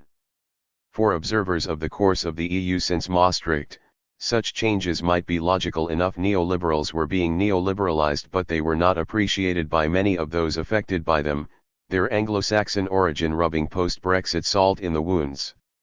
After having broken Europe from the inside for years, they're breaking it from the outside by destroying its political legitimacy, said one.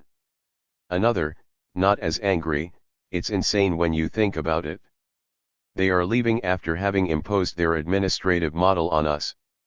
Caustically commented yet another, the new model is the Procter & Gamble 132. Barroso's elevation, from presidency of the Commission to chairman of the International Division of Goldman Sachs, was a natural sequel to these reforms. But the alteration of outlooks and mores in the Commission has also to be understood in terms of its surroundings. There are some 30,000 registered lobbyists in Brussels. In 1994 only 5% of these represented trade union, environmental, feminist or other public interest groups, over 90% were business organizations seeking prebends and favors. 33 That is over double the number infesting Washington, reckoned at a mere 12,000. That Europe's executive could resist infection from the vapors of the swamp is implausible.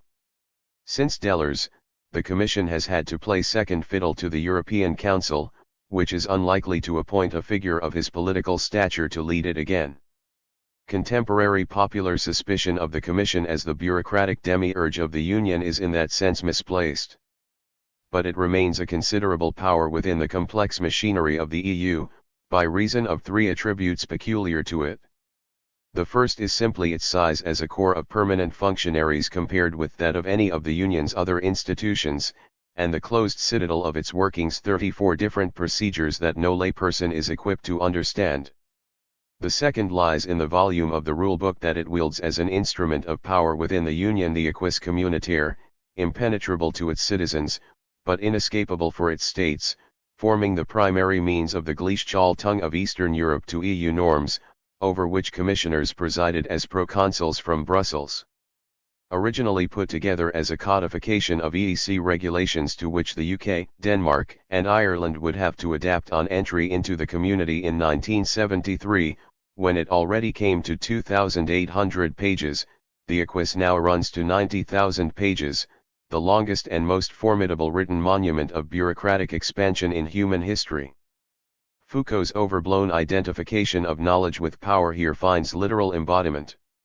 This technical and cognitive equipment, writes Vauquet, going on to quote Joseph Weiler, is not only the instrument that officially defines and authenticates that Europe to which candidates are applying in phases of enlargement, it equally inserts itself into the most routine operations of the EU, turning into Europe's constitutional operating system, axiomatic, beyond discussion, above debate, like the rules of democratic discourse, or even the very rules of rationality themselves, which seem to condition debate but not be part of it. Nor, of course, is it institutionally neutral. As it formalizes a stable figure of Europe and of its value objects, the acquis implicitly locates the ability and responsibility for the rational guidance of European affairs in particular institutions and professional groups, while dispossessing others. 34.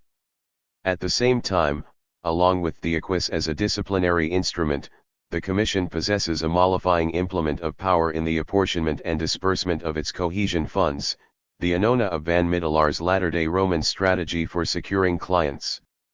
These form a significant source of patronage, usable to induce compliance or reward loyalty, whose promise could be critical in winning local elites to the will of the Union, if also conditions bent where it was politic to overlook corruption in the interests of ideological subsumption, as in Romania and other candidates for membership.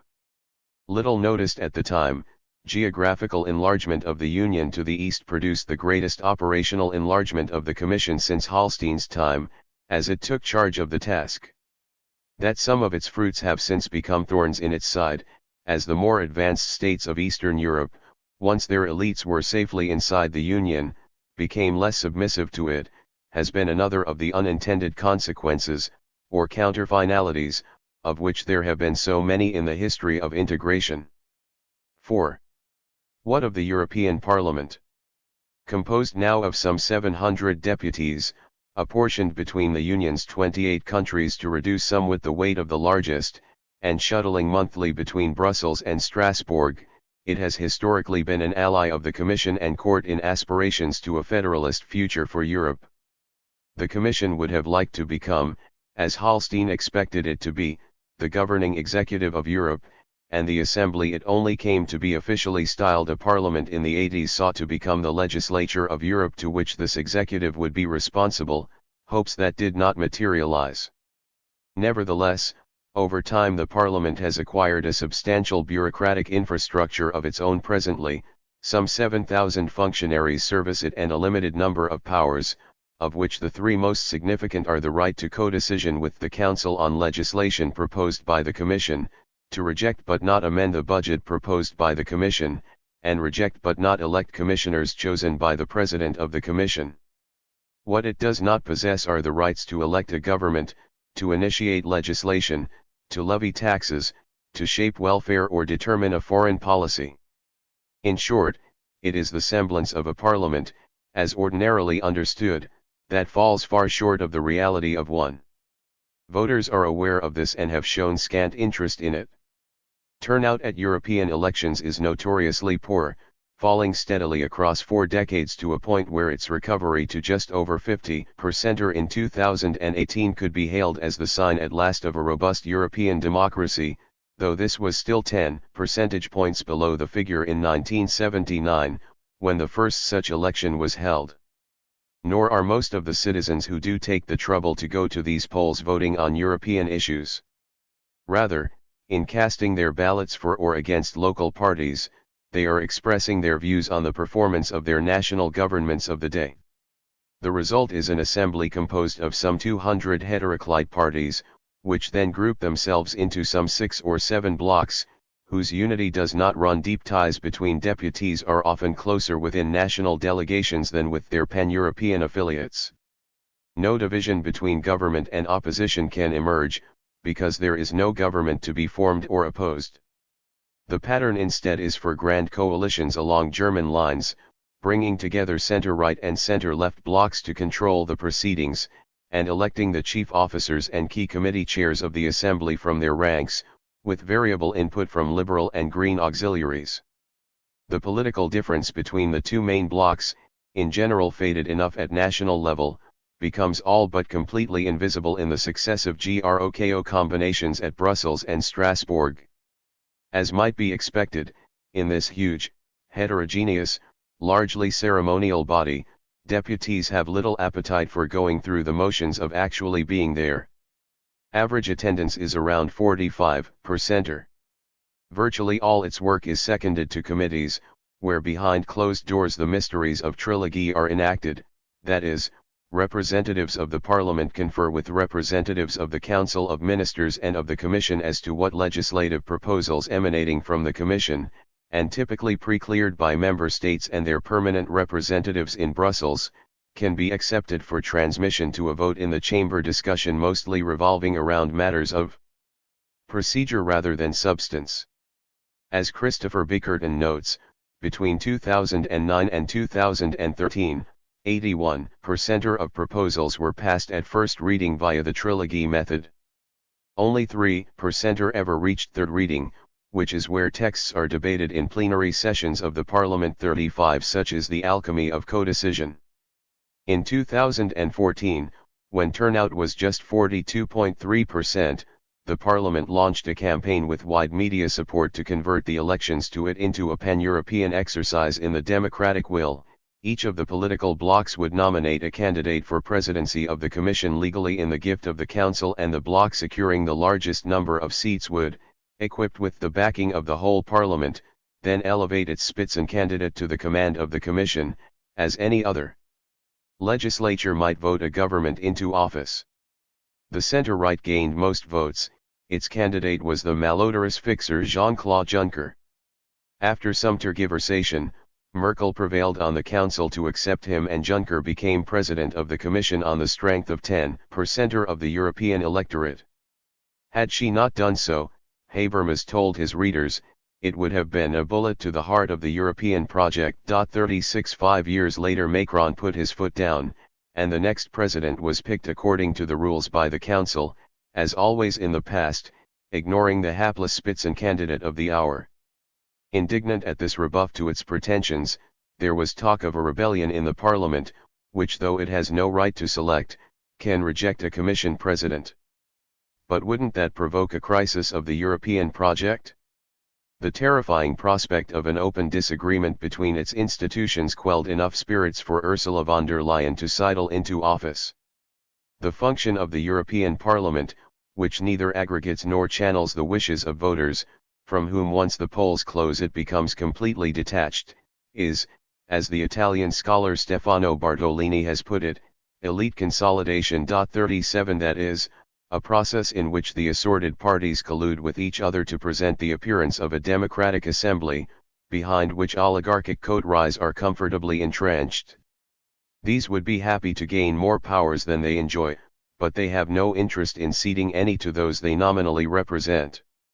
The width of the gap between the institution and the populations beneath it can be judged from the rare occasions on which the latter have been able to make their voice heard directly. In the Netherlands, turnout for the European elections of 2004 was just 39%.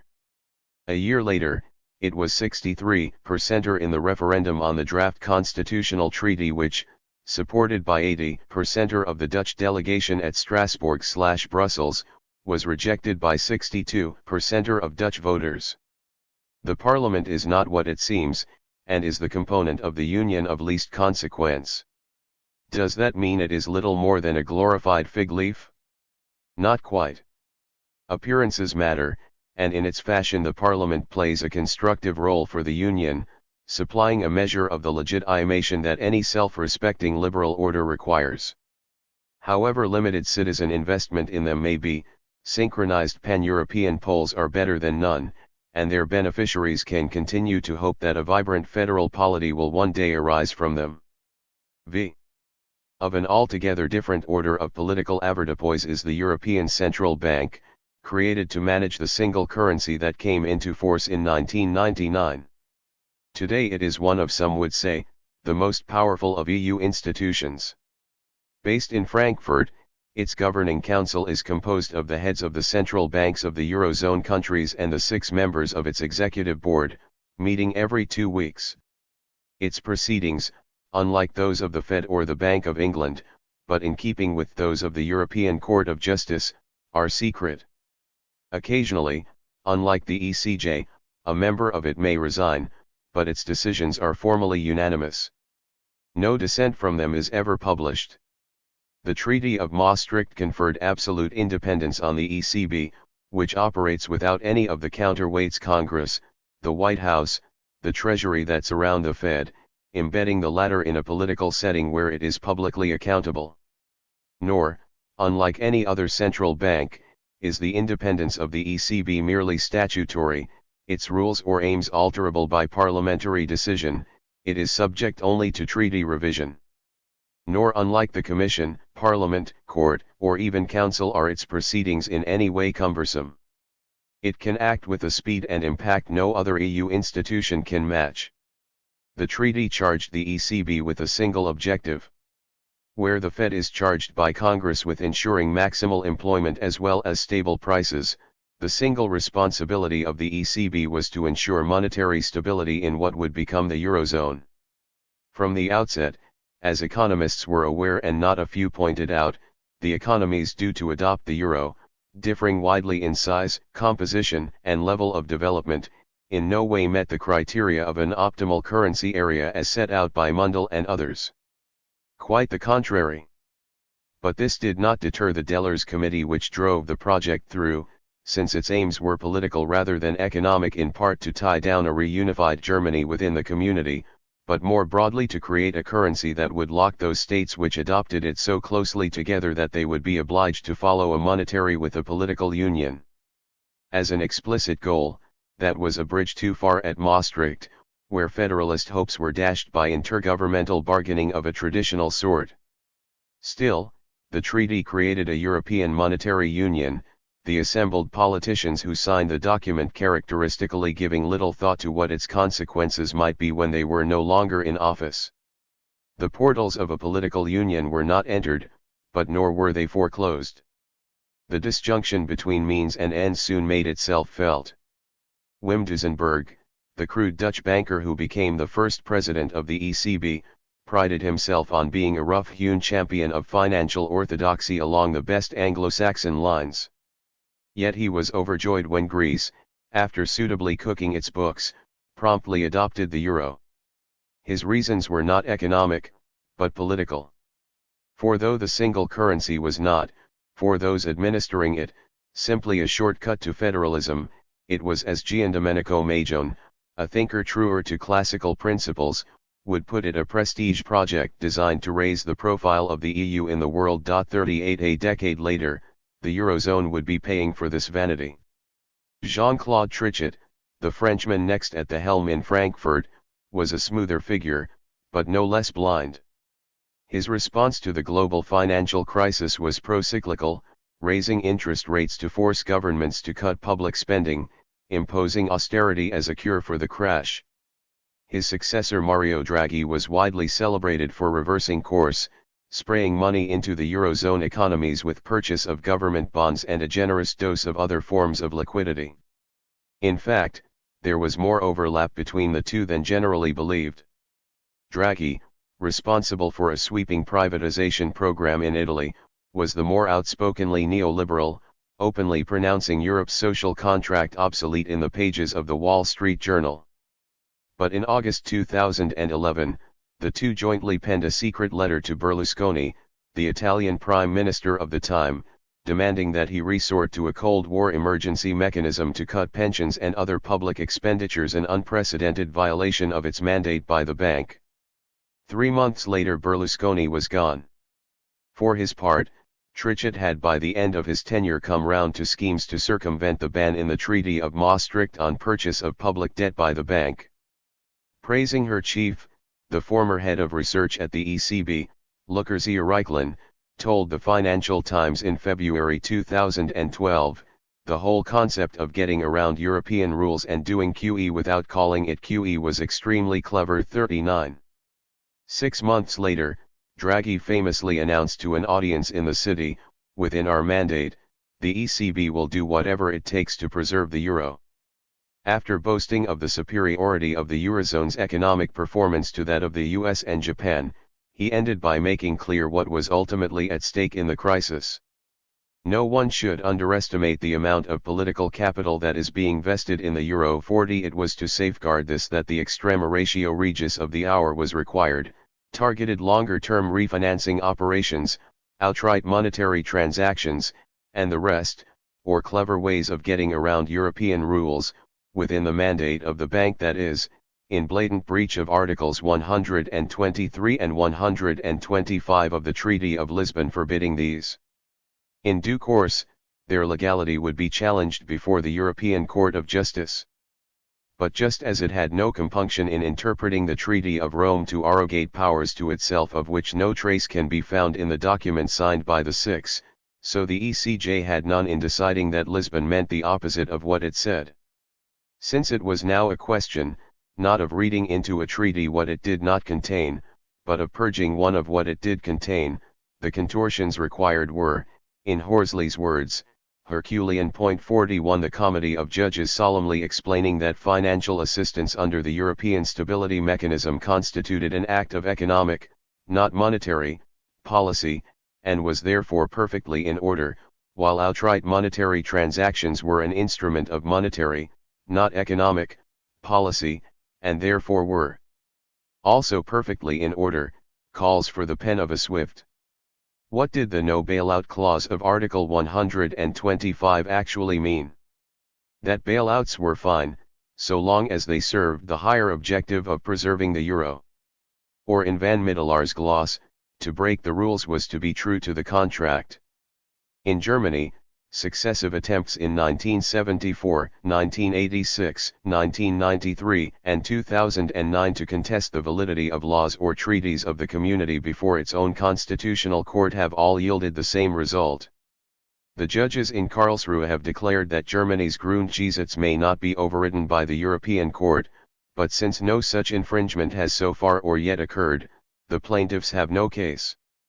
This year, it was called upon once more, this time to pronounce on the legality of the blessing the ECJ had given the ECB's bond purchasing program. Once again it declined to say this was illegal, while observing that the proportionality of its effects had not been adequately appraised, and instructing the German government and the Bundesbank to conduct such an appraisal and ensure appropriate proportionality. There was uproar in the Euro media. The Financial Times was apoplectic. "The German court throws a grenade under Brussels' legal order," cried Martin Sandbu. The court had launched a legal missile at the heart of the EU. Its judgment is extraordinary. It is an attack on basic economics, the central bank's integrity, its independence, and the legal order of the EU, thundered Martin Wolf. Future historians may mark this as the decisive turning point in Europe's history towards disintegration. 42 They need not have turned a hair. The Bundesverfassungsgericht is a mostly toothless body, as its studiously suspended judgments indicate. Best known for meekly overturning Germany's basic law to allow Schröder and Merkel in 2005 to stage an unconstitutional election before polls were due, it takes care to avoid serious offense to the Obrigkeiten of the day. Berlin and Frankfurt are unlikely to have much difficulty sending Karlsruhe back to sleep. No piety is intoned so frequently by the EU, or identified so complacently with itself, as the rule of law. Fata la leg, trovato l'ingano holds popular wisdom in Italy. The adage implies that those who make and those who trick the law are not the same. What distinguishes the Union is that the two are one. In the hands of the European Court and the chorus of its admirers, the rule of law has more or less come to mean the misrule of lawyers who will stop at nothing to bend texts to their pleasure, at the expense of ordinary understandings of what a principled justice should direct. So what, it may be asked, if higher needs are served the survival of a monetary union on which rational labor markets, taxes, and transfers, the prosperity of all depend? But as more than one writer has replied, are bankers and judges the most competent authorities to determine what pensions or wages should be? Certainly, in these matters they do well enough for themselves. Is that the most appropriate qualification? Fritz Sharp's dictum stands: in the EU, it is precisely those institutions which have the greatest impact on the daily life of most people that are furthest removed from democratic accountability: the European Court of Justice, the European Central Bank, the European Commission. 6. Less removed is the last of the Union's institutions, the European Council, since it comprises heads of government enjoying majorities in genuine parliaments, the product of meaningful elections. As such, it has become the peak authority of the Union. Van Middelar's passage is largely the story of its rise to this position, and its claim that the Council is now the principal driver of European integration is warranted. What it does not do is look beneath the hood. What kind of a vehicle has been advancing? That is the subject of the most fundamental of all works on the EU of the past decade, Christopher Bickerton's European Integration, whose anodyne title, shared by dozens of other books, conceals its distinction, which comes in a subtitle, From Nation-States to Member States, that delivers its argument. Everyone has an idea what a nation-state is, and knows that 28 countries are member states of the European Union. What is the conceptual difference between the two? Bickerton's definition is succinct. The concept of member state expresses a fundamental change in the structure of the state, with horizontal ties between national executives taking precedence over vertical ties between governments and their own societies. This development first struck him, he explains, at the time of the Irish referendum on the Treaty of Lisbon. When the no was announced, members of the Irish government expressed a mixture of surprise and embarrassment, surprise as they were unfamiliar with the sentiments prevailing within their own population, and embarrassment because this compromised many of the promises they had made to their peers at previous meetings in Brussels. 43. How did the transition from nation-state to member-state come about? After the Second World War, Bickerton follows Alan Mulward and John Ruggie. A class compromise between capital and labor was reached in Western Europe, taking the organizational form of a corporatist state committed to full employment, a range of welfare services, and a set of transfer payments. Based on steady economic growth, the ideological consensus of this period presumed a strong measure of government involvement in economic life, and delivered rising popular living standards. Yet at the same time a more egalitarian and redistributive social contract than in the pre-war years coincided with a narrowing of the political spectrum, de-radicalization of the left presaging a broader depoliticization to come, and lack of political experimentation leading to dominance of centrist parties. 44 The general economic crisis of the 70s saw the unraveling of this class compromise, as growth sputtered, industrial unrest grew and Keynesian ideas gave way to Haykian or public choice doctrines dismissive of any conception of a social contract. For a time, governments continued to try familiar recipes, but by the early 80s neoliberalism had arrived, pioneered by Thatcher, followed by Mitterrand's U-turn, and the crushing of Danish, Belgian, and British strikes.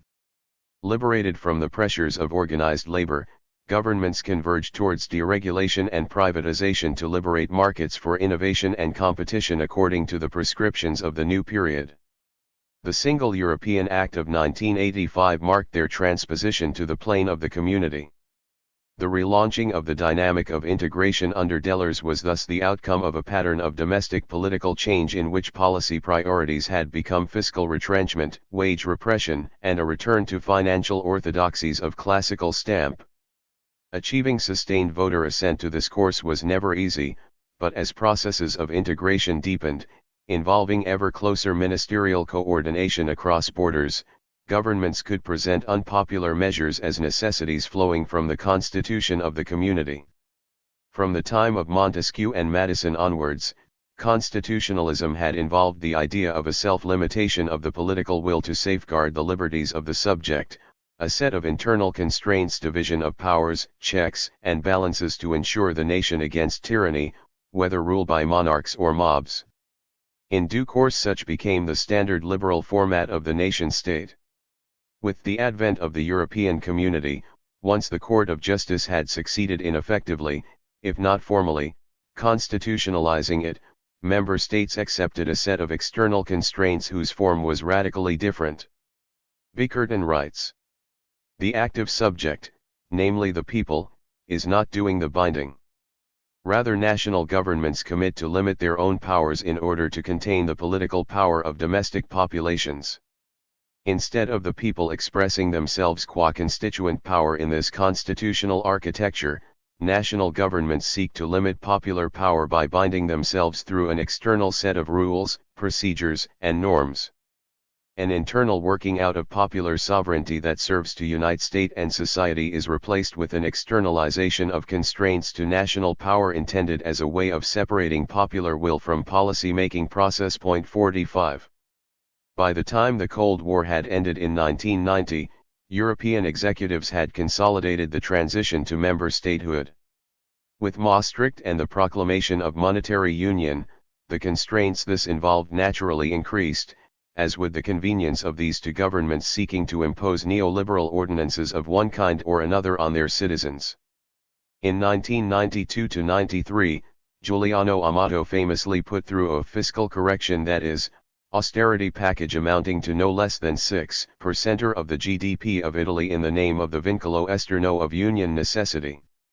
When the single currency, far from bringing the renewed growth and prosperity promised of it, plunged Italy into prolonged stagnation and regression, and the Eurozone as a whole into crisis, the upshot was not to loosen the corsets of member statehood, but to tighten them still further, with a spectacular constriction of popular sovereignty in the Fiscal Compact of 2012. In this, the external restraints of the Union were for the first time written, at German behest, into the very internal constitutions of successive member states, and their annual budgets, at the traditional heart of domestic politics, became subject to invigilation and instruction by envoys from Brussels. Though friction is rarely absent from such visitations, the discipline they represent has for the most part come to be accepted as part of the natural order of things. For member states, the Eurozone is not just a currency union but also a collective framework for coordinated macroeconomic policy making to which all belong and which in multiple ways is constitutive of their identities and interests as member states. 46 Not least in shielding them from the intrusion of potential protest, as the outcome of expert committees ratified in ministerial conclaves, announced by heads of government, and presented to citizens at home as fates accomplis becomes the norm. In this process, what sets the EU apart, as a political structure unlike any other, is the presumption of consensus and the protocols that follow from it, which form the working code of its being. In Brussels, emissaries from the different nations confer together on questions in their specialized fields, developing a common esprit de corps and professional identification with the technical side of their discussions, in a system designed to exclude the unpredictability of public debate or political disagreement. The same pattern then holds higher up, as decisions are passed to the Council of Ministers in any given area, and where required finally up to the European Council itself, anointing the upshot with its family photographs and unanimous communiques. The imperative of consensus is all.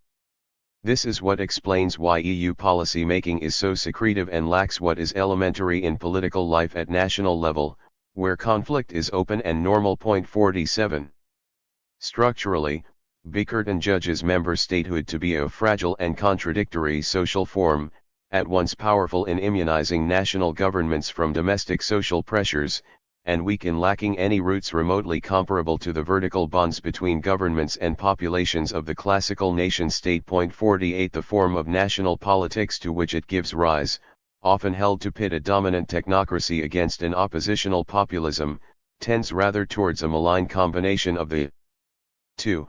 Leaders such as Sarkozy mixing a populist stance on immigration with a technocratic approach to the economy, or Blair posturing as a pragmatic manager close to the feelings of ordinary people, Macron offering the latest version of the blend.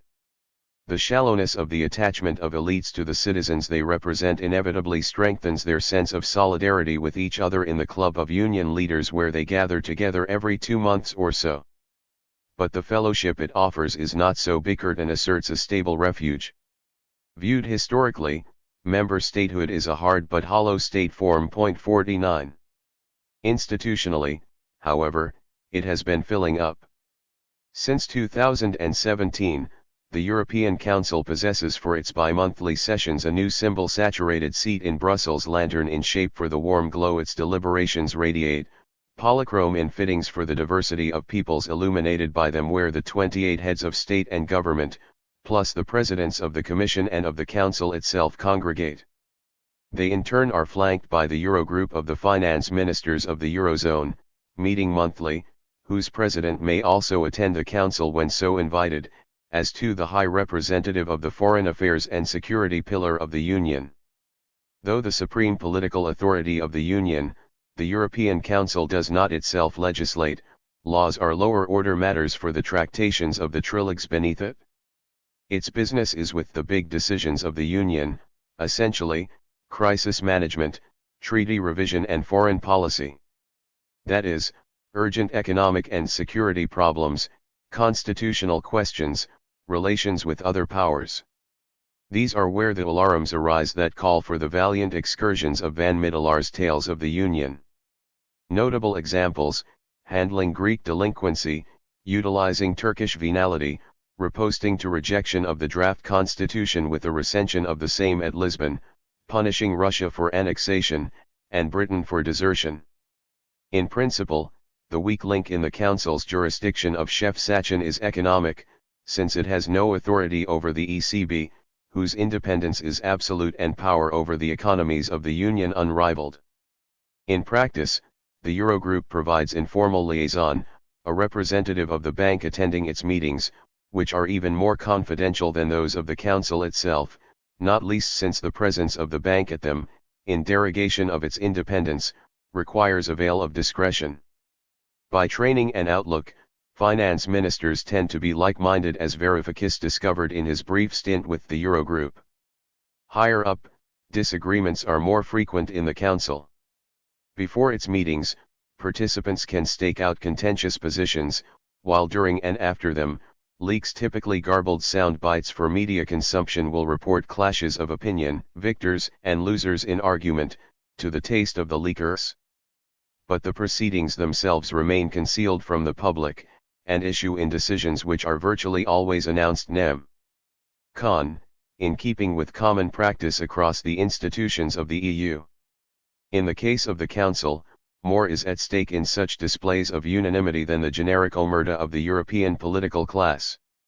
For the truth behind them is uncomfortably at odds with the formalities of its composition, in which all member states are technically equal, and can block decisions in conflict with what they believe to be vital national interests.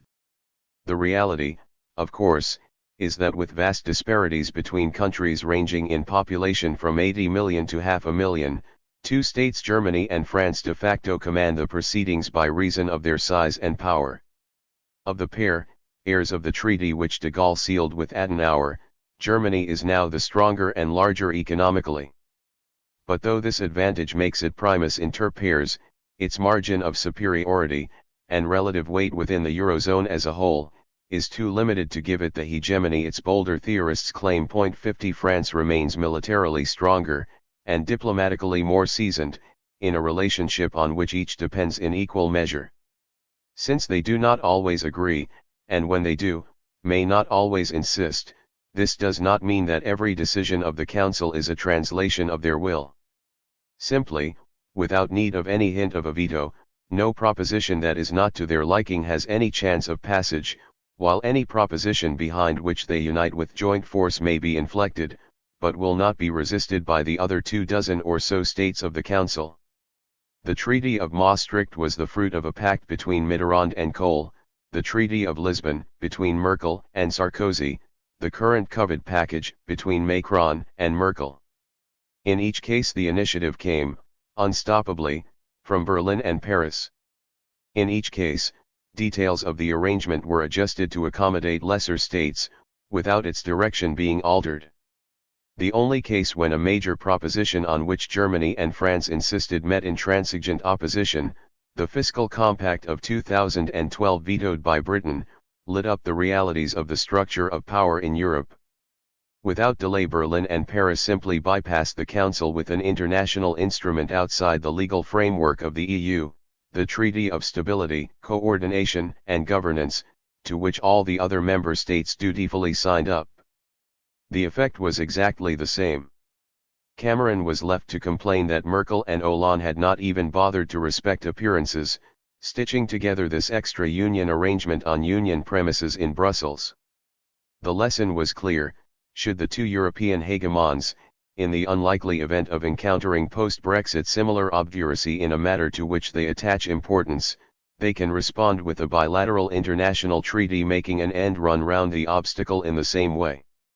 It is scarcely a coincidence that Jean-Claude Pires of France, the legal linchpin of the Commission for 20 years, should have ended his 2012 book The Future of Europe by pointing out how convenient and fruitful resort to such additional treaties might be. With Britain out of the way, however, as things stand there is little call for the device. One incongruous fact alone is enough to bring home the outlook, and power, of the Franco-German duo. There have been 3 presidents of the European Council since the office was created in 2010. Of these, 2 have been Belgian, a country with just over 2% of the population of the Union. Why? Because inconspicuous politicians of a weak state, handily placed between France and Germany, can be relied on not to cross the will of either, but to help out the good intentions of both. 7. It has often been remarked that the institutional ensemble of the EU is sui generis as a polity, a creation more easily defined negatively than positively. It is not, obviously enough, a parliamentary democracy of any sort, lacking division between a government and an opposition, competition between parties for office, or accountability to voters. There is neither a separation between executive and legislative powers, along American lines, nor a connection between them along British or continental lines, in which an executive is invested by an elected legislature to which it remains responsible. Rather it is the inverse that holds, an unelected executive holds a monopoly of legislative initiative, while a judiciary, self-invested with an independence subject to no constitutional audit or control, issues decisions which are effectively unalterable, whether or not they conform to the treaties on which they are nominally based. The rule of the Union's proceedings, be they presided over by judges, bankers, bureaucrats, deputies, or prime ministers, is wherever possible secrecy, and their outcome, unanimity. In the words of Majon, its most clear-sighted liberal critic, the world which the Union inhabits is one in which the language of democratic politics is largely unintelligible. Unique in modern constitutional history, he observes, the model is not Athens but Sparta, where the popular assembly voted yes or no to the proposals advanced by the Council of Elders but had no right to propose measures on its own account. The political culture of Union elites resembles that of the European Restoration and its sequels, before the reforms of the franchise in the 19th century, when policy was considered a virtual monopoly of cabinets, diplomats, and top bureaucrats. The mental and institutional habitus of old regime Europe is still alive in the supposedly postmodern system of governance of the EU. 51 In sum, the order of the Union is that of an oligarchy. The historically minded can reply yes, but the Restoration brought peace to Europe that lasted for 40 years, or on a looser reckoning even a century. Hasn't European integration, however undemocratic in structure, achieved the same for 3/4 of a century, after the terrible internecine wars of 1914 and 1939? In the official credo of the EU, probably no other claim is repeated so insistently, nor movements questioning the Union so frequently attacked as carriers of the bacillus of future wars. The truth, of course, is that after 1945 there was never any risk of another outbreak of hostilities between Germany and France, nor any other of the countries of Western Europe, because of the Cold War, which made the whole region an American security protectorate. NATO, not the EEC, was what laid the military conflicts of the past to rest. As Albert Hirschman once caustically put it, the European community arrived a bit late in history for its widely proclaimed mission, to avert further wars between the major Western European nations. 52 A beneficiary of the Pax Americana rather than a progenitor of it, the Union faced its first test as an actual keeper of peace in Europe after the Cold War. It failed miserably, not preventing but stoking war in the Balkans, as Germany backed Slovene secession from Yugoslavia, the starting gun for successive murderous conflicts that the EU, dragged in the wake of Kohl, proved incapable of moderating or bringing to halt. It was once again not Brussels but Washington that finally settled the fate of the region. Even the enlargement of the Union to the former countries of the Warsaw Pact, its major historical achievement, followed in the footsteps of the US, their inclusion in NATO preceding their entry into the EU. Human rights are another point d'honneur in the public relations repertoire of the Union. The Council of Europe, whose members include 20 states not part of the EU, including Russia, Turkey, Georgia, and Azerbaijan, established a Convention on Human Rights and a court to protect them back in 1953, whose provisions were essentially reproduced in the EU's Charter of Fundamental Rights in 2000, much as the EU would purloin the Council's flag as its own. As elsewhere, proclamation and observation of such rights are not the same. Ordinary police brutality is certainly less than in the United States, where prison conditions are also worse, and inmates far more numerous. But this scarcely distinguishes the EU, the same holding for Canada or countries of Western Europe that don't belong to the Union. More pointedly still, when America required European cooperation in renditions, members of the EU complied with assistance in kidnappings and supply of torture chambers on Union soil, documented and denounced by a Swiss prosecutor to the Council of Europe, without a finger being lifted by the EU to bring those responsible to book. 53 Where infractions of its charter come from governments it dislikes, as currently in Hungary and Poland, the Union will threaten sanctions.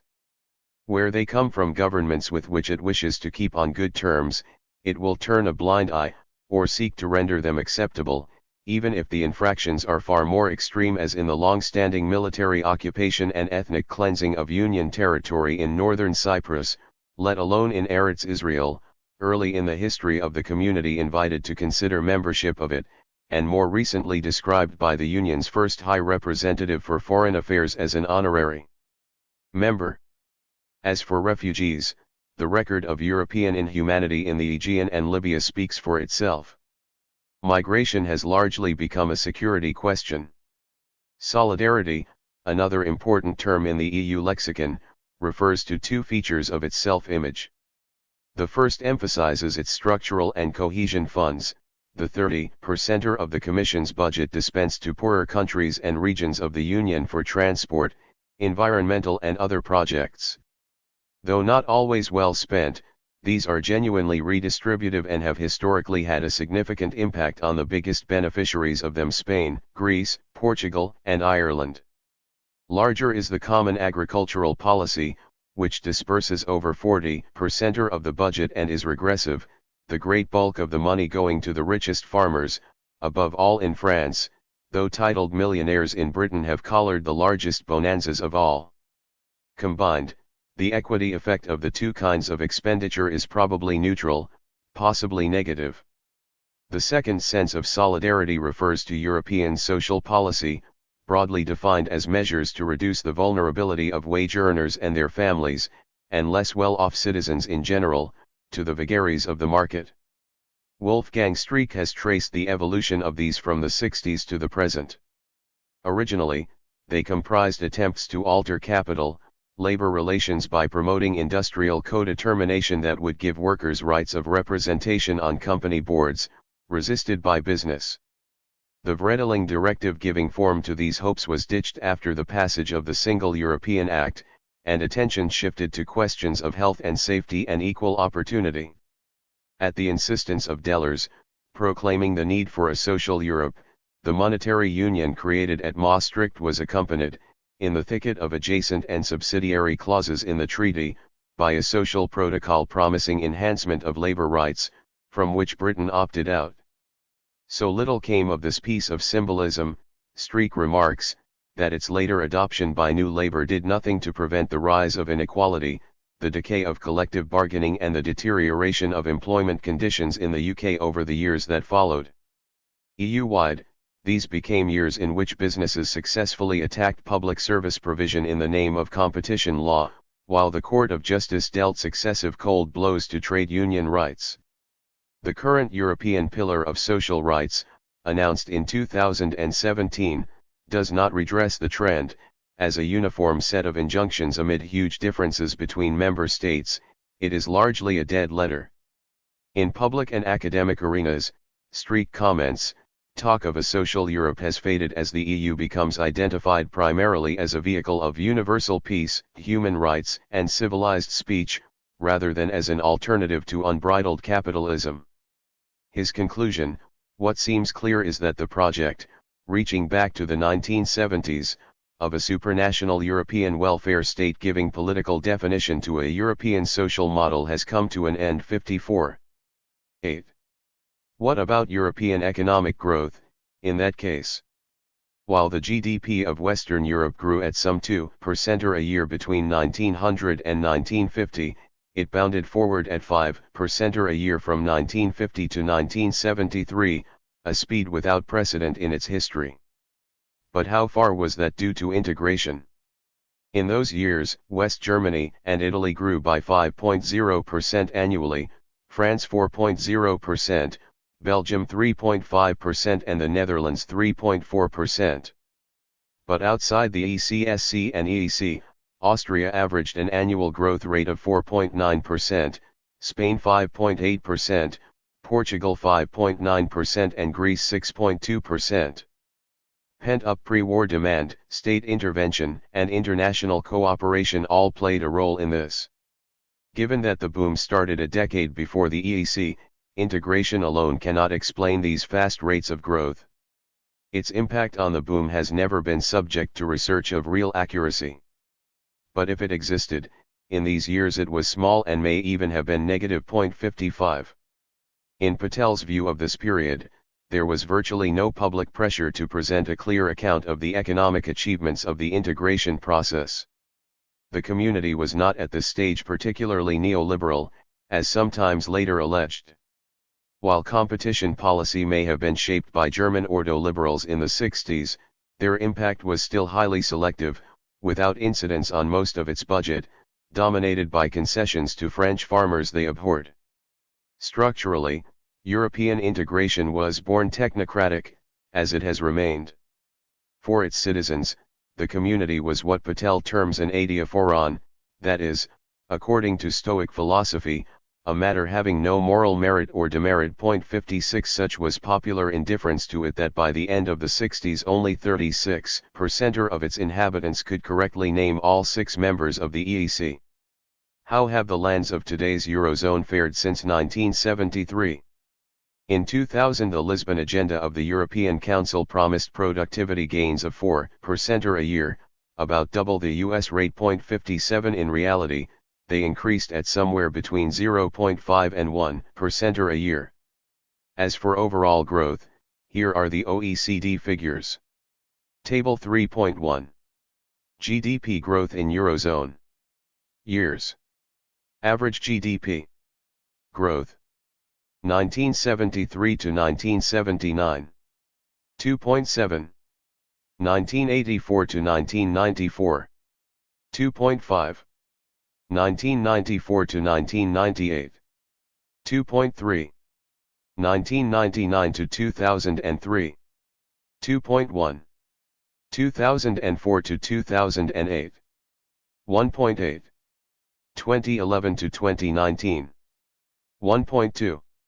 In other words, a steady decline since 1973, even before the collapse of 2020, when in the first 6 months of the year, GDP fell 15.7%. 58 As for the contribution of integration to the record, Barry Eichengreen and Andreas Bolto, 2 economists committed to the benefits of European unity, reckoned in a paper of 2008 that over the long run, from the time of the ECSC to that of monetary union, European incomes would have been roughly 5% or lower today in the absence of the EU. 59. Hardly a momentous achievement. Nor has intra-EU trade increased greatly since the Union, the overvaluation of the euro favoring imports from the US, PRC and other countries, while diverting trade from within the EU. 60 More generally, the socio-economic and geopolitical heterogeneity of the 15 members of the Union in 1996, further stretched by the arrival of another 12 over the next decade or so, made it decreasingly possible to arrive at common Pareto-efficient decisions. In practical terms, enlargement to the East rendered social Europe as conceived by Delors impossible, since the average income of the new members of the Union was only some 40% of the average of the 15 West European members. EU resources were insufficient to close the gap. 61. The contrast between West and East has not been the only fracture in the Union. For Bolkestein on the right, the single currency was afflicted with a birth defect from the start. Its fatal weakness, he told an audience in 2012, lay in trying to serve 2 groups of countries that differed greatly in their economic culture, lands of the North that respected rules and discipline and lands of the Mediterranean that sought political solutions to economic problems. The first group, Germany, the Netherlands, Finland, and others, wanted solidity, the second wanted solidarity, which means other people's money. That could not and did not go well. Herman Van Rompuy was right to call the euro a sleeping pill. The Mediterranean countries could enjoy artificially low interest rates, which they did abundantly, dreaming of a dolce far niente. 62. For Klosov on the left, it is clear that the euro has rendered European democratic capitalism more capitalistic and less democratic, disembedding financial markets from states and exposing states to their vicissitudes, in a system that judges no more favorably, if for opposite reasons, than Bolkestein. The euro under the ECB's regime overgeneralizes monetary policy across widely diverging economies and their given position in the business cycle. Instead of the one-size-fits-all, we are left with a situation where one size fits none due to the institutional incapacity of monetary policy to respond to the specifics of countries and their situations. 63. No sooner has he casually said this, however, than he soberly retracts it. For there is one country of which this judgment does not hold, his own. Given the huge advantages that Germany derives from the euro, any conceivable German government will do everything in its power to keep the common currency intact by avoiding the default of any member of the euro club.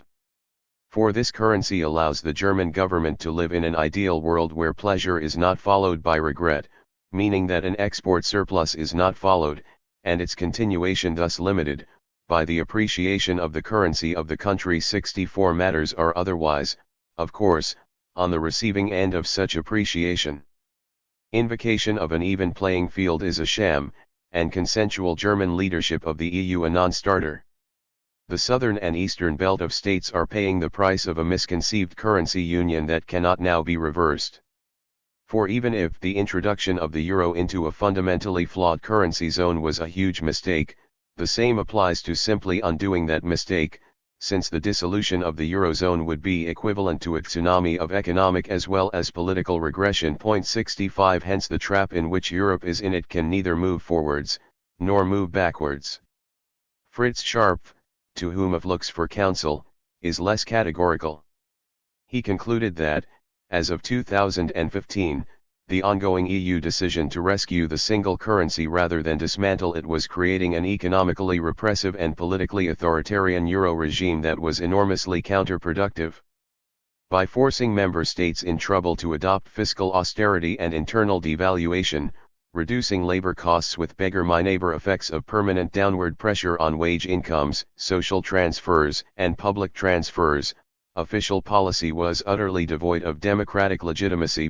66. In future, Scharpf argued, much of the community's acquis would have to be deconstitutionalized, returning it to the ordinary conditions of legislative re-examination and revision.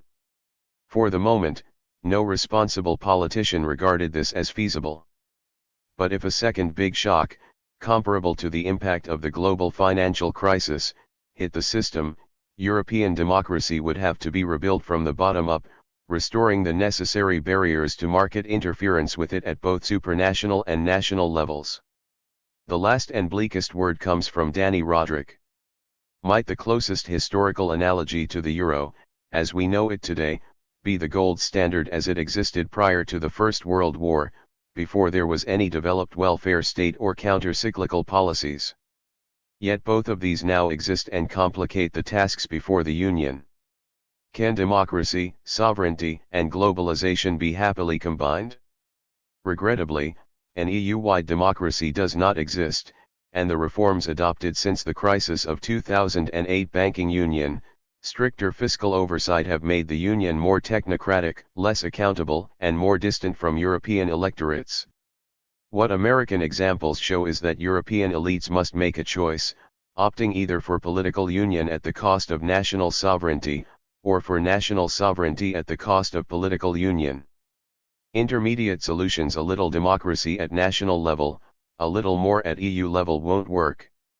The reality, Roderick concludes, is that it may be too late to take the first path, in the hope that a European demos will ultimately emerge to correspond with a European federation. If that were so, it is hard to see how a single currency can be reconciled with multiple democratic polities. It may be better to jettison the hope that one day economic union will prove compatible with democracy as eventually reconstituted, and ask instead what degree of economic integration is compatible with democracy as currently instituted. 67. So, if we look for silver linings in the overall performance of the EU since Maastricht, it is not easy to find them. International peace, human rights, social solidarity, economic growth, the cupboard is pretty bare. Yet defenders can point out, not completely empty. Two features of the EU that make a genuine difference to the lives of many of its citizens are plain. The first is the convenience of travel without a passport in the Schengen zone, which still excludes Bulgaria, Romania, Croatia, Cyprus, and Ireland of the EU, but also includes Iceland, Norway, Liechtenstein, and Switzerland from outside the EU. More generally, there is the variety of products on supermarket shelves that followed the single market, the Union interpellating its citizens as consumers rather than political subjects. Loss of low-key facilities of this kind would not pass without discomfort among those affected. Habit is a powerful force in human affairs. In this century, too, political expectations in advanced societies have declined nearly everywhere. If the Union's advertisements for itself, on which it spends a fortune in euros every year, meet no more than a listless assent, a passive acquiescence, rather than active endorsement from the populations over which it presides, that is sufficient for its purposes. Fear of the unknown is the more important argument. 4. The breakaway. What of Britain, which has now left the Union? Convinced of the superiority of its own economy and the strength of its ties with the US, the UK showed scant interest in the Schuman Plan in 1950, and little more in the preparations for the Treaty of Rome at Messina in 1955. The future of the world, so it believed, lay with joint Anglo-American hegemony. It was not until after the shock of American desertion at Suez, the fall of Eden and the re-election in 1959 of a conservative government under Macmillan that this stance changed. By 1960, the poor performance of the British economy compared with that of the six who had created the EEC was plain, and strongly encouraged by the new Kennedy administration in Washington, which saw Britain as a useful bridgehead into the community. Macmillan applied for membership in 1962. Explaining that in these conditions Britain would be little better than a Trojan horse for American domination of Europe, de Gaulle vetoed his application in January 1963. The following year, Labour came to power in London. Before his death, Gaitskell had rallied the party to vigorous opposition to British entry into the EEC, arguing that it would mean the end of 1,000 years of history as an independent nation. Wilson could not make a speedy break with this position, but by 1967 British economic decline had become so pronounced that he was able to renew an application for entry into the EEC with all-party support, in a motion carried by 487 to 26 votes in the Commons, a high watermark of enthusiasm for Europe, never attained again thereafter. No dice. 6 months later de Gaulle reissued his fin de non-recevoir. It would take 2 changes to alter the situation. In the summer of 1969, de Gaulle was succeeded by his Prime Minister Georges Pompidou, who had played no role in the resistance, making a post-war career in Rothschilds before rising through the ranks of the Gaullist administration in the 60s. A year later, Edward Heath succeeded Wilson as Prime Minister, heading a conservative government in a time of decolonization. Unlike any other British Prime Minister of the post-war epoch, Heath was overwhelmingly oriented to Europe, where he had fought during the Second World War, rather than to America. It did not take him long to hit it off with Pompidou, a politician who in any case did not share Gaullist reservations about the United States, to which he paid an official visit in 1970. Pressing Britain's application for entry to the common market as soon as he was in Downing Street, it took Heath 18 months to negotiate terms of membership that were satisfactory to him and to Pompidou, a period probably extended by the need for Ireland and Denmark to do the same. The arithmetic in the Commons was not unfavorable. The Tories had a nominal majority of 330 to 288 Labour, 12 Liberal Democrats and 15 others. But while at least 40 Conservative MPs were against joining the EEC, some 69 Labour MPs led by Roy Jenkins were in favour of doing so. There was thus never any real risk of the government being defeated on the issue. When the decisive third reading of the Bill of Accession came in July 1972, it passed by 301 to 284 votes. Britain had finally made it into Europe. But there was a substantial catch. While still in opposition, Heath had promised that he would not take the country into the EEC without the full-hearted consent of the Parliament and people of Britain. That was never tested. Heath flatly rejected any question of a referendum to ascertain the popular will, though events would show there was little risk of him losing one. More fatally, the case the government made for its terms of entry to the community systematically avoided the fact that these instituted the supremacy of European over British law meant, in short, a derogation of national sovereignty. Neither Ripon, Douglas Home, Howe nor Heath himself, not a single minister, candidly admitted what the documents they were urging into law meant, constitutionally. For Heath, Europe would be a substitute for empire, and that was sufficient, likewise his colleagues. As Hugo Young put it, the deep, existential meaning, for Britain, of getting into Europe was not considered. No serious thought was given to the implications of accession. In his judgment, ministers did not lie, but they avoided telling the full truth, leaving subsequent conservatives to feel that British entry was originally approved on false, even fraudulent pretenses. 1 To get the country into the common market, the government opted for obfuscation rather than openness. From the opposition benches, Wilson had been obliged to denounce the treaty, while ensuring that Jenkins and others suffered no penalty for having ensured its passage. Restored to government in 1974, Labour went through the motions of renegotiating the terms which Heath had secured from Pompidou, then staging a referendum on the revision of them. Wilson allowed his ministers to take whatever side they preferred in the ensuing campaign, in which Ben from Labour and Powell from the opposition, he had by then left the Tories and joined the Ulster Unionists, campaigned for a no vote. In June 1975, on a turnout of 64% of the electorate, more than two-thirds of those who voted, 67%, approved the deal that Wilson had obtained. British membership of the common market looked rock solid. When Thatcher took over 4 years later, and promptly abolished exchange controls, releasing the city for further European deals, it strengthened. By the mid-80s, the British economy was outperforming its counterparts on the continent, even as the long general downturn of the period cut growth rates across the world capitalist economy. In confident mood, Thatcher could recover two-thirds of the UK's net contribution to the EC budget, before helping to propel the next major stage of market integration with the Single European Act of 1985 under Dellers, from which she expected British financial services in particular to benefit. It was not long before any such linear prospect was in trouble.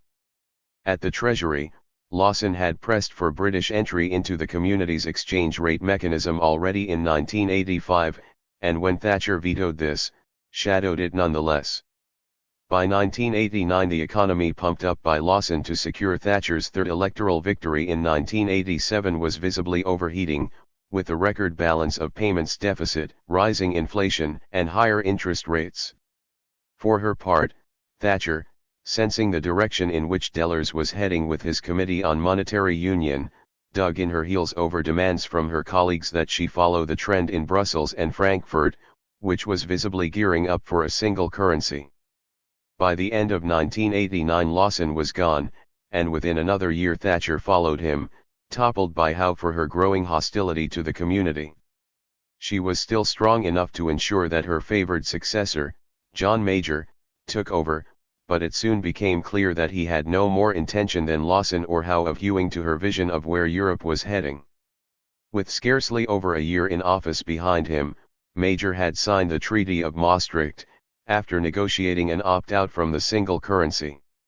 On his return to London, the government's press release crowed that the upshot of the interstate conference was game, set and match to Britain. In the wake of this ostensible triumph, Major called an election in April 1992 and won it comfortably. Less than 2 months later, the Danes voted on the same package their government had brought back from Maastricht, and rejected it. The Danish revolt sparked a British one, dissident Tories and Liberal Democrats demanding a referendum on the treaty, the Telegraph, Sun, and Spectator backing them, and polls showing public support for one. From the wings, Thatcher had become an increasingly vocal critic of Brussels. 2 Just at this point, British membership of the ERM, which the country had entered at too high an exchange rate, collapsed, destroying the credibility of the government. Limping through successive divisions over Maastricht without ever recovering politically, Major finally got ratification through in May 1993, a couple of days after the Danes had given up resistance in a second referendum. At the Treasury, Clark presided over a return to growth, but it was of no electoral avail. The Conservatives were comprehensively thrashed in the elections of May 1997, leaving Blair with the largest Commons majority of any government since 1945. Dramatic though the overthrow of Major proved to be, it did not substantially alter the position of Britain in Europe. Once he was gone, however, the Euroscepticism he had just managed to keep in check on his front and back benches broke loose, electing three Conservative leaders in succession: Haig, Duncan Smith, and Howard, all sworn opponents of Maastricht, none with any hope of winning an election. In government, Blair's initial doubts about adoption of the single currency, prompted by the hostility to the euro of the Murdoch press that had helped elect him, soon faded. But Brown's firm refusal to abandon sterling, from his position of strength at the Exchequer, maintained the status quo bequeathed by Major. London could sign up to the social chapter that Major had sidestepped, but despite increasingly frantic pressure from Blair, the UK would respect the rest of the package negotiated at Maastricht, retaining its opt-out from the single currency. Brown was emboldened in this course by the continuing success, as it appeared, of Britain's splendid isolation from the Eurozone. Here was Blair, addressing the Labour conference at Brighton as Prime Minister in 1997. "We are one of the great innovative peoples. From the Magna Carta to the First Parliament to the Industrial Revolution to an empire that covered the world, most of the great inventions of modern times have Britain stamped on them: the telephone, the television, the computer, penicillin, the hovercraft, radar. Change is in the blood and bones of the British. We are by our nature and tradition innovators, adventurers, pioneers. As our great poet of renewal and recovery, John Milton, put it, we are a nation not slow or dull, but of quick, ingenious, and piercing spirit, acute to invent, subtle and sinewy to discourse, not beneath the reach of any point that human capacity can soar to. Even today, we lead the world in design, pharmaceuticals, financial services, telecommunications. We have the world's first language. Britain today is an exciting, inspiring place to be. Point 3. Captivated by the rare brilliance of Blair's speech to the National Assembly in Paris the following year, and the effortless aplomb of his handling of questions about Europe, Hugo Young saluted his leadership of the country out of the darkness of the past, even if he was not yet ready to name the day or the hour when the old world would end. Point 4. In the view of the real architect of the outcome at Maastricht, Ruud Lubbers, the pro-European British elite had been unable to represent the realities of integration to their compatriots. It was as if the makers did not dare to tell the truth. Blair was braver. Young believed, it was plainly his intention to call a referendum on British entry into monetary union before the euro came into effect in January 2002. He was unlikely to miss his opportunity to reposition the national mind on Europe. No alternative to it had existed for 50 years. But now there was a prime minister prepared to align the island with the natural hinterland beyond 5. No such luck. Young, starstruck by Blair in 1997, was cruelly disappointed by the time he died in the autumn of 2003, when the consequences of the war on Iraq, against which he had warned, and of the rift between Blair and Brown on Europe, were already plain. Point 6. Blair lacked the courage to tackle the issue until he had won re-election in 2001, when he began pressing for entry to EMU. Brown, however, master of the briefs the Treasury had produced for him, dug his heels in, and when the two clashed head-on in the spring of 2003 had no difficulty prevailing. Britain was star performer in the G8, with no reason to truckle to the wishes of others. In the autumn, Brown told the party, "While America and Japan have been in recession while half of Europe is still in recession, Britain with a Labour government pursuing Labour policies has achieved economic growth in every year, indeed in every quarter of every year, for the whole 6.5 years of this Labour government. Britain can be more than a bridge between Europe and America. Our British values what we say and do, marrying enterprise and fairness, and about public services and the need to relieve poverty, can and should in time make Britain a model, a beacon for Europe, America, and the rest of the world." Point 7. Brown's relationship with Blair, as he would later report, never recovered from the rebuff he dealt him. 8 So long as he was Chancellor, his own political reputation remained intact. No sooner had Brown become Prime Minister in 2007, however, than the wheels fell off the triumphal chariot he thought he was riding. By that summer, subprime mortgages in the US were already in trouble, and were soon taking down with them the British banks that had plunged recklessly into the American housing market. By the autumn of 2008, the Royal Bank of Scotland, at the beginning of the year the flushest in the world, with nominal assets at £2.3 trillion, larger than British GDP, was effectively bankrupt, saved only by a last-minute government takeover. Amid the disintegration of its braggadocio, New Labour was left with the worst fiscal deficit of the G8, and horizons of acute austerity. Few were surprised that it was trounced at the polls in 2010. 2. 3 years before the financial crisis, Cameron had been elected to lead the Conservatives after promising to make them a more appealing alternative to Labour, after the serial fiascos of his predecessors. Unlike them, he was not a Eurosceptic and made sure he got into office without damaging commitments of the kind that had helped sink them. But the party he led had shifted steadily further away from the positions of Heath and Howe. To the original small group of bone-dry sceptics of 1972 to 75 was now added those who broke with the party's leadership over Maastricht, and yet more recently those who saw nothing positive in the arrangements of Lisbon that succeeded it. All were on their guard against further concessions to Brussels, and in early 2011 forced the European Union Act through Parliament, making a referendum obligatory in the event that any further treaty revision was proposed. They were fortified in their position by the strength that the UK Independence Party had revealed in the European elections of 2009, when it had come second with 16% of the vote, behind the Tories with 27.4%, but ahead of Labour with 15.2%. Helping Cameron, on the other hand, were the Liberal Democrats, who had taken nearly a quarter of the vote in 2010, and provided the coalition of the two parties with enough seats for a comfortable majority of 77 against all comers in the Commons.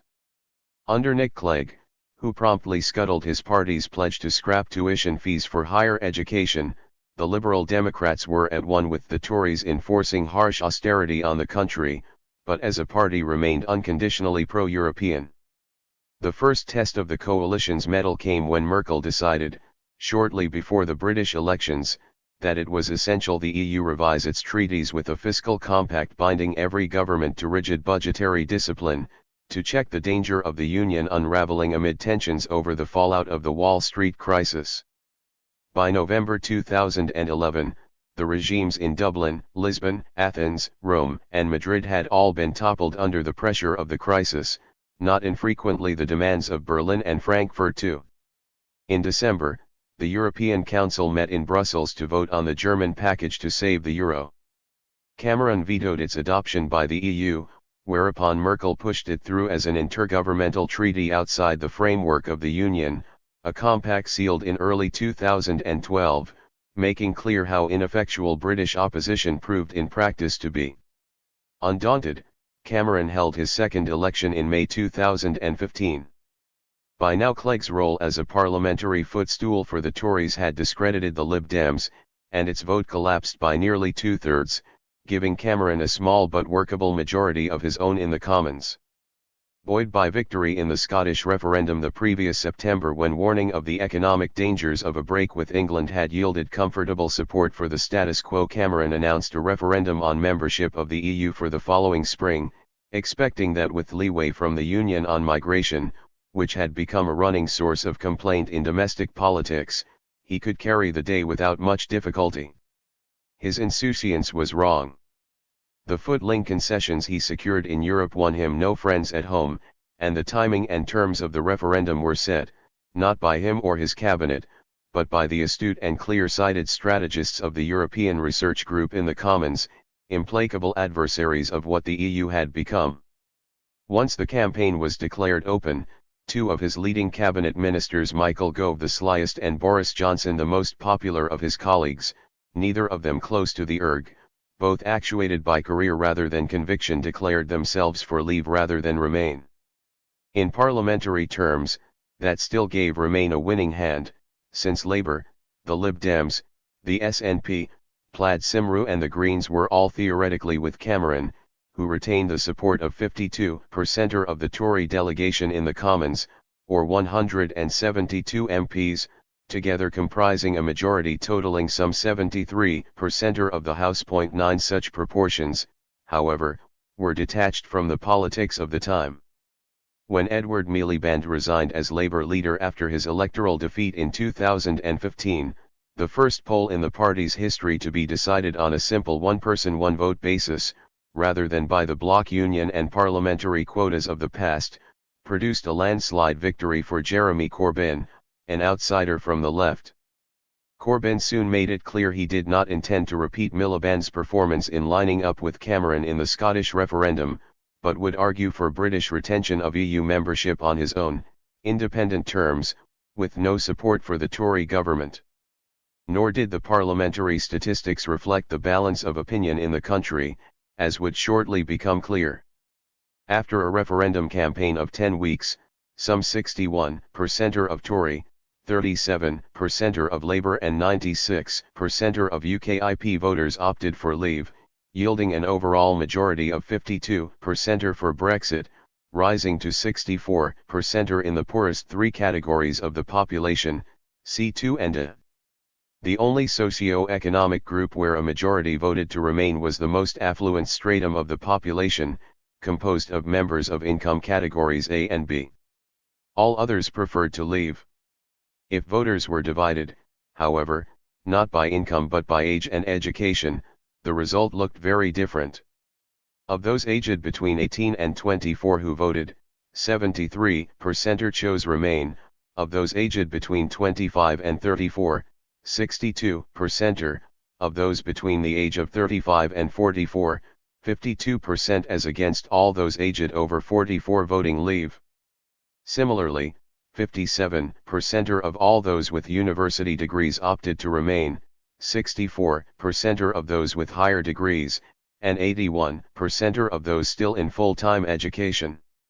Geographically, in England it was in university towns alone that Remain won handsomely. Politically, the two camps were divided by contrasting perceptions of what was at stake in the referendum. The Remainers consisted essentially of two groups, those who were moved principally by cultural and those principally by economic issues. Among the first, composed of the young and the highly educated, the driving force of their vote was overwhelmingly hostility to chauvinism, a rejection of the blind xenophobia and racism that threatened, they believed, to make Britain a suffocating prison of reaction. Among the second, to leave the EU was a threat to the living standards of all, which were bound to drop cruelly on exit. On the other side, Leavers were also divided into two groups. For the first, overwhelmingly located in the plebeian categories C2 and A, the key issue was control over their own, and the country's, destiny, which could only be secured by departure from the EU. For the second, it was recovery of the independence that had been the basis of Britain's prowess in the past. To these more general considerations, control of immigration and borders came in second place. Close to 3/4 of Remainers thought Britain a better land than 30 years earlier, nearly 3/5 of Leavers thought it had worsened. Behind the clash of arguments and identities in June 2016 lay two critical legacies of New Labour. The first derived from Blair's decision in 2004 to reward his East European allies for their staunch role in the Iraq War. Poland, which had taken part in the US, UK-led invasion and hosted a CIA torture chamber, received pride of place in the reception of immigrants to the UK. Some 700,000 Poles eventually came, many more than Blair had bargained for. No other European country knew an influx of comparable size and speed so early on. By 2017, another 400,000 Romanians and Bulgarians had joined them. The Cameron government, though acutely aware of the potential danger this cumulative influx represented to Tory stability, could do nothing to halt or mitigate it. When the referendum came, UKIP under Farage and Banks pulled no punches in the nativist operation it ran independently of Cummings's take back control, along a parallel track but at some distance from it. In the opposite camp, Remainers made hay with UKIP's histrionics. The second legacy of New Labour, unlike the first, attracted virtually no public attention, but was probably more decisive. Had Blair pushed through accession to EMU after 2001, or even after 2005, the outcome of the referendum would have been very different. It was his failure to override Brown, and lock Britain into the single currency when the economic going was still good for the country, that handed victory to Leave. For one lesson of monetary union is crystal clear. Once a country is inside it, fear of the consequences of departure, if the issue is ever tested at the polls, trumps all else. The nearest any people came to such a decision was the Greek referendum of 2015 rejecting the Troika's terms for a bailout. That vote, however, was a simple negative, okay no. It lacked any positive proposal, and as soon as Tsipras capitulated, resistance to the worst terms he accepted dissolved virtually overnight. The reason was the same as that which made Salvini and Le Pen ultimately back off any talk of exit from EMU. Once the single currency was in force, all popular savings were in euros. To leave monetary union when it had become an accomplished fact was to destroy their value. No party with a popular base dared risk such a prospect. It was the complete absence of this danger which secured the victory of Leave in Britain. The masses who voted for Brexit believed they were striking a blow at Brussels and the neoliberalism under which they had suffered for a quarter of a century. In reality, that neoliberalism harsher than anything on the continent was British in origin, and could be overthrown without paying any of the instant penalties that would have been incurred if the UK had been a loyal member of EMU. As for those who voted against Brexit, their warnings of disaster were for all immediate purposes irrelevant too. In the longer run, UK's verdict may hold good, though imposition of the single currency was a huge mistake for Europe, unwinding it could risk even greater harm to ordinary citizens than introducing it. But in 2016, such a risk was an abstraction. In their different ways, the two sides in the battle of the referendum shared the same illusion, that in the world at large, defeat for their position would mean a loss of standing of the country which was bound to be fatal to its prosperity. Neither of them paid the slightest attention to the obvious fact that the two richest countries in Europe, with the most advanced welfare systems, do not belong to the EU, Switzerland and Norway. Both rejected integration with the Union in popular referendums and have flourished since doing so. The cry from both camps says enough about their common motivation: what, be reduced to the rank of the Swiss or the Norwegians. Suppressed or blurted, nostalgia for the great power status of Britain in bygone days united the combatants of the referendum ignorant armies, as in Arnold's imaginary, compulsively grappling with each other in the dark. 3. The morning after the vote, Cameron announced his resignation as Prime Minister, and in mid-July 2016 was succeeded by Theresa May, his Home Secretary, also a former Remainer, if a more cautious one. Anger at the result of the referendum in the Parliamentary Labour Party was such that even before May was installed as Premier it voted by 172 to 40 to evict Corbyn, as leader of the party held responsible for the defeat of Remain. A second poll of members returned him with an even larger majority in September. Buoyed by her success in local elections the following spring, and enjoying a large lead in opinion surveys, May called a snap election in the summer of 2017, counting on a much enlarged majority. It did not materialize.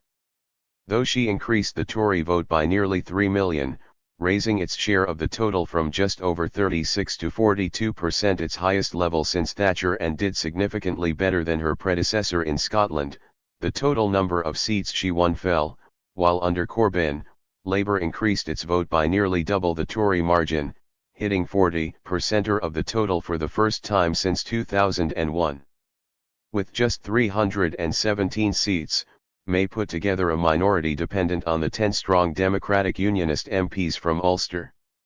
May soldiered on in the hope of a checkers deal with the Union, trading concessions to it over Northern Ireland, where opinion was overwhelmingly against a hard border with the South, for otherwise a smooth path to withdrawal from the Union. Small chance. In the summer of 2018, Foreign Secretary Johnson resigned from the cabinet over the proposed arrangement, followed in the autumn by Brexit Minister Dominic Raab. Successive attempts to get Chequers-light arrangements through the Commons floundered in the face of opposition from the European Research Group, which could muster up to 80 votes against them. Tory ranks looked in complete disarray. Worse, however, had overtaken Labour. As May struggled to persuade her own party to support her, the Labour right, which had always commanded a big majority in the PLP, regrouped behind the broad front for a people's vote that took shape in the spring of 2018, campaigning for a second referendum to reverse the result of the first along standard EU lines, as successfully pulled off in Denmark and Ireland. Recovering its spirits, The Guardian was soon baying in support. The campaign was internally divided. Formal ownership of the assets of Open Britain, the original impetus behind People's Vote, resting with millionaire public relations tycoon Roland Rudd, while most of the organisational work came from Blair's former aide Alastair Campbell and other veterans of New Labour, who unlike Rudd were chary of committing the campaign to explicit cancellation of the result of the referendum, preferring the pretense of simply asking voters what they now thought. Tensions between the two wings boiled over in the autumn of 2018, when Rudd staged a swift coup dismissing the Blairite operatives from their common offices in Millbank. Distinct from these shenanigans, but within their general mouvance, the youthful cotters of momentum that once formed the shock troops of Corbynism shifted to an increasingly militant pro-Europeanism. In this change, however, a substantial gap opened between aspirations and abilities. That a passionate internationalism moved the new recruits to the idea of a second referendum was clear. But what kind of an internationalism was it? Under New Labour, foreign languages ceased in 2004 to be compulsory in schools after the age of 14, command of any foreign language among 14 to 15-year-olds falling to less than a quarter of the EU average. A decade later, the number of pupils taking German at GCSE level had plummeted by half, those taking French by 2/5. At A level, where dropout rates are very high, the number taking German had by 2019 fallen to a third of that in 1996, and Spanish chosen by just 1.1% of candidates, about 2/3 of them female, had overtaken French as the most popular language. At university level, less than 1 in 20 undergraduates now studies a foreign language, a decline of a fifth since 2015. Noting that the use of English online had dropped from 51 to 26.8% of traffic in the decade from 2001 to 2011, the British Academy and associated institutions warned that monolingualism is the illiteracy of the 21st century. 10 Among the young, an internationalism that remains so largely sentimental yields solidarity with other Anglophones, of Commonwealth or other backgrounds. But in any wider or more lasting sense, sympathies without skills lack depth and staying power. In the background, the London Review of Books entered the fray from February 2016 onwards, publishing some 210 pieces invoking Brexit in 114 issues of the paper, with a further 55 letters and 167 items in its blog. In these conditions, under pressure from the PLP, The Guardian, the BBC, and its own youth, the Labour leadership drifted towards a generic obstructionism in the Commons, as May's base in the Conservative Party disintegrated. When she finally threw in her hand, and Johnson romped home in the contest to succeed her, quickly reaching agreement with Dublin and Brussels on the terms of a Brexit, Labour was caught off guard, and bounced overnight by the Lib Dems and SNP into accepting the Tory demand of an early election, for which it had long clamoured but now had every reason to fear. Taking full advantage of popular exasperation at the 3 years of political deadlock since the referendum, and simply campaigning on a relentless refrain of "Get Brexit Done," Johnson swept to an easy victory, coming close to Thatcher's electoral score in 1979 and comfortably exceeding its majority in the Commons. Labour collapsed by nearly 8 points, to a level only just ahead of its debacle in 1983. When Corbyn stood down, Starmer secured a majority in the poll of the party that followed, virtually as large as Corbyn's had been, and wasted no time in purging the shadow cabinet and national executive of holdovers of the previous regime, restoring the traditional status quo of a right-wing Labourism, indistinguishable from the good sense of a mainstream establishment. Leaving Blair's initial fumbling over Europe well behind in 1983, he campaigned against membership of the EU, before rallying to it in 1987 in a somersault of scarcely a year between passionate calls for a second referendum to overturn the first and resolute enforcement of submission to the pact clinching it. Starmer would show a clean pair of heels to New Labour itself. The EU and UK Trade and Cooperation Agreement was bundled through the Commons on December 30 in 4 hours, amid a bien-pensant consensus that, while far from desirable since it multiplies red tape on goods and excludes the financial services at which Britain excels, it's at least better than no deal. If the cost will still be a 4, rather than 6%, loss of GDP, what else could be expected, given the disparity, the EU over 6 times the size of the UK in output and population, in the bargaining power of the two sides? Macroeconomic predictions extending over a period of years are rarely foolproof, deviations from them cannot be discounted in either direction. In this case, perhaps more significant than standard reactions to them is what these generally overlook. The Lisbon Treaty, copied from the draft constitution of the EU thwarted by French and Dutch voters, proclaims the commitment of the Union to a highly competitive market economy, if naturally social one, not to speak of peace, security, the sustainable development of the earth, solidarity and respect among peoples, eradication of poverty and the protection of human rights and other such worthy objectives. Among these comes free and fair trade. Why the first adjective requires the second, or how exactly it consorts with it, is left unexplained. But that the first is coaxed by the second, in much the same way that the addition of social soothes market, is clear. The drafter's delicate sense of words does not end there.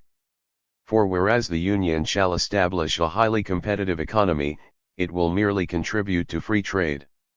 The reality so nicely captured in this distinction is that, like the US or the PRC, the EU is a mercantilist bloc, replete with subsidies and protections of many kinds, aimed at barricading outsiders from privileges afforded insiders.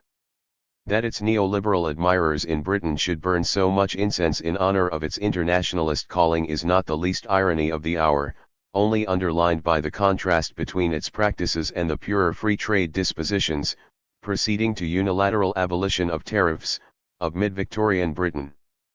4. The honeymoon enjoyed by the Johnson government was brief. Elected on December 12, 2019, it celebrated British exit from the EU on January 31, 2020. By then COVID-19 was already circulating in the country. But it was not until March 23 that the government ordered a lockdown. Criticism of its performance came from all sides, not least from newspapers such as The Guardian and The Mirror, but as organs of the Labour establishment, these could be discounted. More telling attacks came from writers once close to the Tories themselves. 3 stood out as authors of far the most effective critiques of recent British developments, all with a past at The Spectator: Ferdinand Mount, former aide to Thatcher, whose New Few had appeared in 2012, Peter Auborn, whose Triumph of the Political Class was published 4 years earlier, and Geoffrey Wheatcroft, whose Yo, Blair came out the same year, in 2008, the first looking at the structure of wealth that had emerged in the new century, the second at the character of the ruling elite, the third at the role played by the architect of New Labour in the decline of the traditional political order. In this trio, Mount was in some ways a figure apart, having transferred his admiration from Thatcher to Blair by the time of the wars on Yugoslavia and Iraq, adventures that he supported. In Mind the Gap, he could write with unalloyed admiration of progressive reformers such as Mandelson, Milburn, and Byers, and of late has given voice to a robust defense of the constitutional and administrative reforms of the Blair years. In a similar mood, he would greet the thrilling early episodes of the Cameron-Clegg coalition with enthusiasm. But when he came to write the new few, an assault on the degree to which Britain had fallen into the grip of self-seeking oligarchies of one kind or another, he made it clear that the EU was a still more extreme case of the same disease, devoting a chapter to its manifestations entitled "Stuck in the Eurostar." Nor did these in any way leave Britain unaffected. Belonging to the EU brings us under a system of law that is new to us, both in kind and degree. It is far more abundant, much less responsive to public opinion, more or less irreversible, and within its spheres of competence, unlimited. The Union, advancing with a vast and virtually untouchable acquis, and decreasing connection to public feeling, was expanding its powers at the expense of national parliaments. The truth was the EU began as an oligarchy, it continues oligarchic, and the oligarchs see no reason to alter their practices or their ambitions. No previous empire I can think of, certainly not that of the Romans or the British, not even the French carried centralization quite so far, and no project revealed its nature so starkly as the single currency. The euro was the oligarch project to end all oligarch projects, a design careless in its hubris and heedless of its casualties, from which countries such as Portugal, Greece, and Italy would do well to exit. Though he had always supported British membership of the EU, in the hope that over the years the EU would gradually cast off its elitist oligarchic origins and engage with the people, I have to confess that no such casting off or engaging has been observable to date. 11. That was in 2012. Since 2016, a very different note would be heard, in a series of impassioned Philip picks against Brexit. 12. In these, Britain is now in the grip of an unpleasant and unscrupulous regime, populated by venomous paranoids determined to obstruct decent relations with Europe, whose vainglorious Duce not only has scrapped Thatcher's commitment to the free market and deregulation, but tolerates no equals. To denounce the misgovernment of Johnson is not to defend the ramshackle and blatantly imperfect institutions of the EU. But what has Europe ever had to do with our domestic problems? Virtually all the changes that have occurred in the UK since it entered Europe were locally derived, with the partial exception of immigration. Had Britain joined the Eurozone, its sovereignty would have been impaired, but, since it did not, we never lost control of our destiny. Under Johnson, Luttwak's prediction that, in conditions of massive middle-class job losses, capitalism could generate a soft variant of fascism, now seemed far-sighted. There was indeed a new puzzlement at the workings of capitalism. But timely measures to help farmers, small businesses, human rights, and ordinary families, and revival of our links with European institutions, were perfectly capable of resolving it. In this THRE noti, forgotten or repressed are the charges once laid against not only the character of the Union, but its impact on the country here to remainer passion obliterating the Europe of its attachment. Osborne, unlike Mount, welcomed the referendum on Europe and voted for Brexit. But looking back in the spring of 2019, as May stepped down but before her successor was chosen, he was seized with regret. Part of me still feels proud of Brexit.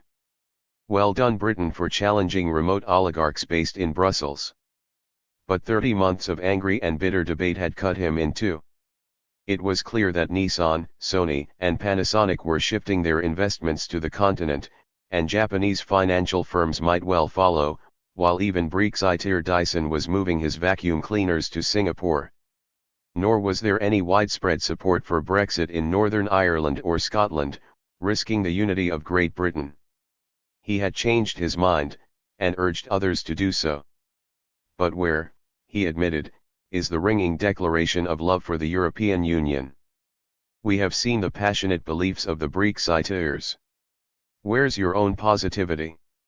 Where's your matching passion for Remain? To which he could only reply, I have none.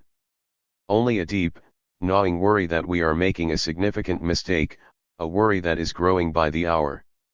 Call that negative, if you like, but precaution is negative, yet it is part of our kit for survival.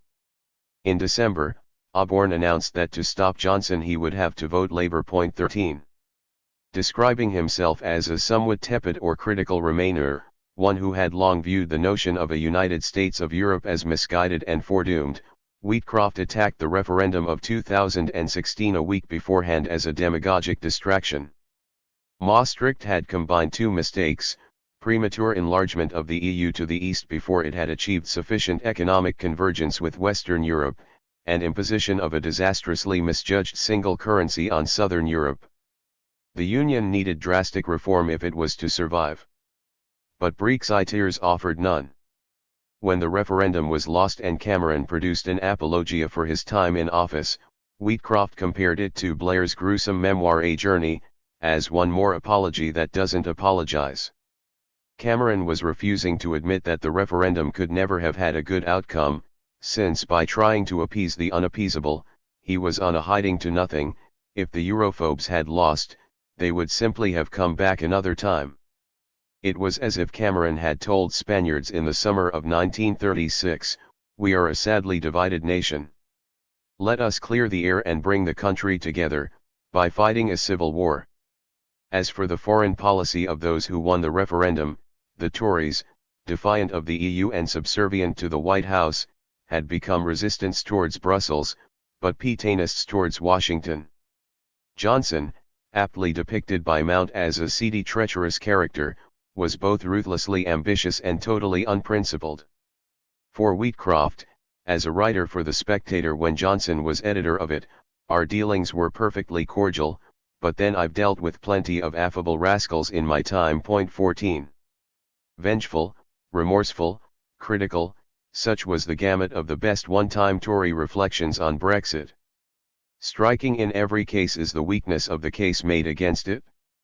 Although all three writers are well versed in matters European, in these interventions none pays any sustained attention to the institutions of the EU, or the direction they have been taking in the decades since Maastricht.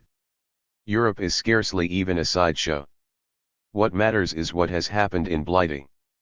Mount's lone proviso: if Britain had entered the Eurozone, the issue wouldn't be the same, scarcely affects the upshot. Central to these positions and their wistful retellings of the downfall of the UK is the same contradiction. Europe has been vital to the liberty and prosperity of Britain, without which it would have withered in isolation. Europe is marginal to the life of the country, which has never submitted to the cotton forks of Frankfurt. The reality, of course, is that the country and such patriots cannot have it both ways. If Britain has never joined the single currency or the fiscal compact, and in the most intense heat of the battle over the referendum, no one any longer dared, as they might have done a decade earlier, suggest that it should do so, it is pointless to imagine the UK could ever play a significant role in the construction of a yet more integrated union to come. Insularity is always in the eye of the other.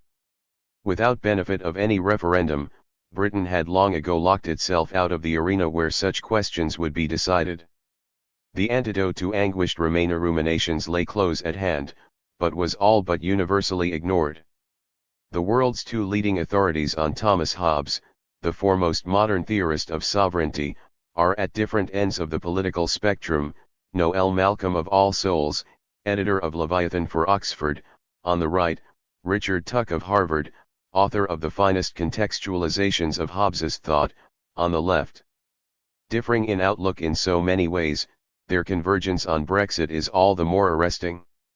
For Malcolm, who intervened in 1991 before the Treaty of Maastricht was signed, sovereignty was being systematically confused with power by those hoping to consign it to an irrelevant past, from Heath onwards.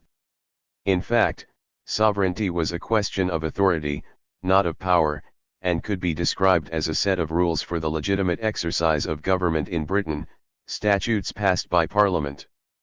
Such authority could not be delegated, though its exercise might for limited purposes be devolved. But it could be abolished, as British sovereignty would be if its attributes were transferred upwards to a federal Europe, reducing Westminster to a mere regional assembly. 15. Returning to the charge, 4 years later Maastricht was now in force, and there was a question whether Britain should enter the economic and monetary union which the EU was preparing to set up. Malcolm identified the project of Europe as the creation of just such a federal union. Could that yield any economic advantages to a state participating in it? The fate of CAP and its costs was clear: it could not. Nor would EMU be any better, acceptance of its exchange rate rigidity spelling economic regression, either collapse of industries under competitive pressure, or mass migration of the labor force to lands with less depressed wages. It was an illusion to think the nation-state was obsolete. The most successful economic models of the time were all classic nation-states: the US, Japan, West Germany. What the European Union stood for was the decaffeinated ideal of a bureaucratic class, bent on extracting politics from the management of economic affairs in a fashion that was incompatible both with inevitable national divergences of situation and interest, and with popular politics of any kind. What the EU offered instead was a prospect of log rolling by councils of ministers behind closed doors, elite corruption, witness the recent flight or suicide of premiers in Italy, Germany, and France, and popular impotence. Such a combination was bound to boil over in outbursts of aggressive nationalism. 16. 2 decades later, Tuck broke his silence on Europe as Britain prepared to vote on Brexit. Facing the referendum of 2016, the left risked throwing away democracy, the one instrument for popular sovereignty available to it, rather than to global capitalism and managerial power. In considering the options before the country, it should never forget the lesson of the National Health Service, when Labour had been able to override all medical and sectional opposition to the nationalisation without compensation of private charity hospitals because it had the authority of Parliament behind it, an action inconceivable in today's European Union, whose rules forbid any such expropriation. In stark contrast, the EU was an essentially technocratic construct, designed much like central banks or constitutional courts to give immense power to select bodies whose prejudices were inevitably those of the class from which they were recruited. Varoufakis was proposing vast institutional changes to the EU, which were nowhere on the agenda, while Labour risked quietus because of its decline in Scotland, whose independence could only be halted if Brexit prevailed. Rapidly rising immigration was a symptom of a more general loss of power by the masses, and could only be controlled by its recovery. The left was in disarray, if not despair, believing that Britain was a country of such ingrained conservatism that the EU could be a safeguard against that native tendency, despite its lack of democracy and bias for capitalism. Belief that it was too late to change any of this was a rationalization of defeat in advance. 17. A year later, in the wake of an unexpected victory in the referendum, Tuck adopted a more theoretical position. In the 18th century, theorists most conspicuously, Rousseau established a critical distinction between government and sovereignty. The former could be exercised by a small group of people, whereas the latter was inherently a prerogative of the people. The identification of the two, still to be found in Bodin and Hobbes, was indefensible. Today the European Union was not a superstate, but a set of states which had enacted a constitutional order between themselves that cannot be amended in the same way that it was introduced, by any conventional, that is to say, governmental legislation. Only a process, subject to veto, issuing per impossibile in intergovernmental unanimity, can alter this constitutional structure. As such, the idea of an unamendable constitution was new in Europe, even if the German Grundgesetz comes closest to it. The British left would do well to reflect that even Sanders's three basic demands, reject or modify NAFTA and the TPP, raise taxes on Wall Street, free university tuition, would be out of reach if the country were still in the EU. Correctly, from its own point of view, the Labour right had always supported membership of the community as a prophylactic against proposals of this kind. Were the Labour left to be tempted to join with it in blocking May's attempts to implement the referendum, the result would only be the restoration of a Blairite or Macronesque neoliberal regime in Britain. Brexit was the greatest prize for Labour in 2 generations, among other things making Scottish independence less, not more, likely. The left should not let go of it. 18. Finally, joining forces with Christopher Bickerton, Tuck warned against any reversal or suspension of Brexit as hardening the pathological divisions in British society and convincing millions that democracy in the UK was a sham. Having been told there was nothing they could do about immigration because of the EU, the masses had demonstrated they no longer wanted to play a secondary role, but to become sovereign once again and put government back where it belonged, not a quixotic or esoteric point to take. The old left was in irreversible decline in Europe, and neither Syriza nor Podemos could revive it, since the EU did not represent an attack on the old nation-states of Europe in the name of a new one, but an assault by capitalism on politics as such. The European treaties radically diminished the power of national legislatures, while expanding the power of national executives. The British were not used to this kind of arrangement, as the only people whose legislature was the sole source of authority in the country. The left viewed the Constitution and Supreme Court in America as formidable barriers to political democracy, without realizing that the EU was far worse in this respect, a judgment of the ECJ being for all practical purposes unalterable. The 52% who voted for Brexit still lacked any common identity or coherent will, as the British political class intended they should. But they ought not to be intimidated by threats of violence in Northern Ireland or job losses in England if Brexit was ratified. The first had raged after Britain joined the common market, the second had jumped after September 11. What was holding Brexit back was something else: the lack of a political vision capable of giving effect to popular longings to regain control of society. 19. To proceed from Mount Auburn and Wheatcroft to Malcolm and Tuck is to move from surface to substance, from emotional reaction to critical reflection on the gulf that had opened up between Britain and the EU by 2016. But addressing essentially the same audience, the two sets of responses share a negative premise that is unspoken.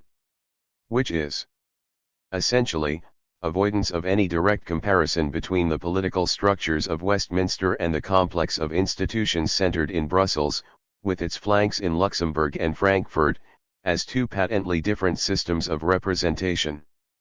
Neither, it should go without saying, is remotely matter for idealization, the vices of each are without number. But that a stark contrast between them exists is plain. It can be put most simply like this. In design, Westminster is a pre-modern construction that has survived long past its due date, while Brussels is a post-modern fabrication that is determined to outlive every alternative to it.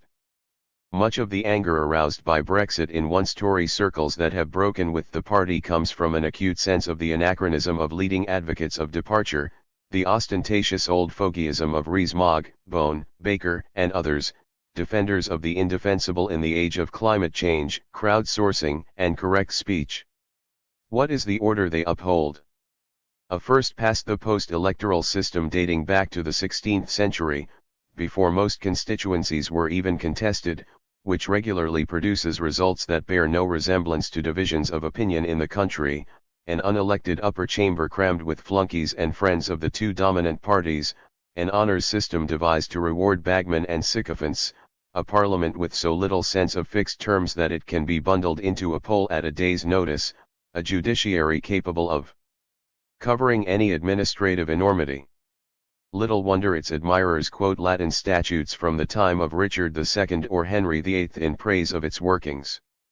Yet through all this, the fact remains that British governments can only survive if they enjoy a majority in the Commons, which can be eroded by dissension within a party, as in 1940, or defection of an ally, as in 1979, or sheer attrition at by-elections, as in 1996, and if they fall, new elections to replace them must ensue. In the EU, by contrast, executives are appointed by governments, not put into office by the votes of citizens. Legislative elections yield neither a government nor an opposition.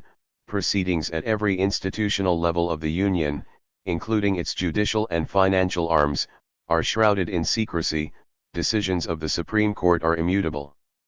In postmodern style, all this is presented as the last word in an up-to-date polity. In practice, it is the simulacrum of a sentient democracy.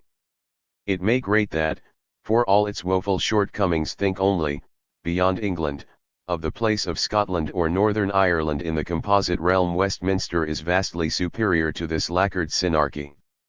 The difference can be regarded as a historical fluke. But it is the indisputable bedrock of the quarrel between London and Brussels. V. The European Union, as it has come to take shape and looks to the future, speaks continuously of democracy and the rule of law, even as it negates them. No ill intention need be ascribed it. What it has become was inscribed in what it was intended to be, in the minds of those who took possession of the project, a unification of the continent from above, by stealth where possible, by diktat where necessary. Europe was ultimately too large and too various for the results to be otherwise. With a population of now some 446 million, the third largest of any polity on the planet, divided by some 26 official languages, another 8 or so lie waiting in the Balkans. The EU is more linguistically and culturally divided than India or China, each vastly bigger in population. Of the 27 countries comprising the Union, none has a continuous parliamentary history comparable to the record in England, which with the exception of the 11 years of Charles I's personal rule avoided the absolutism that snuffed out representative assemblies across most of the continent from the 16th century onwards. Quite a few of them, indeed, date their modern experience of constitutional politics no further back than a quarter of a century. In these conditions, the extension of internally representative political systems into a quasi-confederation of continental dimensions was virtually bound to produce a structure of power fundamentally oligarchic in nature, whose only lingua franca is that of the country that has abandoned it. The most hopeful sustained trend in Europe today, writes a commentator on the left of the political spectrum, is the rapid spread of English among the younger generation, which promises a wider linguistic justice to come. 20 That there is nothing specific to Europe about such second-order Anglicization, in a continent where half the population knows only its own native language, is no objection for the champions of a global transnational democracy in which nostalgic attachments to national linguistic diversity wither away. For the foreseeable future, however, the layer of the population that is fluent in either 2 or 3 of the official languages of the EU, or perhaps more relevantly commands just the oncoming lingua franca of one, is necessarily restricted, probably comprising not more perhaps less than a tenth of the total population of the Union. Those from the EU actually living and working outside their country of birth in the Union form a number smaller, still less than 4% of the total population of the Union in 2015, of whom the large majority were manual laborers of one kind or another. In 2008, less than 2% of the population of Western Europe. 21 Such expatriates, however, include what can be described as the European political class stricto sensu, composed of executives and professionals from the center-right to center-left continuum of parties comfortable in the institutions of the EU and accustomed to running its affairs. It would be a mistake either to demonize or to idealize this stratum. That its top ranks have long been corrupted by immunity in their exercise of power is plain. It is enough to notice the roll call of leading ornaments of this body of persons. Christine Lagarde, current president of the European Central Bank, suspect of complicity in fraud and malversation of public funds in covering for the crook Bernard Tapie, improperly paid €404 million by Credit Lyonnais under Chirac in 2008, when she was Minister of Economy in France, in due course, discharged by the state in 2016 for mere negligence with no penalty in view of her personality and international reputation as by that time head of the International Monetary Fund, where her predecessor Dominique Strauss-Kahn had to resign on charges of sexual assault and attempted rape, and his predecessor Rodrigo Rato had been imprisoned on charges of embezzlement. Ursula von der Leyen, current president of the European Commission, charged in 2015 with plagiarism of 43% in her doctorate of 1990, some pages over 70%. The University Commission that absolved her of no more than 20% errors, headed by an old acquaintance from the Alumni Association at the institution, was heavily criticized in the media, but after the fall of 2 previous ministers in Merkel's government, Zia Guttenberg and Schaven, on charges of plagiarism, exhaustion had set in and she was allowed to keep her doctorate. Von der Leyen's predecessor, Jean-Claude Juncker of Luxembourg, survived repeated exposure of his involvement in the tax evasion and money laundering for which his country is famous.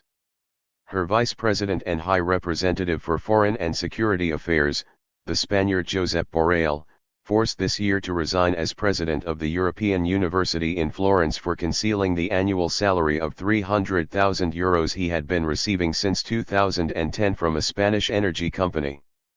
Michel Barnier, EU Commissioner in charge of negotiations with Britain over Brexit, showered with donations amounting to over 300,000 francs, more than 7 times the total received by his 7 rivals when running as a Gaullist candidate for the Haute-Savoie in the legislative elections of 1993, before these were ruled illegal and he redirected his political ambitions from France to Brussels. Olaf Scholz, finance minister and vice-chancellor of Germany, hoping to succeed Merkel this year, caught in the headlights of the media after appointing a first in the BRD the co-CEO of Goldman Sachs in Germany and Austria, Jörg Kukies, as his deputy for financial market and European policy, only to have to admit that he knew Kukies had been on intimate terms with Markus Braun, fraudster boss of the now bankrupt Wirecard company in the largest financial scandal in the history of post-war Germany. Scholz's chances of surviving parliamentary investigation intact, slim. Tawdry episodes of this kind, routine at the top levels of the EU establishment, should not be generalized to the whole European political class, in many strata of which they would be eschewed or redundant, let alone to expatriates living abroad without official positions. Point 22. What unites this force is not so much the prebends its representatives extract from office as the interests and passions invested by it in the European project as such. In the UK, the mass demonstrations and media outcry over Brexit in scale more impressive than any counterpart on the continent, not out of a greater depth of conviction but simple proximity of danger, are a good gauge of the degree of commitment of the same layer to the development of a united Europe. Identification with the cause of the Union need involve no immediate material stake in it, even if in the case, say, of university lecturers, employers may be dependent on Brussels for funding of one kind of research or another. Where Europe is concerned, there is rarely a contradiction between sufficiently mediate self-interest and genuine idealism. Of necessity, the premise of both is the passivity of the population below the line of the political class and its adherents. Has the course of events since the global financial crisis of 2008 seriously shaken this? With the exception of Britain, it would be difficult to hold that in any sustained or consequential way it has. Of the populist revolts in southern Europe, Syriza, a fully establishment party once Tsipras signed on to the conditions of the Troika, gained less than a quarter of the vote in the European elections of 2019, before being routed at the polls in Greece shortly afterwards. In Italy, the Five Star Movement scored just 17% in the European elections, before joining its hitherto execrated adversary the Democrats in a coalition regime in Rome. In Spain, Podemos took 10% in the European polls, before joining the Socialist Party in an unsteady minority government in Madrid. Of the populist revolts on the right, Marine Le Pen's renamed Rassemblement National achieved less than 1/4 of the vote in France, Salvini's Lega just over 1/3 in Italy. To the east, the parties led by Kaczynski and Orban are still in a class by themselves, capturing respectively 43 and 53% of participants in the European elections, before each lost the mayoralty of their capital city to mainstream liberal opponents, Law and Justice also falling short of a majority in parliament, though it narrowly retained the presidency. Viewed soberly, nowhere do prospects look particularly favorable to populist forces in Europe. Where they remain outsiders in the political system, the risk they represent to it tends to strengthen the status quo. Where they enter the political system, as either supports or partners of the establishment, they tend to lose their identity at European level and become assimilated to the dominant consensus. The fears on which they play, while often radical in form, easily become conservative in effect where issues of identity or immigration arise. Overarching them is the reality that the centrist bloc of opinion encompassing moderate conservatives, temperate liberals, cautious social democrats and self-satisfied Greens acronymically in Brussels, the EP, RE, SND, and Green/EFA is much larger than its opponents on right or left, and remains overwhelmingly dominant in the Union. In the spread-eagled, distended space of Europe, control of the media landscape and ample funding from the Commission make this force as fully capable, in Michael Mann's terms, of outflanking symptoms of disgruntlement from below as its homologues in India, China, or America. It would take another, altogether more seismic 2008 to shake these political coordinates apart. 6. Are we now living through something like this? Not according to today's gents. Van Middelaar has consistently taken a dual view of the post-war history of Europe. On the one hand, each step forward has been the product of forces external to the community and its successor. From the Schuman Plan to the victories of Lecourt, integration was preceded and accompanied by the attentions, and often initiatives, of the United States. So too when Giscard founded the European Council, the impulse came from the breakdown of Bretton Woods and the diminution of American interest in the Old World during the 70s.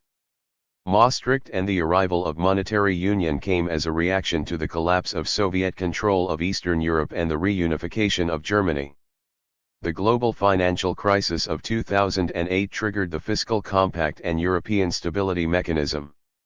The COVID-19 pandemic of 2020 has forced through a next-generation Europe package of €750 billion, to be raised by the Commission borrowing on the strength of mutualized bonds, hitherto forbidden by northern members of the Union and hailed as a breakthrough by Van Middelaar. 23 At maturities extending beyond 2028, over half of this €390 billion is to be distributed as grants rather than loans to member states in need.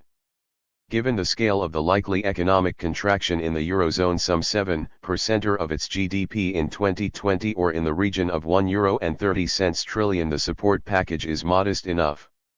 Under pressure it can no doubt be increased. Plain, however, is that once again the momentum behind ever closer union is not self-generated, but exogenous. Does this matter? For both admirers and adversaries of the direction of union politics since Maastricht, the answer appears essentially negative. In surveying the ongoing scene, it is striking that such disparate figures as the complacent Van Middelaar and critical Bickerton, the sceptical Majon and starry-eyed Fabrini, converge in description and overlap in prescription. 24 For the spectrum of writers, power has tended to pass from the supranational instances of the Union that nourished dreams of federalism to more intergovernmental instances, concentrated at the top in the European Council, where member states have proved perfectly capable of defending their national interests when conflict arises, and will go on doing so, and relayed below in versions of informal coordination and pursuit of consensus in areas such as diplomacy, security, or migration. Common to this range of opinion is rejection of any idea that the future of the Union lies in a federalist superstate, accompanied by belief in a powerful forward motion nevertheless still at work in the EU. The COVID-19 relief package is not a prodrome of the United States of Europe to which Kohl looked forward on the morrow of Maastricht. Nor has it resolved the tensions and incongruities of the Union, which for Majon require its conversion into a true confederation along Swiss lines, if limited to foreign and security policy. For Fabrini, the solution lies in the division of the EU into a single economic community covering the whole of continental Europe and a separate political union of federal character, grouping only those countries prepared to accept a common currency, fiscal authority, budgetary policy, security and military system, border control and immigration policy, if retaining domestic versions of some of these attributes. Majon admits his proposal is not currently feasible, while Fabrini puts his hopes shades of Van Middelaar in a coup, along the lines of the American founders, to bring his own into being. Bickerton, by contrast, simply registers the paradox of further integration without significant supranational advance, while Van Middelaar concedes that Macron's announcement of France's return to planning, followed by Germany, sets the course for a new European dirigisme to which even the Netherlands will have to adapt. What these differing prospects each is convinced that the ideas of Monnet and Hallstein, Dellers, or Kohl, are dead overlook is the cumulative direction and impact of successive advances towards closer union, which are not in any simple way under the control of the powers steering the European Council. From the beginning there have always been significant forces, entrenched in the Commission and the Court of Justice, latterly in the Central Bank and the Parliament, with another agenda, committed to federal union of the continent. They have never achieved their goal. But nor, since the defeat of the European defense community in 1954, has incremental progress towards it ever been either stopped or reversed. Is it credible that it has now reached its uttermost limit?